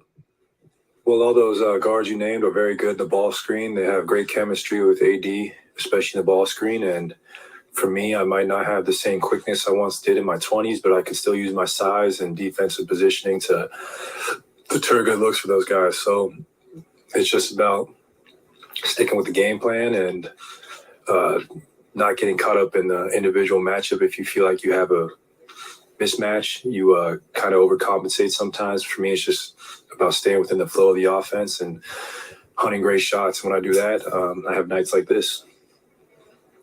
Hey, Klay, Draymond Green a couple of minutes ago talked about being decisive more so in this game, certainly than game one. Did you sense decisiveness specifically from him, and how much easier does it make your job when he's locked in on both ends like that? That's the Draymond Green we love. I mean, he's so great in the pick and roll. He's so great at making plays out the pick and roll, and he's like a point guard for us out there, being 6'7", 250, and the ability to get to the rim, shoot the three, hit the open man. I can't name a lot of players who play like that. He's our Swiss Army knife, and when he's getting downhill and he's finishing at the rim and he's hitting the open man, like, we're at our best. So we'll look forward to this continued effort by Draymond, and just like Steph, we go as Dray goes. Klay, how did it? Can you repeat what you were saying when you banged that three early in the third quarter, or is that something that you can't go into? Wait, what's that? You were screaming after you banged that three. You were skipping. You were obviously in euphoria. Yeah. Do you know what you were even saying? No. Sometimes when you're out there and you're having fun, things just come about without intention or thought. And I think I was saying something along the lines, I'm the one. A few probably cuss words in there I'm not proud of, but those are the moments I feel the best as an athlete, you know, when you feel like you're just clicking and your game is just effortless. Klay, Draymond spoke of playing with more force to kind of maybe take Anthony Davis out of his groove a little bit from game one. I mean, how much was that an emphasis to just at least make him alter what was working so well? Yeah, I mean, Draymond can match up with anybody. He does very well on bigger guys, smaller guys. He has incredibly quick feet for his size and long arms, and he's just a pest. And we know how great AD is. He's one of the best in our game. So we're going to try and make it as tough on him as possible because we know how important he is to the Lakers winning games. And I thought Dray did an incredible job on him tonight. It's a tall task, obviously, for Dray to keep this up, but we know he's capable, and we're going to trust him to, you know, continue to try and slow him down. Klay, here to your left. Yeah, to your left. You had a great game tonight. How did you prepare yourself for this game differently than you did for the first game? I would say I relaxed a little bit more. I was not happy with my game one performance. Shot the ball very inefficiently, probably rushed some shots. And tonight I just let it come to me. And I was telling myself to stay patient, and it paid dividends. Klay, last time you were in LA for the playoff series, I think it was the Clippers in 19, when you took that dip in the ocean that you said rejuvenated you. Any similar plans? Well, if the weather is better, it's not so June gloomy, I'd love to go jump in, hopefully go down to Manhattan Beach or something and jump in by the pier. There's something just about getting in the Pacific Ocean and body surfing that just resets your whole mental and your spiritual being. And I'm a true believer in the powers of the ocean and all her healing properties. Heads up. Here you go, Noah. Got your swim, Louie? I don't go that deep. Are we? All right, Dean, feel free to come back on. That was hilarious. I think he did an airplane. I wasn't paying attention, but that must have been. That's what he said. Heads up, right? Yeah, I missed that. Clay's a poet. He knows it. Clay's a poet. Oh, I love it. I love it. Mark it down. And he also said Draymond is 6'7". I can't wait to hit up Draymond on Instagram about that. Yeah. Uh-oh. What'd you say, Rich? I said he said Draymond is 6'7". Yeah. Maybe. I mean, all the heights in the NBA are just a little. No, but that's an ongoing thing with the team is how tall are you, Dre? And, he'll go 6'5¼ or something. And it's, listed at 6'5" or whatever. It's just like really being nitpicky on the little one. But for Klay to just go, oh, he's 6'7". What shoes do I have on today? Okay. It's real thick cushions, just to get to 6'7" or whatever. But I mean, I don't know. Yep. Everybody messes with their height. Everybody does. Just heard that Wembanyama was trying to tell people he wasn't 7'5" because he thought they might not like that. So it just must be at 7'4". Yeah. Really? That's interesting. So he's really 7'5", They can go. Oh man, he's probably 7'6", honestly. Dude's huge.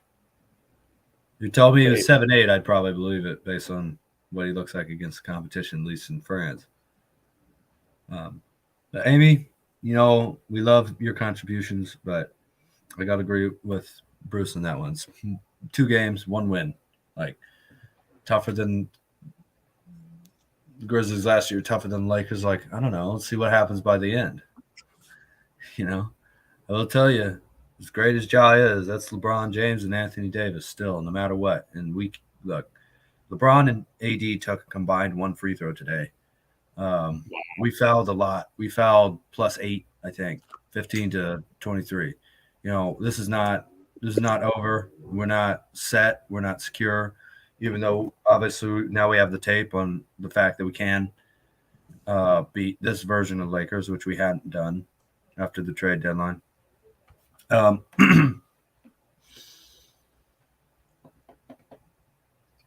We're going to their home now, and the road. I love that we won game 5 and 7 against Sacramento, but those were wins 12 and 13 on the road for the whole season. So, look, against this team, you can't relax until the series is over. You just can't.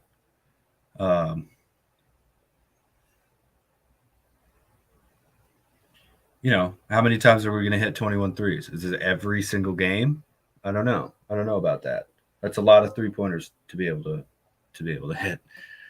And How many times are they going to shoot less free or one more free throw than we do on, again, 8 more fouls for us? They only shot 1 more. So totally not over. Can't feel safe. And obviously the question is, if you can play this well in game 2, why don't you do it in game 1? And I think that's kind of silly because this is basketball. It's very difficult, and it's a very close game. But they're going to adjust. They're going to adjust to us, and we have to be ready for that because again, they're going to be a little pissed off losing by 27. And Rich, yeah, don't want to make too big of a point about this, but we lost the fourth quarter, 17-20, 3 points. Oh man. Hold on, let me get my boxing gloves. Yeah. I'm just kidding. You got a 300-mile reach, Rich. I want to doubt it. I love the fact that I just gotta say, we have these sections in on Instagram of you can look at different players on their highlights, and for a while I've had Draymond with Baby Cash in it because I like the family highlight thumbnails, and now we can get DJ in there, so he's got both of them, so that's pretty cool. By the way, Steph is at the podium on NBC right now, which means I can either fast forward to it right now or we can wait a little bit. What do you guys want to do? Do you want to hear all of Steph right away, or what would you like? Want to do a poll? Yeah, let's do a quick poll. Yeah. How should I word it? What next? So wait, what are the 2 options? Full Steph now or post game audio in entirety, or something else? Write it in. Well, I'm gonna bet this is gonna be about 95 pro Steph. So that's just my prediction. Even though we don't do that. So RJ's here. What's up? Amy's here. What's up? Yeah. Bruce is still here. What's up? Katie Boyd. What's up? Yeah, Klay's such he's just I mean, what did he say at the end? That was just absolute, like you said, poetry. It was poetry. I believe in the effects of the ocean. Her healing effects. Yeah. I'm a true Here it is. I'm a true believer in the power of the ocean and all her healing properties. Yeah. Hilarious. Yeah. Let's see. Steph postgame audio has 9 out of 10 votes. Gotta respect the ocean, though. She can really mess you up right quick, man. Let me cue it up. You have 10 seconds or less as I try and find the beginning of this. Thank you, Jay. Have a good night. I freaking love you, all you guys in the chat, and you, Rich, too. This is a great feeling. Steph. This is a great feeling. Let's go. Hold on. Oh, he's 10, 15 seconds away. So mute your mic. Let's go to Steph for the whole shebang. Here we go. Probably 10 more seconds as I hit play.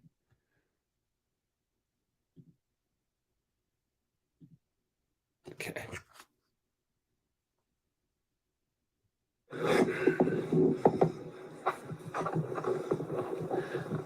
Ready? Steph, it was kind of a peak point guard on ball Steph tonight. Was that something you guys knew you wanted to do going in, or was it kind of just going with the ebbs and flows of the game early? There's a point of emphasis on trying to get the ball in my hands a little bit more to start, but the rest of it's just kind of read and react, taking what's there. They obviously had a game plan, and we tried to make adjustments, and I'm sure that'll continue throughout the rest of the series. And that's the beauty of what we can do, is playing a lot of different ways, trying to create good offense a lot of different ways, using gravity.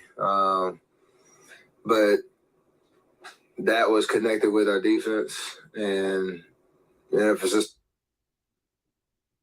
on not fouling, trying to make them earn, everything they got on that end of the floor. Obviously, Bron came out hot, hit some tough jumpers early, but we stuck with the game plan and it played to our favor. You mentioned using gravity. Just what does going small, having that extra floor spacing do for you guys, especially against a team with the Lakers' size? You got to give up something. It's hard to be everywhere all at once. What's that movie or show that?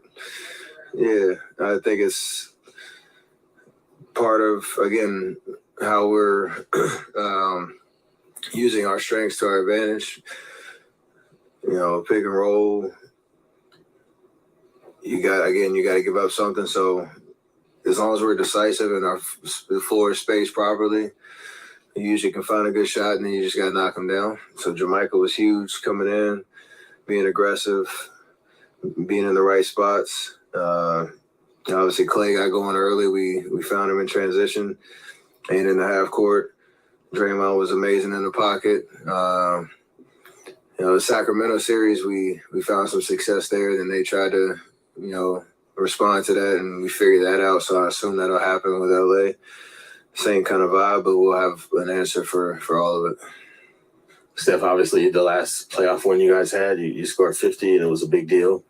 But does the TCC in you like these type of wins where it's up and down the lineup, all these people contributing, you only take 12 shots? Do you get a special satisfaction out of that? I do, but I like to shoot too. So just finding ways to be impactful and being aggressive. And whatever's working, sticking with that until you have to do something different. So we're capable of playing a lot of different ways. I'm capable of playing a lot of different ways. As long as we're just creating open shots, no matter who's taking them. And obviously tonight I didn't have a lot of open ones for a reason, and make the right decision. Ball finds the right person, and good things happen. Steph, Draymond mentioned that Klay was particularly pissed off after last game. Did you see that? Do you get a feeling what that might mean? And do you? I know all playoff series are big, but obviously it's Lakers. It's a team he's not. Even none of you guys have played the playoffs for, and he specifically hasn't played his childhood team. Do you sense some sort of added significance for him because it's the Lakers? Yeah, he talked about it before the series and how excited he was. I don't know whether he's pissed off at shots or the loss or both or all of it. He's a competitor, and he takes that stuff personally in terms of his performance and how he plays, and he's been that way his whole career. So whatever added fuel to the fire you need for him, whether that's... Sorry, I got to pause it there because I think my laptop ran out of space, and the whole point is to try and capture all of this. I don't know why it stopped like that, so just give me a moment while I figure out some things. Yeah, so that was the problem. So I'm going to delete some crap. Let me go delete the biggest file. And little technical issue, but we'll backtrack probably a minute and then replay that and go from there. So apologize for that. But it happens. I don't need Draymond anymore. Don't even need J-Michael. So that should open up some gigabytes.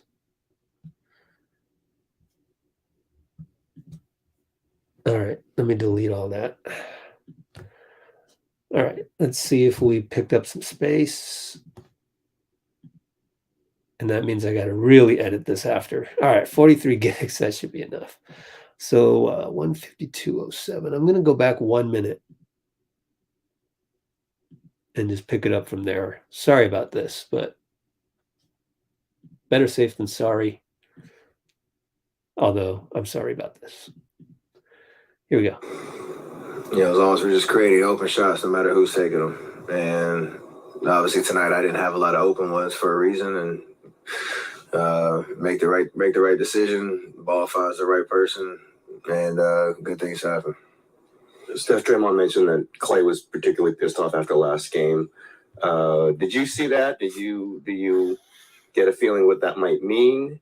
And do you? I know all playoff series are big, but obviously it's Lakers. It's a team he's not. Even none of you guys have played in the playoffs for, and he specifically hasn't played his childhood team. Do you sense some sort of added significance for him because it's the Lakers?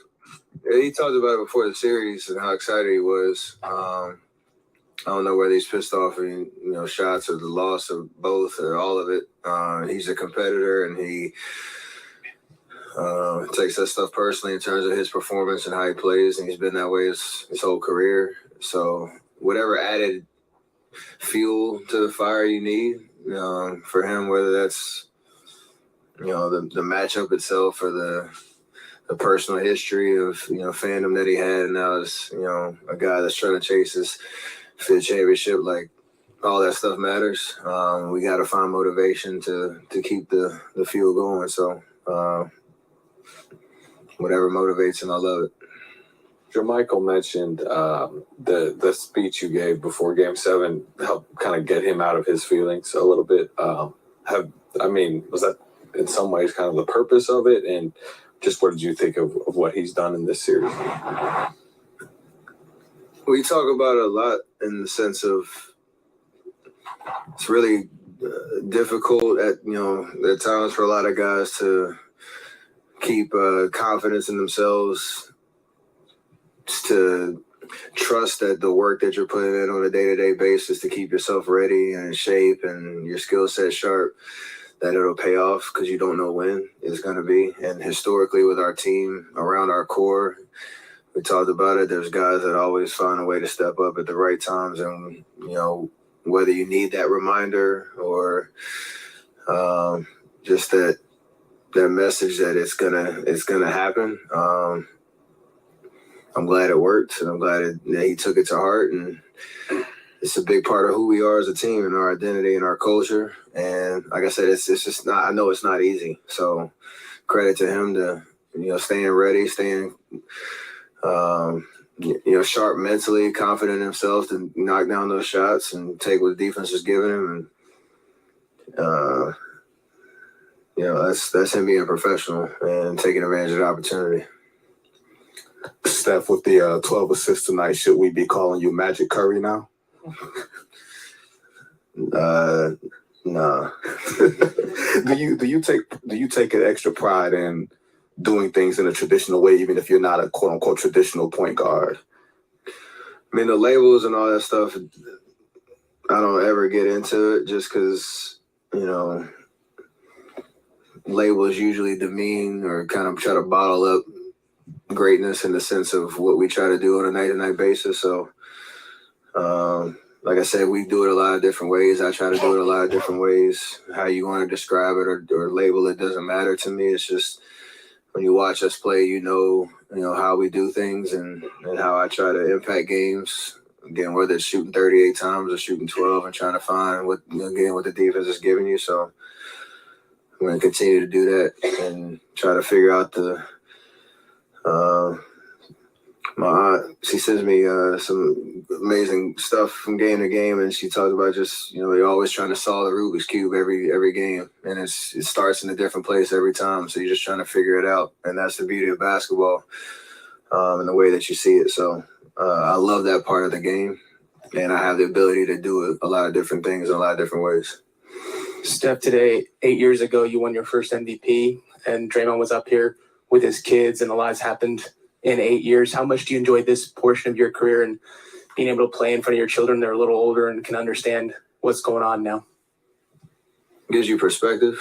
Me and Draymond talk about that all the time. Like, they're like kind of the timestamp on, a lot of things that you've experienced. And it's a beautiful thing to know you're still playing at a high level and you get to enjoy it a little differently than we did back in the day.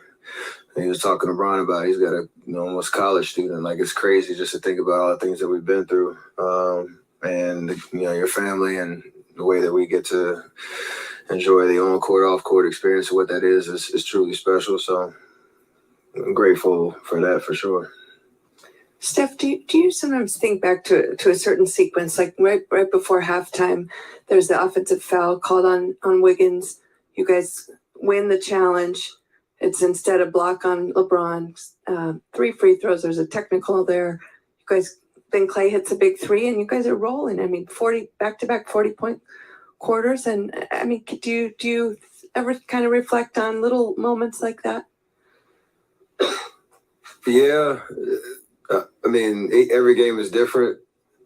Coach McKillop Davidson always talked about Big Mo. That was one of his things, and how you finish halves in college, but how you finish quarters, it matters, because that can carry over to the next 12 minutes, and especially in the playoffs, that you keep your crowd into it. You have just a good feeling leaving the court and all that type of stuff. So the specifics of this game went in our favor, and usually we're pretty mindful about that. And we talk about on the bench at times and timeouts, like 3 minutes left, let's finish this quarter strong, because it can carry over to the next quarter or whatever it is, and that all matters for sure. Can you believe back-to-back 40-point quarters there? I mean, it just, you guys were rolling there. You took off.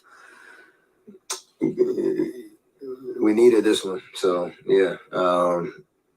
We had a great motivation to try to figure out how to win this game at all costs, and everybody played amazing basketball and focused basketball. And then you allow your crowd to get into it, and home court advantage shows up. Steph, did you feel that this Lakers team is tired? No, most teams, at this stage, you usually shrink your rotation. You're only playing 8 guys. And then, the styles of each team, whichever one wins, usually within that game, put yourself in a position to, be successful. So I don't sense that there's fatigue at all. They're going home for game 3. They're probably going to be energized and rejuvenated there. So we have to, show up with the same mentality we had tonight, and not expect that fatigue is going to be a factor at all in the series. So, Steph, what do you think about Draymond's defense on the AD? He just got 11 points. Draymond played physical and pressure ball.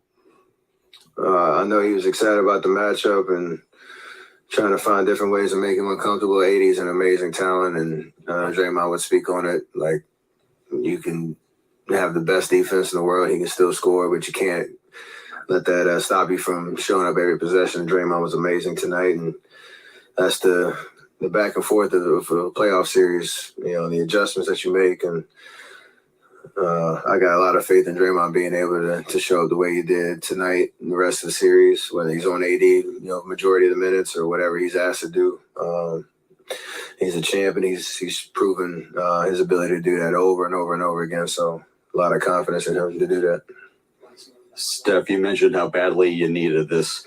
How much of a sense of relief is there? You don't have to go down 0-2 for the second consecutive series.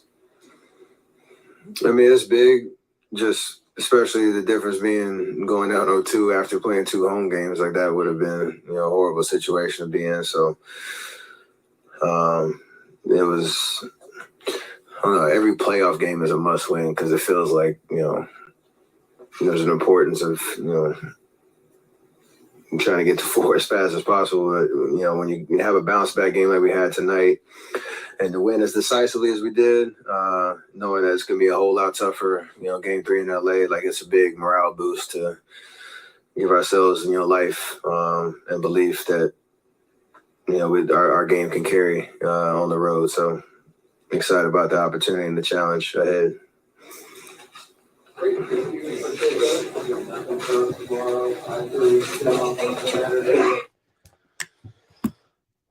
So nothing for them tomorrow, meaning no practice per usual, because they're a more veteran team that needs rest. I hope I recorded that okay, because now I've got to go really edit this crap. And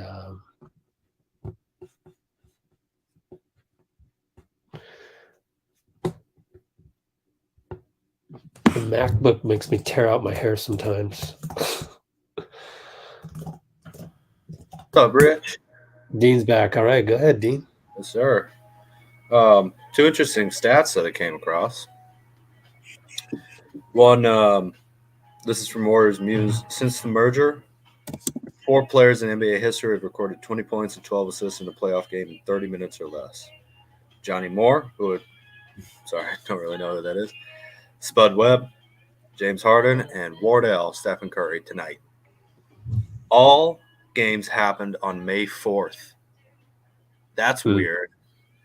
I guess May the 4th be with you, you know? But there's sorry about this. Really, really sorry about this. I don't want to mess up your parents' lifestyle or whatever, but you gotta be careful with that background music just in case.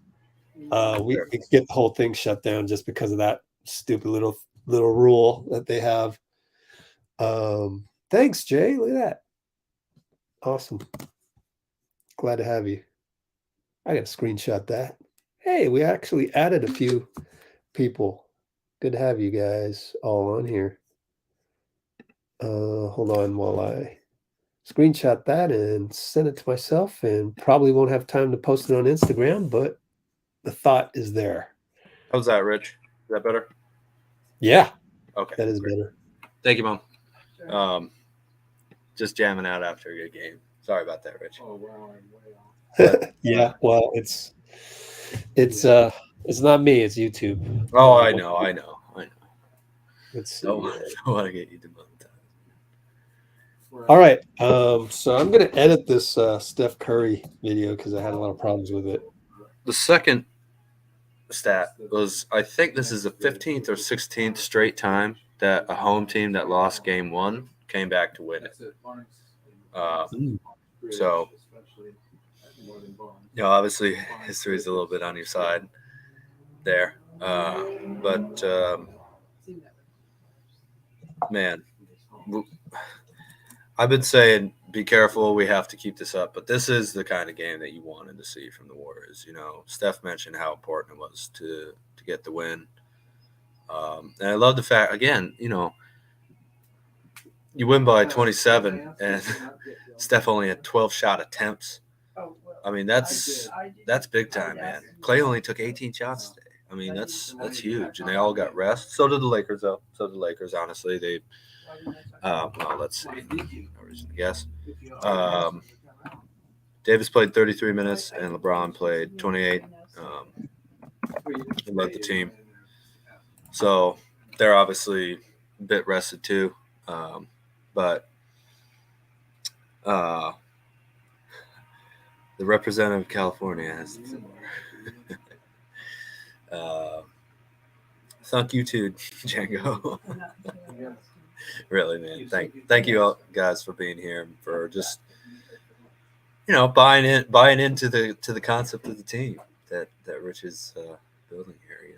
Weaponized joy, strength in numbers, positivity. I mean, it's all a very special thing to have going in this day and age, I think. So just it's beautiful to see. Are we going 6 hours tonight, Amy? It's as much fun as you have during a win. When you win like this, man, like, what else is there to say? There's not much to critique other than don't foul as much and keep doing what you've been doing. I do think one thing we have to point out, though, is that Lakers started hitting tough twos. Not just tough twos, tough contested jumpers.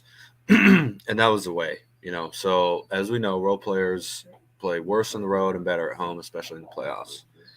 I hope Donte is able to keep it up. Excuse me. But that the Lakers role players, they're really gonna come out firing, because they took home court. But after this type of win, losing game 3 for them is going to be, winning game 3 for them is kind of a must-win situation for them.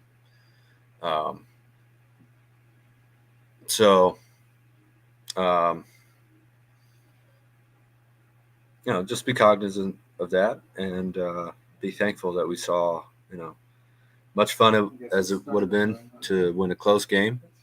And I didn't think any of these games were going to be a wide margin like this. I think I said that at the beginning of the pod. I thought they were all going to be fairly close games, but this is the tape that you go back to after. Unless we win in 5, you're going to have to go back to this tape at some point. Just to remember, what to focus on, how to, how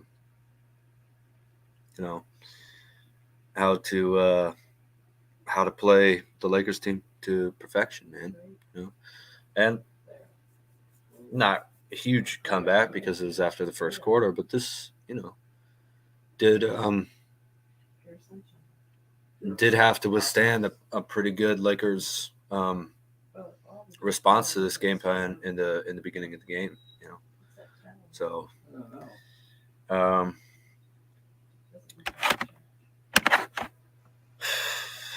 yeah. If you guys got something to talk about to go to 6 hours, I mean, I'm down for it. I'm sure Rich is down for it, but just got to take the game as it comes,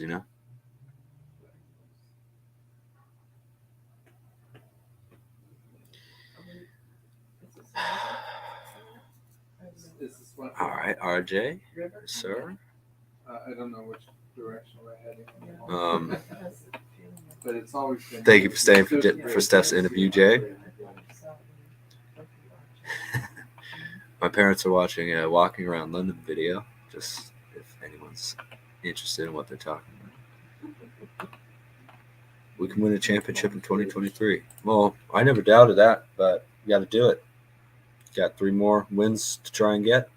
Then if we're able to do that, it's a whole another series, man. Whole another team.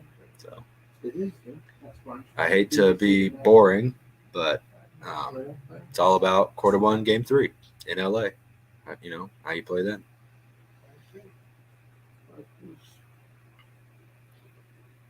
It's only 1:30 there. She can stay here forever. Yeah. Well, that's why you're the queen, Amy. The Steph Curry of Let's Go Warriors. I'm sorry. I meant Aisha. Although Steph not bad. Yeah. Oh, who's Aisha? Oh, nice. Yeah. Uh-huh. Oh, you said Steph. Okay. Yeah, Chef Curry with the pot. Man. It's so good to see the Warriors still able to respond, to a tough loss in the way that we all hoped that they would.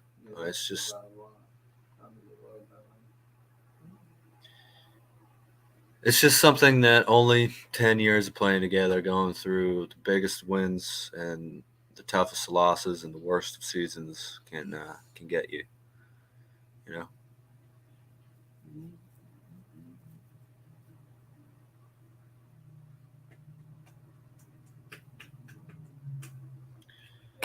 So let's see. I was looking at NBA news, and Pat Bev said only 50% of the players in the game actually love basketball, which I think is a bad exaggeration. But the real, true love of the game, you can't fake. Steph, Klay, Draymond, and all the big Warriors people, Jordan. They love basketball. LeBron, AD, and D'Lo, and all the Lakers. They clearly love basketball the way they're playing. The further and further you go, the more you really have to love it to keep going through this. I mean, just ridiculous kind of. I mean, it's Can you guys imagine playing 100-something high-level basketball games in 9 months? How every single year. how painful that is, how exhausting that is, and yet over and over and over again, the harder it gets, the better you play. That's incredible, man. It's just incredible. We won a couple games on the road, just Baker's dozen right now, but I mean, man, hopefully we get to 15. One more on the road, one more at home. I'd enjoy that.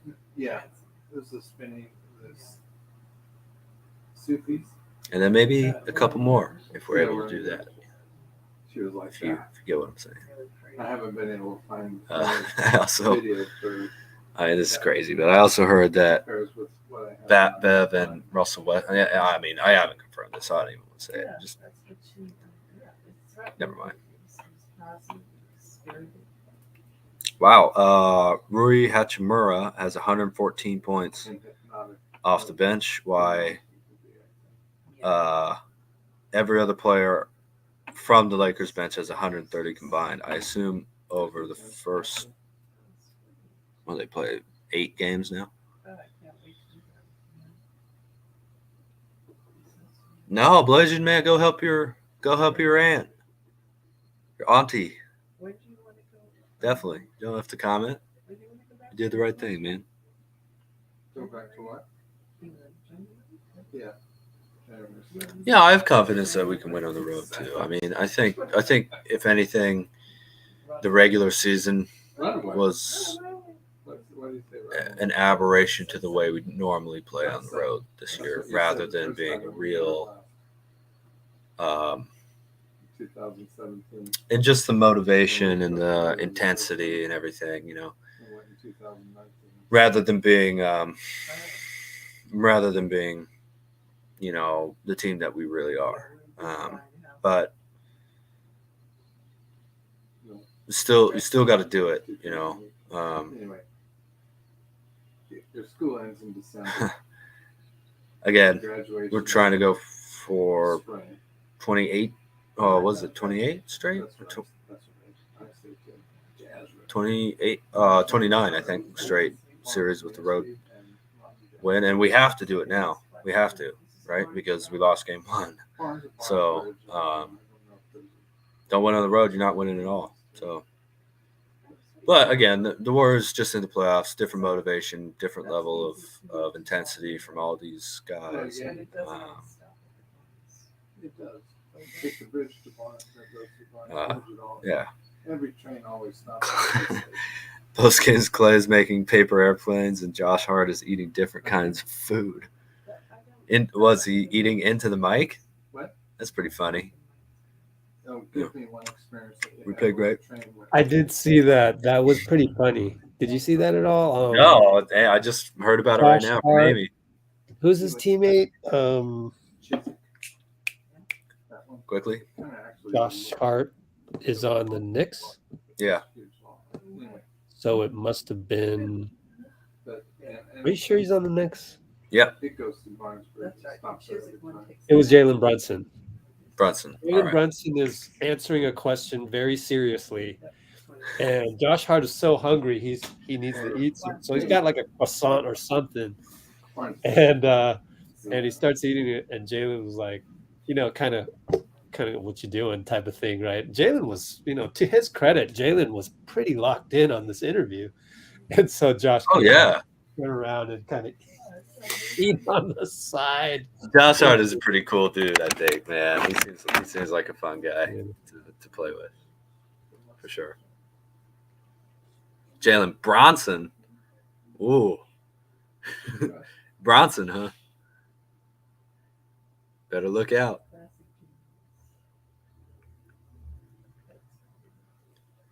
Yeah, that's a pretty tough Knicks team over there too. New York is a great basketball city. You have to admit. I mean, just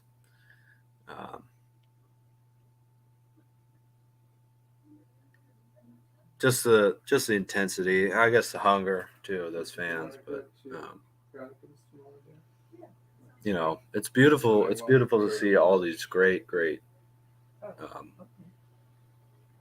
fan bases and cities getting rewarded This is one of the most fun. These last couple honestly, since probably 2018, the playoffs have been incredible. This playoffs from last year's, man, this has just been amazing. Exhibitions of basketball. Obviously, we're Warriors first here, pro Warriors in every way, but you just watch any game, and it's really incredible the level of talent the league has right now. Amy's saying the next post game he ate pizza. Really? That's funny. That was after a win, so I guess he could afford a little bit more than a croissant. Awesome. Man, they must have 2 days off eating pizza. Just I'm from Utah, so I'm able to make this joke without being too angry about it. But how many people delivered the pizza to him? Was it 15? Maybe you shouldn't eat that one. This last week, when you didn't go at all, you originally. Oh man, so happy to see the Warriors perform like this. I'm so happy. Yeah. Yep. It was exactly what we needed to see from this team. And I knew the Warriors could. You weren't happy in the last 3 minutes. Mute. I'm gone. Bye. 5 hours, Rich. 5 hours. You had to, huh? Don't time me out, dude. Compete to the end. Yeah. Compete to the end. And you played so well that we can joke about that now. Absolutely. That's what that was very satisfying. Yes. And me and Rich have a real good competitive streak to us. So yeah, believe me. We always like to have a little gentlemanly fun. I wonder what will be our next touche. Should be funny. Oops. Oh, I don't know. Yeah, that's interesting. Probably something to do with how many times the team should post up or something like that. Oh, trust the coach. Oh, yeah, but it worked. Yeah. And we'll both be half right, and the Warriors will, the Warriors will carry us back to like, oh yeah, we should just trust the team and know that they're going to adjust to anything, But man, I gotta say, I'm not stressed when I'm actually watching the team, but I was pretty stressed today before the game. I was, just. Oh, you mentioned you were upset in the comments. What, game 1 was it, or something like that? And I didn't even know what you were talking about because I was too busy and couldn't check the comments. Or maybe it was game 6. Did I text you? Yeah, it was after game 6. Yeah, because I was saying like, get out of the chat if you don't believe like the Warriors can win this. And it's just like the dark side of Dean. Well, it's protective. It's just protective of my team, and I'm like, oh, okay, all right. Like Draymond. No, I just got a little. Huh? I didn't even know what happened, so you're good. Yeah, you said. So I text Rich after game 6. There's like a day off, and then game 7 happens on Sunday. He's like, MP, ready to go in 10 minutes? I was like, oh yeah, absolutely, let's go. So just always good fun over here, and man, just love being around this team. Love being around Let's Go Warriors, and do have to say, I think we experienced the lose, grow, win between Tuesday, Wednesday, and today. Tuesday was a loss. Wednesday we grew. Today we won. Yep. That's life, man. Look. People seem to have perfect lives. It's because they've had to go through failure, and they didn't let that like scar them.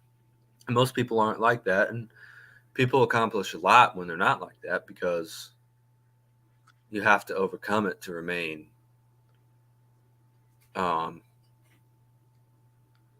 focused on doing something actually, beneficial or productive or positive or whatever it is,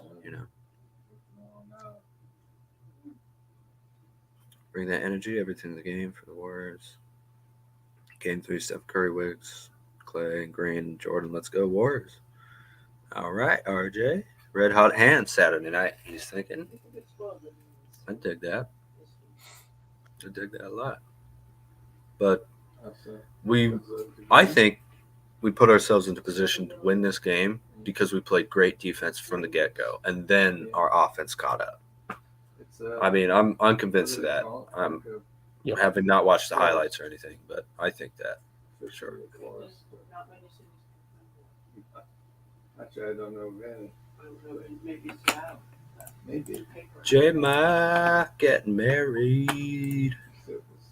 That's pretty cool, man. Good for him. And what was also cool was the theme was red. So he and his fiance wore red against the Palace of Fine Arts kind of peachy color there. So it wasn't green; it was red. Yeah, I was gonna say, man. Jamaica red, huh? Draymond went with the green for his wedding. That was cool. That's pretty cool and also not surprising at all. Yeah, of course he would. He showed up ring night in a totally green suit. It was completely green, you know. So yeah, he's always very confident like that. Yeah, confident with green. I have to say, it's amazing how many times the Warriors say, accept people for who they are or let them be themselves. Like they're just constantly saying that stuff. Man, basketball is fun and everything, but the best thing you can learn is the right type of leadership, as well as sacrifice, teamwork, and everything. But if Rich tried to prevent me from caring about what was happening 3 minutes ago in garbage time, or I not having any real power to do this because this is, Rich built this from the ground up. But if I were to say, oh, I don't know, like, don't worry about turnovers, Rich. It's better to just accept people for who they are, I mean, RJ's always super confident. Amy's never yells in these comments, as far as I know, everybody, Bruce is, you don't want to ever mess with Bruce. I mean, everybody is who they are. You just figure out how to orient that to, for our example, for Rich having a great channel and for us being able to have a wonderful community, for me being able to have interesting points to talk about on here. Amy said, oh, you got to highlight this, Rich. She's saying, I'm so grateful that I follow her. Of this Let's Go Warriors, making history, Rich. Besides, that's incredible. Dean as your wingman. I love you guys. Very informative channel, plus the positivity. 100%. Oh, keep that. Hold on. Ready? We're going to replay that 100%. Ready and go. Yeah, I screenshotted that. Cool. Nice. Yeah, I mean, again, there's no joke. Amy's really the queen of the channel. Very regal, very just always great leadership from Amy. Oh, Rich, you think we should come on here next game eating croissants and pizza the whole time? No, just chips. Just chips. There we go. Hey, it's all about chips, man. That's the Warriors way. Everything to get the chip. Oh, shucks. Okay, forgot to put I loved how Klay said, I'm going to honor Kobe and Gigi by playing well. That's wonderful. I mean, I had to post his interview and just, man, he has a lot of good quotes from his interview today. Yeah, Klay. Klay's a very, very interesting person to listen to speak. As it seems almost kind of childishly simple, but that's some real, real deep stuff that he's talking about. Like almost every time, I mean, you expect that from Draymond. Steph is he's the ultimate professional and always helping the reporters write their stuff. But Klay, again, he's a poet, man. He really is, and he's a philosopher too. You know? Love it. Oh, he's a poet and a philosopher. Yeah. Oh, I think so. And the best poets always are. They always do have a philosophy that they're, or at least a perspective on life that they're trying to tell you. I'll tell you what, also, Steph Curry on the podium. What was the question to him? Let me take a look. He was being Steph. He was just so generous with his his response, because any other guy, what? 7 out of 10 guys on the podium would have shut down the Magic. Oh, can we call you Magic, whatever, Brunson today? Or, a lot of those guys would just have to shut that down because, we don't want that to be viral. We don't want it to, we don't want, I want to stay away from that. But Steph goes on to articulate something out of nothing, because where are you supposed to go with that one? And then he goes, yada, yada, yada. And now we're trying to solve the Rubik's Cube. He talks about his aunt that everybody wants to know about. Oh, you want to talk about your aunt? Okay, let me listen in on this.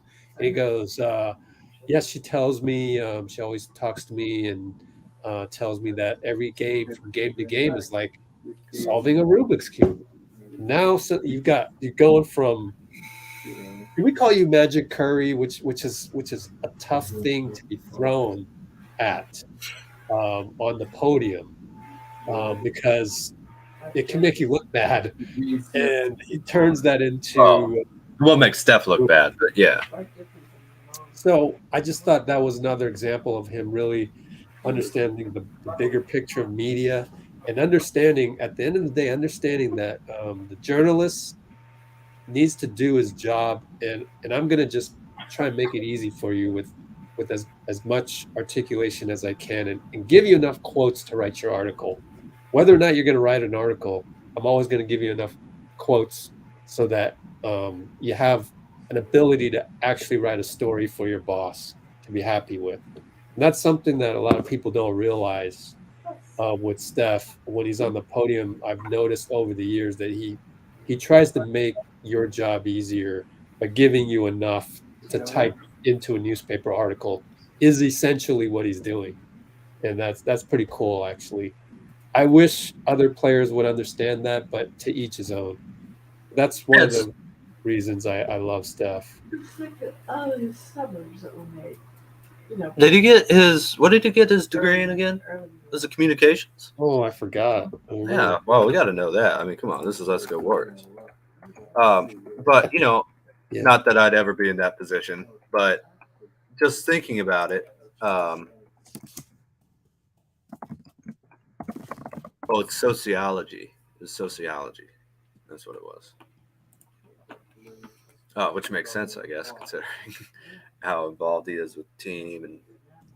Oh yeah, but, women's rights, Title IX, and definitely, yeah, all of that. Mm-hmm. Just uplifting people in general, and man.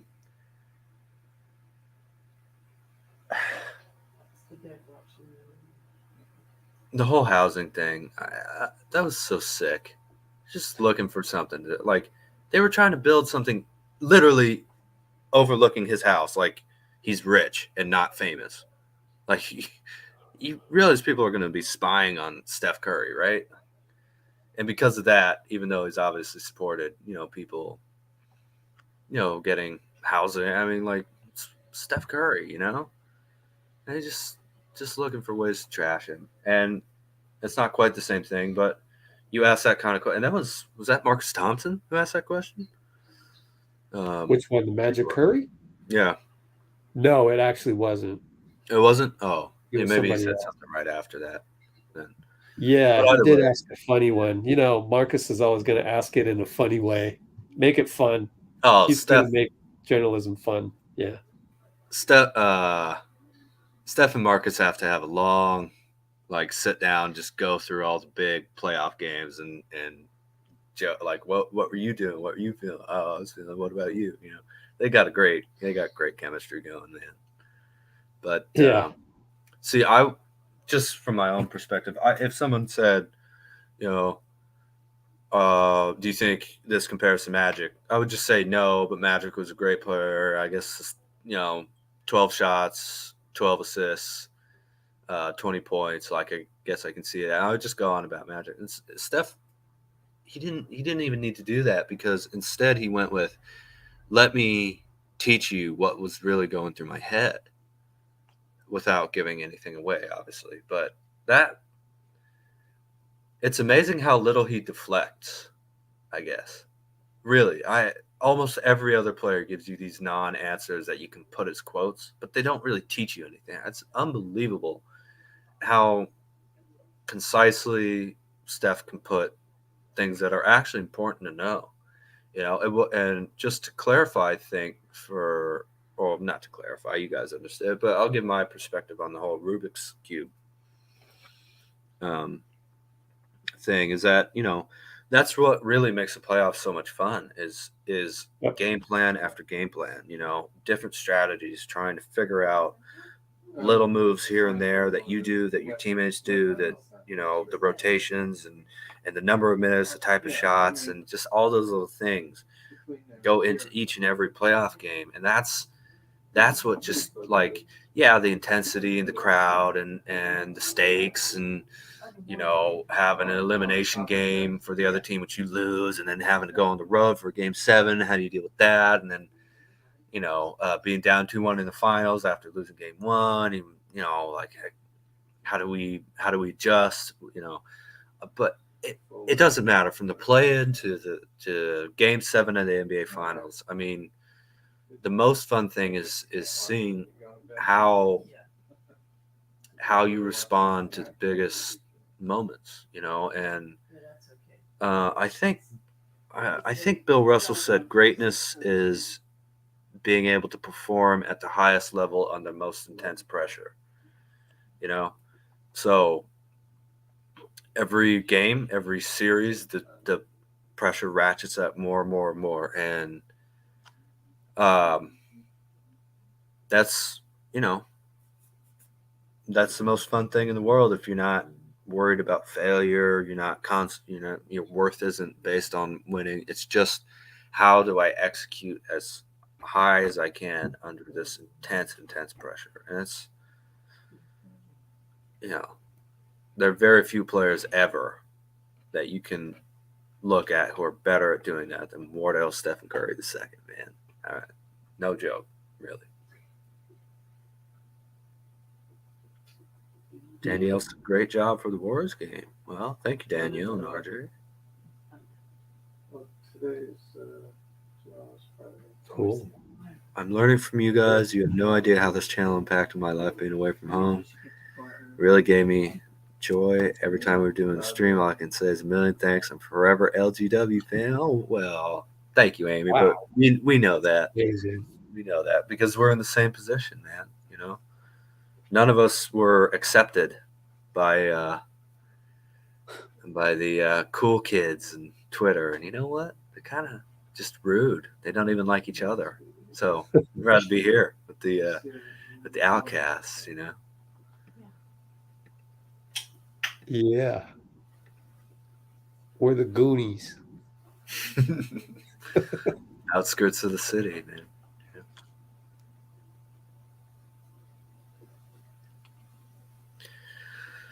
So I guess after Steph, we're done with the podium, right? Yes. Let's go, Rich. All right. I mean, if you want me to get some Lakers stuff, I'm happy to, but, you know, don't have to. And I know Amy doesn't find any real joy in that, and I get that. Yeah. Even after a win, I don't know. I like hearing about it. I mean, we could if we run out of stuff to talk about, but only if we run out of stuff to talk about. I have to say, Lakers, Grizzlies, Nuggets, Grizzlies, Mavericks, Celtics, Kings, Lakers has been, since this decade in the playoffs. Those are unbelievable competitive matches. Like I felt like we've had one of, if not the best series for every round for like since we've gotten back into playoff contention in 21. This is so much fun, man. The competition that we've been honored, to be given, to be fortunate enough to play against. I mean,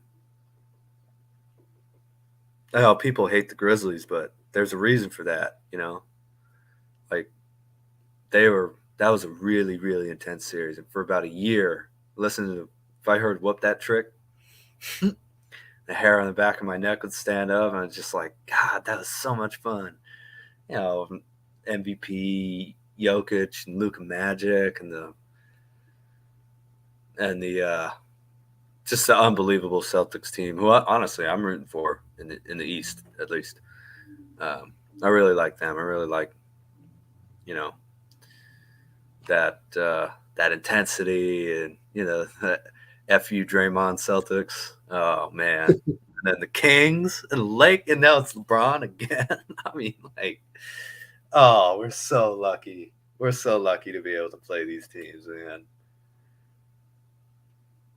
And you hate to lose, but the one thing I never want to see is us lose to scrubs, and that hasn't happened yet. It hasn't happened in Steph Curry's whole career. So, or Draymond or Klay, obviously too. So,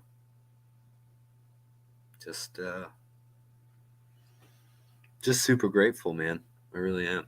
Very grateful for everything that I've been able to watch. I don't want it to stop. I really don't. Yeah, 2018 Rockets Game 7. Yeah, that was a great.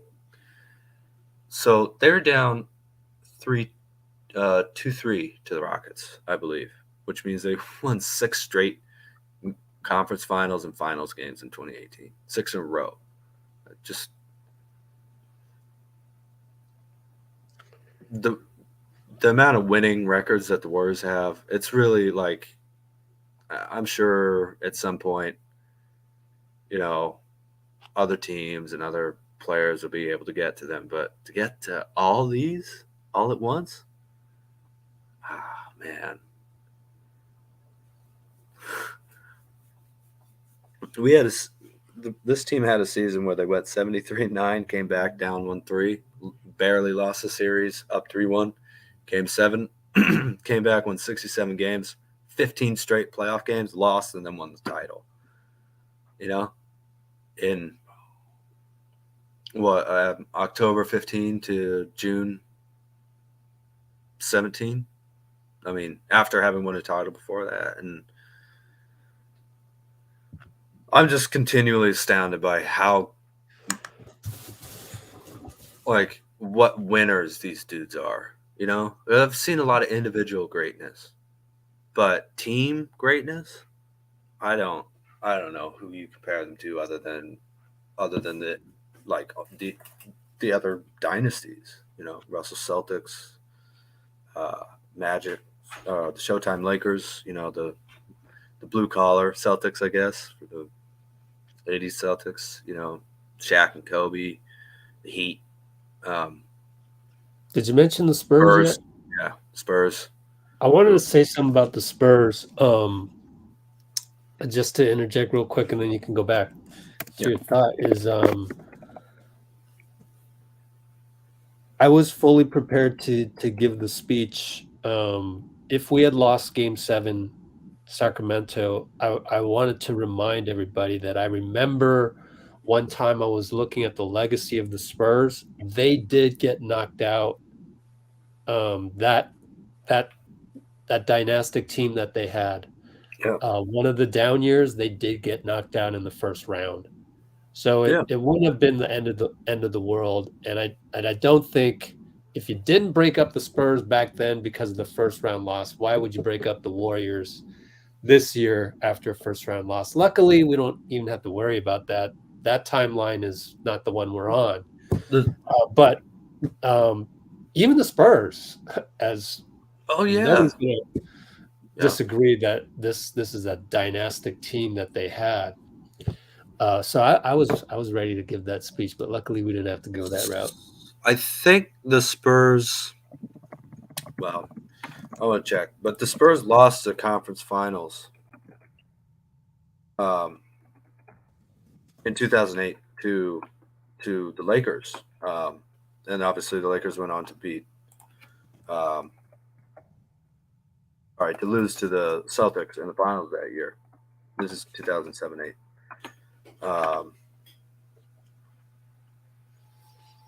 And it took them 1, 2, 3, 4 seasons just to get back to the conference finals, which they lost in 2012. And then they lost in the finals, and then they won in 2014. So this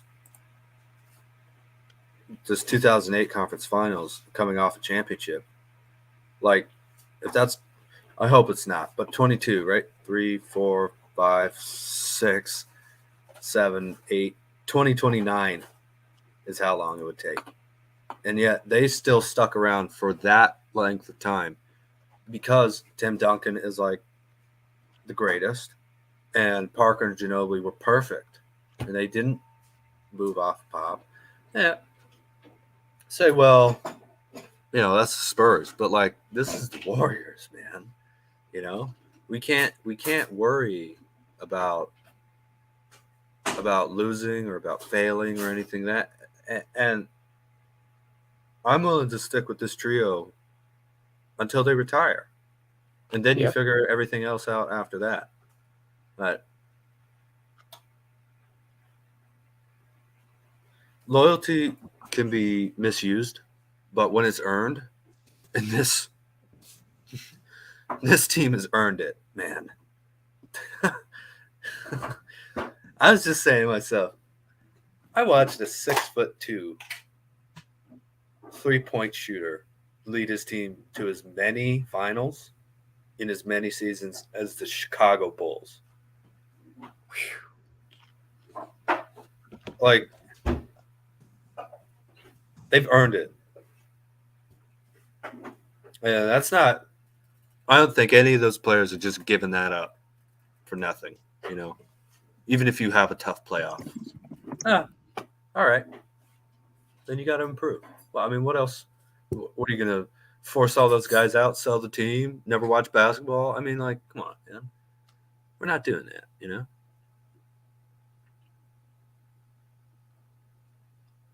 New CBA. I think the biggest thing about that, Mr. DA, Sir Dean again, sorry, is I think now you have to match dollar for dollar, basically. Because it used to be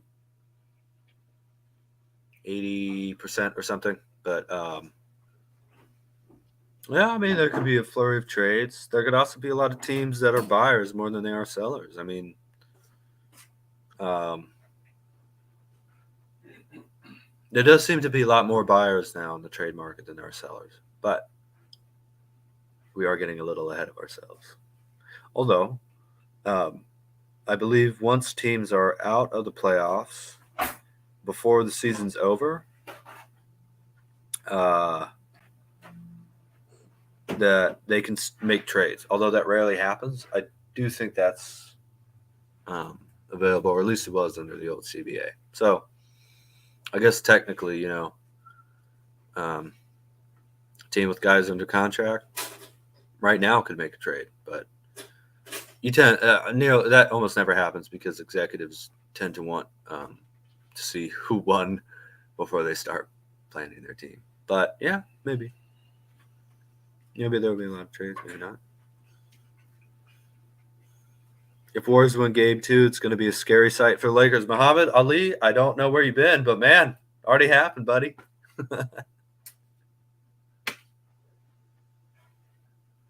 Muhammad Ali? Yeah. Oh, I had to do a double take. Yeah. The greatest. Yeah, exactly. The greatest. Where are we at? 5:28. Wow. Somehow we got the 5.5 hours. Woj was talking about ESPN. Yeah, we were talking about that. Full of trades. So why would he say there's going to be full trades? Because the cap goes up? No. He's talking about the CBA. So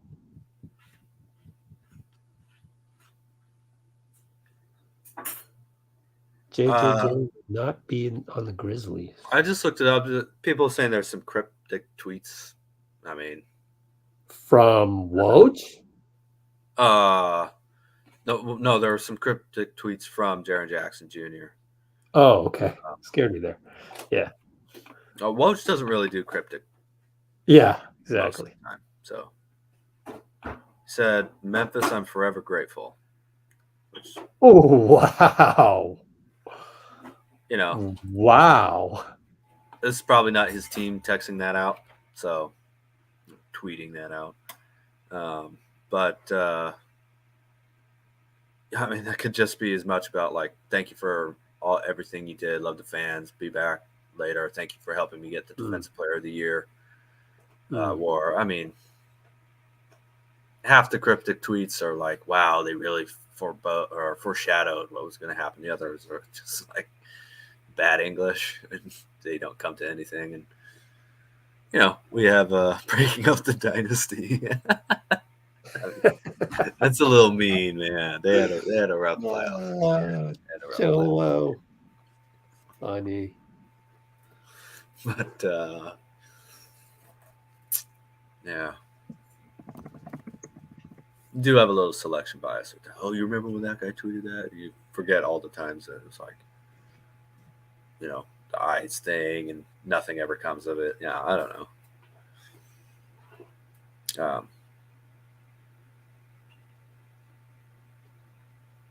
Twitter even gets Jaren Jackson Jr.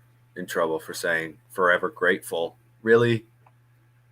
Like, God help us. I just got lightning bolts and rainbows. He's feeling good.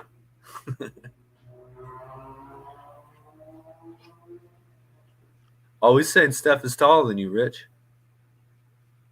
He is. Yeah. Not taller than me. Yeah, me neither. Which, again, makes it so incredible. I mean, I can't think of anybody else if they were 6'2", because Steph's 6'2". Like, come on. You know, he's not closer. He's closer to 6'2" than 6'4", probably. What other player could do what he's done, have the accomplishments that he's accomplished at that height? You know? I mean, really. Fine in the West. You guys are being brutal, man. I liked playing against the Grizzlies. I liked their fiery competitiveness and everything, you know? Obviously didn't hear what they were saying on the court. Maybe I wouldn't like that as much, but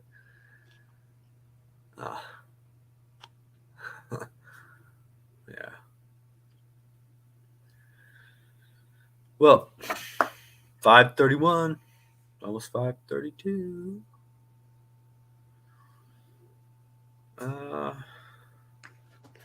What else is there to say, Rich? Oh, let's see. 5:32. Well, let's go Warriors. Yeah, definitely. Right. Oh, bigger than Rich Steph. Okay, gotcha. What else we got? Only 49 concurrents. Oh gosh. What else? Just a noisy, empty can, man. God, kick them while they're down. Why don't you? I actually, you heard this from me when all the stuff on Dylan Brooks went down. I just thought it was comedy. That's the thing. It was just so ridiculous that I didn't really mind it because it was just comedy. Like I was less bothered about it than Draymond, right? So, but Draymond's had to face him on the court. It's a little bit different. But yeah, sitting here looking at these quotes, hearing stuff come out of Dylan Brooks' mouth that we posted on our channel, by the way. The one where he said a dynasty, that one's got a hell of a lot of views on our channel somewhere. And the biggest problem was he was critiquing Iguodala too for it. Oh yeah, they blamed Iguodala. Yeah. Don't talk to Andre like that, bro. But he was done dirty, and I kind of feel that way too, man. There have been some people questioning whether Shams got that totally correct, like under no circumstances or whatever. But right, and it's just one little tweet. It's a clip. There's hardly any context, so it might have been. It can be interpreted in so many different ways. So I really don't think they're bringing back now. And yeah, he was kind of used as a scapegoat. I kind of agree with that. Yeah. But it could have also been a situation of, this is the other thing I was thinking. I saw a tweet from probably a credible source. I did not look further into it because I'm not that interested in it, because there's no chance we're going to get Dillon Brooks unless we trade a bigger salary out, and I just don't see that happening. But it did say something about Dillon Brooks wanting in the range of $25 million, and I'm wondering if the number, it was more that number that the front office of Memphis was kind of I don't want to say appalled at. That sounds too strong, but yeah, they just didn't like. Maybe it was that versus his attitude. Don't know. If I can be totally honest, I think part of it also was just not doing the interviews after getting your ass kicked by the Lakers. I don't think they like that. You know? Yeah. There's that too. Yeah. I think he's the longest tenured Grizzly as well of this iteration too, I think. Yeah, interesting. Yeah. So it's like, well. But also, like, why would you destroy your trade market for him by saying that, though? I don't know. Well, I did see a tweet today. I don't know if it was an aggregation, but again, someone credible out there. We can just go to Twitter, search it. But this is Let's Go Warriors, not Let's Go Dillon Brooks or Let's Go Memphis. That they were saying that he might find a buyer at $25 million. So I'm sure there's somebody out there, some team out there that's like, Bucks? I can look past some of those things, and we have a couple vets in the locker room, or we have the culture where we can talk about that with him. I think he's worth it because X, Y, and Z on the court. So we'll see how that pans out. Definitely. He's not playing in China, man. Some of these. Oh, I know. The Shanghai Sharks. Like, no, that's not going to happen. Like, and there's this guy, Mac McClung's. Now, I do want to bring this up. Mac McClung's agent, Daniel Pohlman. Check this out. I loved this response. But I don't know how much he tweets. But maybe he tweets a lot, and I'm gonna have to go search on it. But why don't I go Daniel Pohlman at Daniel Pohlman Shanghai for Shanghai Sharks. No results. Maybe you deleted Maybe you could go back and do Control F or whatever it is on Mac. Good idea. Control F. Psychedelic advocate, NBA agent. Cool. Okay. Well, anyways, I think he may have deleted it because he got a lot of hate for it because people want to be outraged on Twitter. Oh, Sharks? Yeah. He said that, when you guys say Shanghai Sharks for Dillon Brooks, that's actually not a good joke because playing for the Shanghai Sharks is actually a pretty damn good contract, all things considered, because first of all, you obviously get paid more than G League. Secondly, and veterans minimum. And secondly,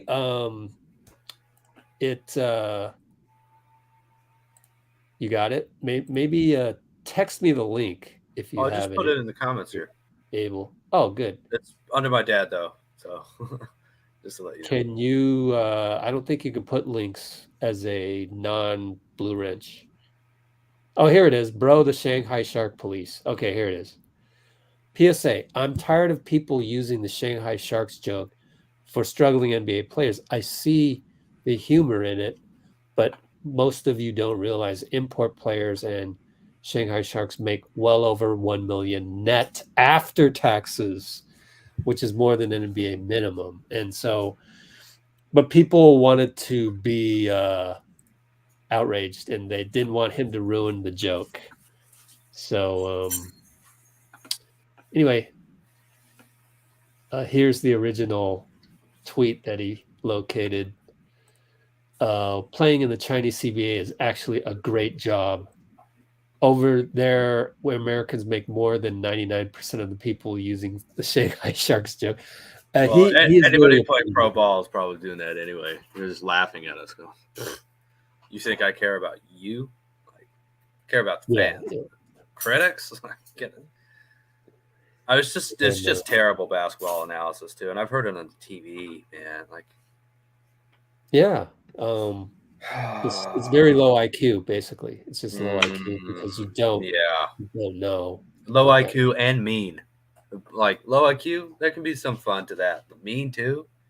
Come on now, do one or the other. Be smart and mean, or dumb and happy. Like, don't be both. Come on. Oh, man. I mean, you want to be smart and happy and nice, but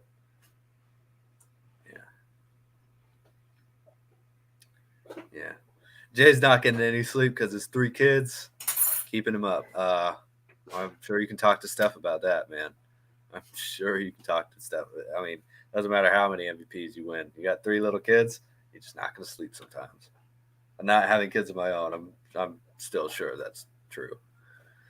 But wow, the Sacramento fan. Wow. I mean, our guys. I can't believe this. Wow. Steph gave him his game-worn shoes, which are worth $10,000 on the open market. Not that he would do that. I don't know, but wow. Oh, I would never. Don't ever sell those type of shoes. Like if you buy them, whatever. But if a player gives them to you after a big win, just hold on to that, man. Your kids can sell them after you're dead. Okay, like they'll be worth plenty. You don't need to sell them. But good night, Bruce. Oh, Jay said, guys still on here? God, I love you guys. Love being with you guys. Absolutely. Wow. Jay's got 3 kids. Yeah. Good on you, Jay. Just like Draymond and Hazel. They have 3? Huh. Yeah. Olive, DJ. Olive, Cash, and DJ. That's right. That's right. Should have remembered that. And Wiggins has 2 daughters. Yep. Enjoy it, Jay. Yeah, Wiggins has 2 daughters. We have on the channel, in case you didn't see Papa, just like Draymond. Look out. On the channel, we have the behind the scenes of Game 1. Guess who popped up? I don't know if you can see it. That's Amaya looking back at the cameraman, giving him a smile. That's the cutest thing. Andrew's shooting around. That's his wife, and his kid turns around, smiles. And that's on our video right here. Only 1.2K views, so go watch that. That is one of the most important things too that the Warriors, and this came from Pop, because strangely, like before Popovich, it was really frowned upon having anybody who wasn't a team member or staff or coaches or whatever on the plane or around, and like that's a pretty bizarre idea. I think that's like a sailor's superstition type stuff. Like this is a basketball team. The better, the happier the family is, just the better your players are going to play. And that's completely emotionless, but it's still true. And then it's also the right thing to do. So but the Warriors are still better than a lot of other teams. Not every other team, I'm sure, but than a lot of other teams. So we got chosen girl dad, 11-9. There we go. So is Jay. Obviously, Klay was talking about Kobe. I feel like he really helped make that very popular, the whole girl dad title. It's beautiful to see, man. Mystic, so ready for the semester to end. Yeah, it's almost 6 hours of this, man. But I think we got to go another 16. We've gone this far. Minutes and 15 seconds. We can do that. It would be like not hitting 130 at the end of 48 minutes.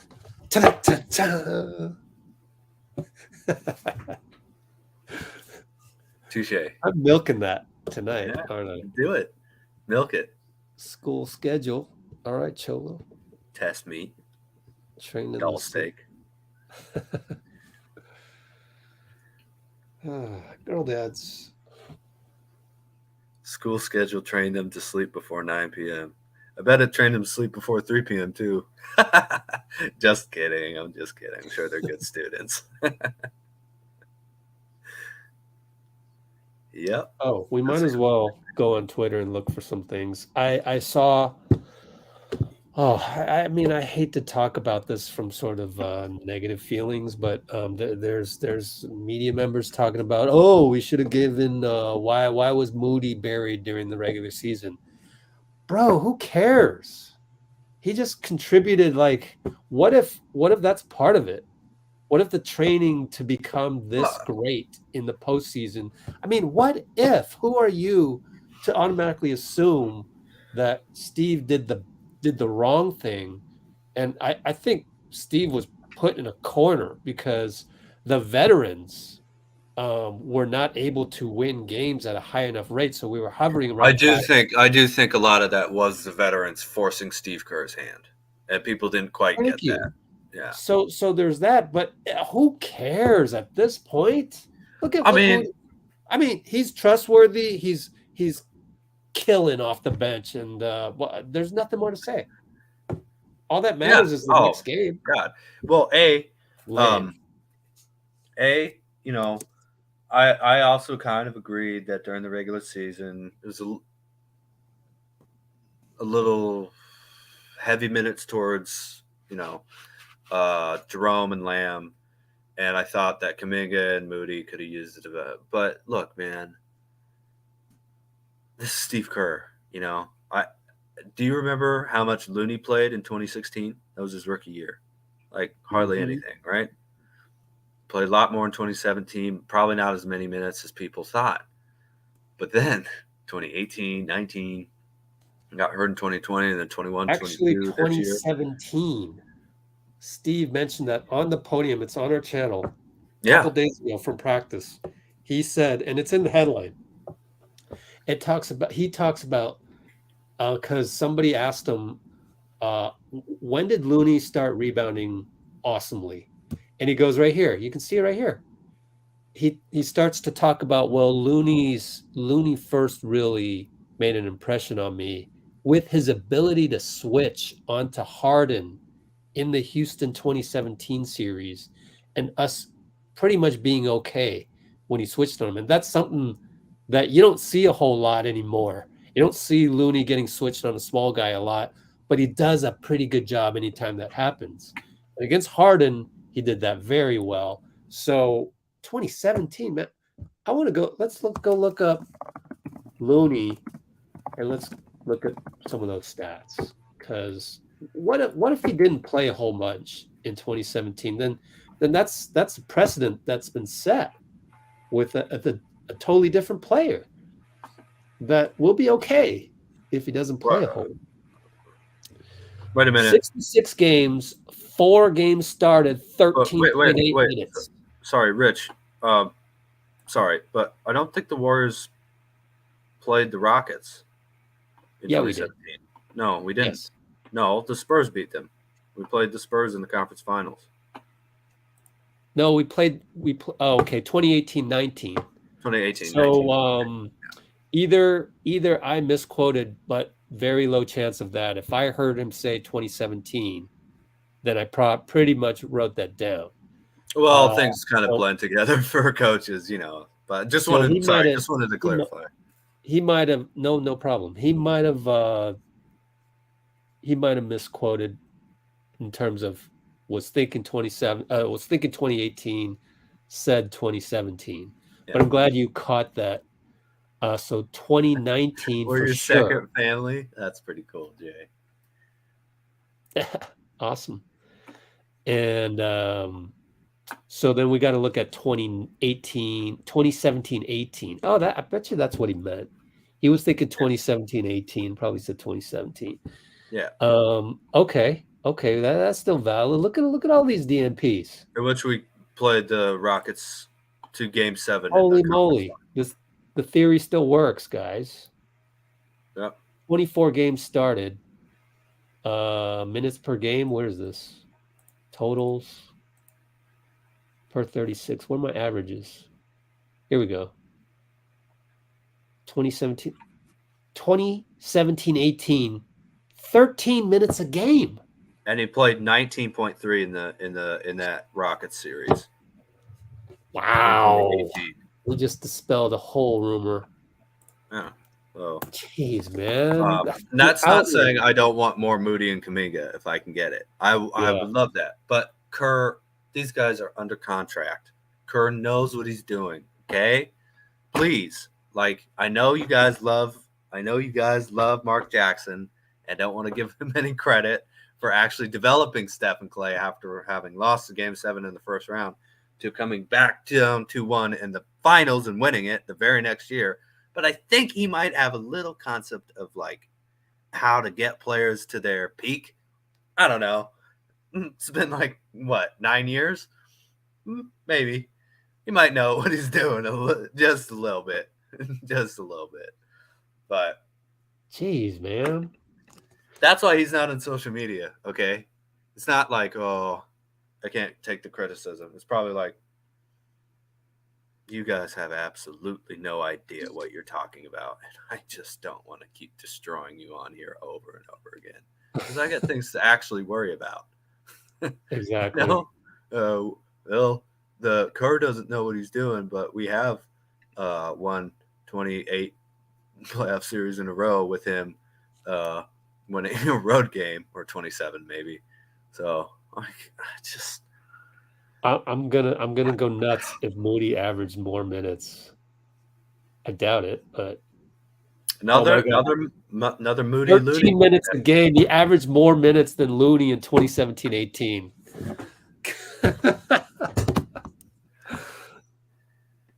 Never get any credit. Stupid people on that app, man.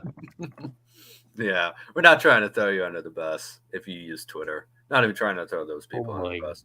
Goodness. But look, it's wow, not impossible to learn this stuff.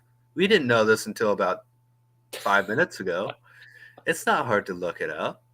It's not hard to have curiosity and to not be completely connected with your ego being right. Just like have a good time. Try and learn about things so you get better. Like the Beatles didn't just say, okay, we've practiced once. It's time to go. Like they put into 10,000 hours, Steph did. The Doors, man. My favorite band. Anybody you love who's good. They didn't just assume they knew everything. They thought they could know everything, but you got to just go and learn it.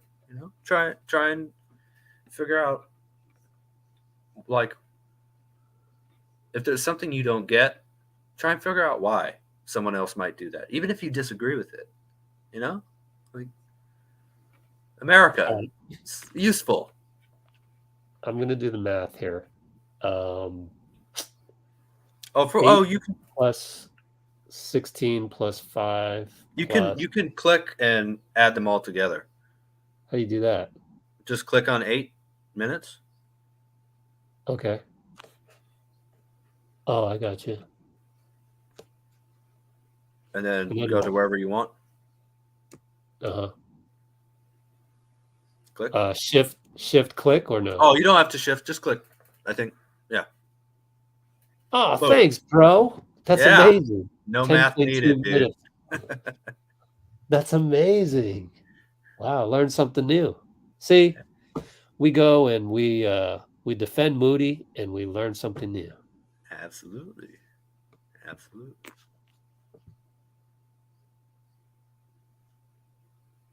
70 divided by 6. 11.7. Why do they got their minute? They added up the minutes better. I rounded up and down as necessary. Oh, right. Yeah. But I ended up with 11.6. They have 10.2. All right. So he's only played 10.2. But against LA, he's averaging 6 minutes. They're gonna have game 2 around 3:00 in the morning. That's just basketball. 26 minutes plus 6 divided by 2, 16 minutes. Yeah. Mm-hmm. Yep. You said Looney averaged 19 minutes in 2018. That's what it says here. Yeah. 19.3 in the conference finals against the Rockets, where Steve Kerr said he thought Loon's ability to switch on Harden was incredible. And you got to remember, Kevon Looney was drafted. He was drafted as a small forward. I know. And Kerr was able to read like, "Hey, you're actually a really good rebounder." You know, just adding like making a statue out of toothpicks. Just adding one little thing here and there. You know, it's just beautiful to see. Obviously, we're going off a high of a big win today, but like legends are legends for a reason. And Steve Kerr's been through some stuff, man. You know, people chanting "Your dad's dead" at a college game like days after his dad was shot and killed. And he played through it. You know, having to be punched in the face by Jordan. Yeah. Punched by Jordan. Yeah. And swinging back. Like, it's not easy standing up to Michael Jordan, having to deal with Draymond every day for 9 years. He's pretty tough, man. He knows what he's doing.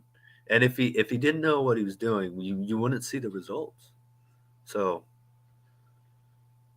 I hate the Kerr slander. And Kerr does things rotationally, whatever that I disagree with.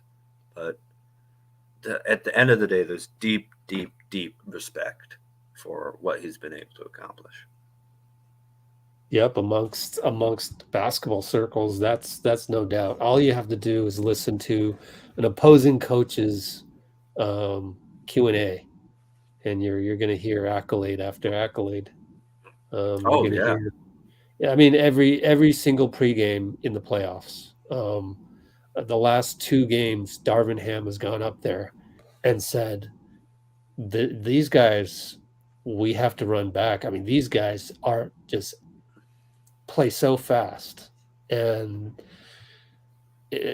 just all these accolades, and it really makes you have some gratitude for Steve and what he's implemented, the program he's implemented here. And you know what's awesome is Mike Brown, what he's done in Sacramento. I mean, that should also be looked at as a reinforcement for what Steve's doing. I mean, why hasn't anybody taken that narrative yet? There's not enough journalists out there that are defending Steve. I think that's too bad. But I don't think journalists are into Twitter like that. You know, they just go there, tweet what they have to, and they get off. They're not like participating in all this stuff. So I don't know that they know that Steve routinely gets thrown under the bus on the Bluebird app.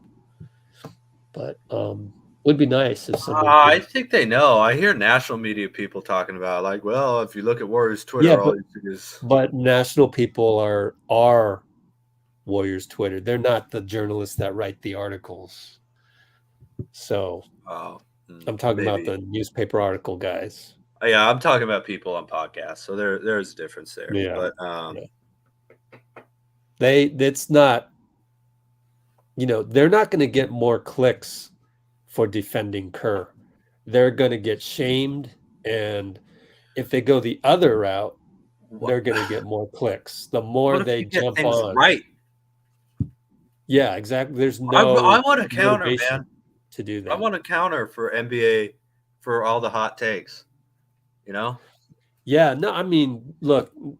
Trust me. This off season, I'm going to do just like the Milwaukee Bucks have already done. They're going to assess what they have, and they're going to, I'm going to do what the Detroit Pistons are doing right now, which is prepare for the draft. And you're not going to fire me, are you, Rich? We're going to assess Let's Go Warriors. We're going to try and figure out what's possible, and maybe we should have a regular podcast. Maybe we should do some things and just make this a bigger thing rather than, we're in the 6th hour of. We routinely discuss this, me and Dean, in the 5th through 6th hours of every post game. Sometimes if we lose, then it's earlier, but and we're doing it all the time anyways. But it just hasn't been packaged in a way that really garners attention, and we can't use Twitter as marketing, because those are the exact people that is not going to help the cause at all. Are you tired of being on here? We'll do something. We'll figure it out. Yeah. Thank you, DA. Thank you. Said he would love to listen to. Sorry, he said I would listen to a podcast, Rich and Dean. Thank you so much. Yeah, that's awesome. Yeah, I mean, this is all. Oh, we just crossed 6 hours. Oh, I put that up right at the 6 hour mark. Is that? Oh, you didn't know? I thought you were looking. I wasn't. Nice. I looked up. No, what I did was I put Dean's quote on there, and then I screenshot it, and I looked up, and it was 6 hours. It was so perfect timing. Well, Dean's seeing everything through blue tinted glasses today, man. But I'll tell you what. One thing I must admit, I am starving. I haven't eaten dinner. I've only had one bag of chips and a turkey bacon sandwich from Starbucks prior to the game, and that is all. So I'm ready to go. 6 hours of the win. I'm sure my cats are screaming at me from behind. Your cat's awesome. What kind of cats you got? What color? They're well, the mama is black and white with a star on her back, and her boy is calico, I think is the term for it. I'm reading Jay and Amy are talking about Manila. How about Dirk Nowitzki in Manila the other day? Man, they were just swarming them, and awesome. And you guys enjoy the World Cup, Philippines. It's going to be wow. That's going to be That's going to be so off the chain, or whatever words you want to use. That's probably Is this the football or soccer World Cup? Basketball. Oh yeah. Those crowds are gonna have they're just gonna go crazy. Steph Curry is gonna be there with his squad. That's great. Oh man, there's actually a lot to talk about going into July. Wouldn't Steve kind of want to get a Moody on the Team USA? Wouldn't he want to kind of sneak in a Moody on the Team USA? I think he'd love to, but I'm sure they're not trying to show up and stack the team with their own NBA rosters. So I wonder though. You got to pick 12. All the big guys are out because it's not the Olympics. So why risk your body when it's not the Olympics? So it's going to be more second tier guys. Jalen Brunson maybe, could be the star of Team USA. I love it. He's a real tough dude, man.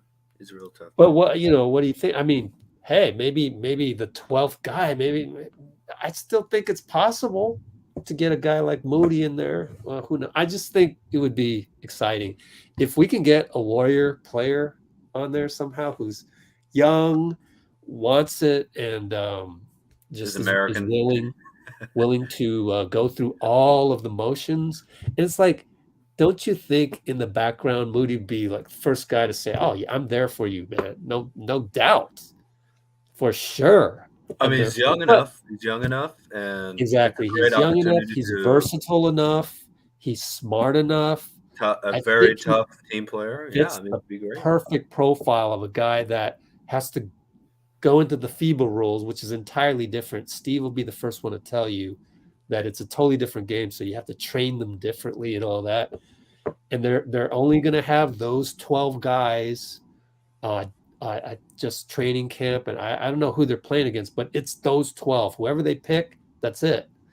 So it's kind of exciting, and I can't wait to see the makeup of this roster, and it's going to be really cool. You know, it just occurred to me, why wouldn't we be doing live streams for every Team USA game? Because our guy is coaching the team, first of all. So we're there for JK's, DRC or RDC, I think is what it is in French. For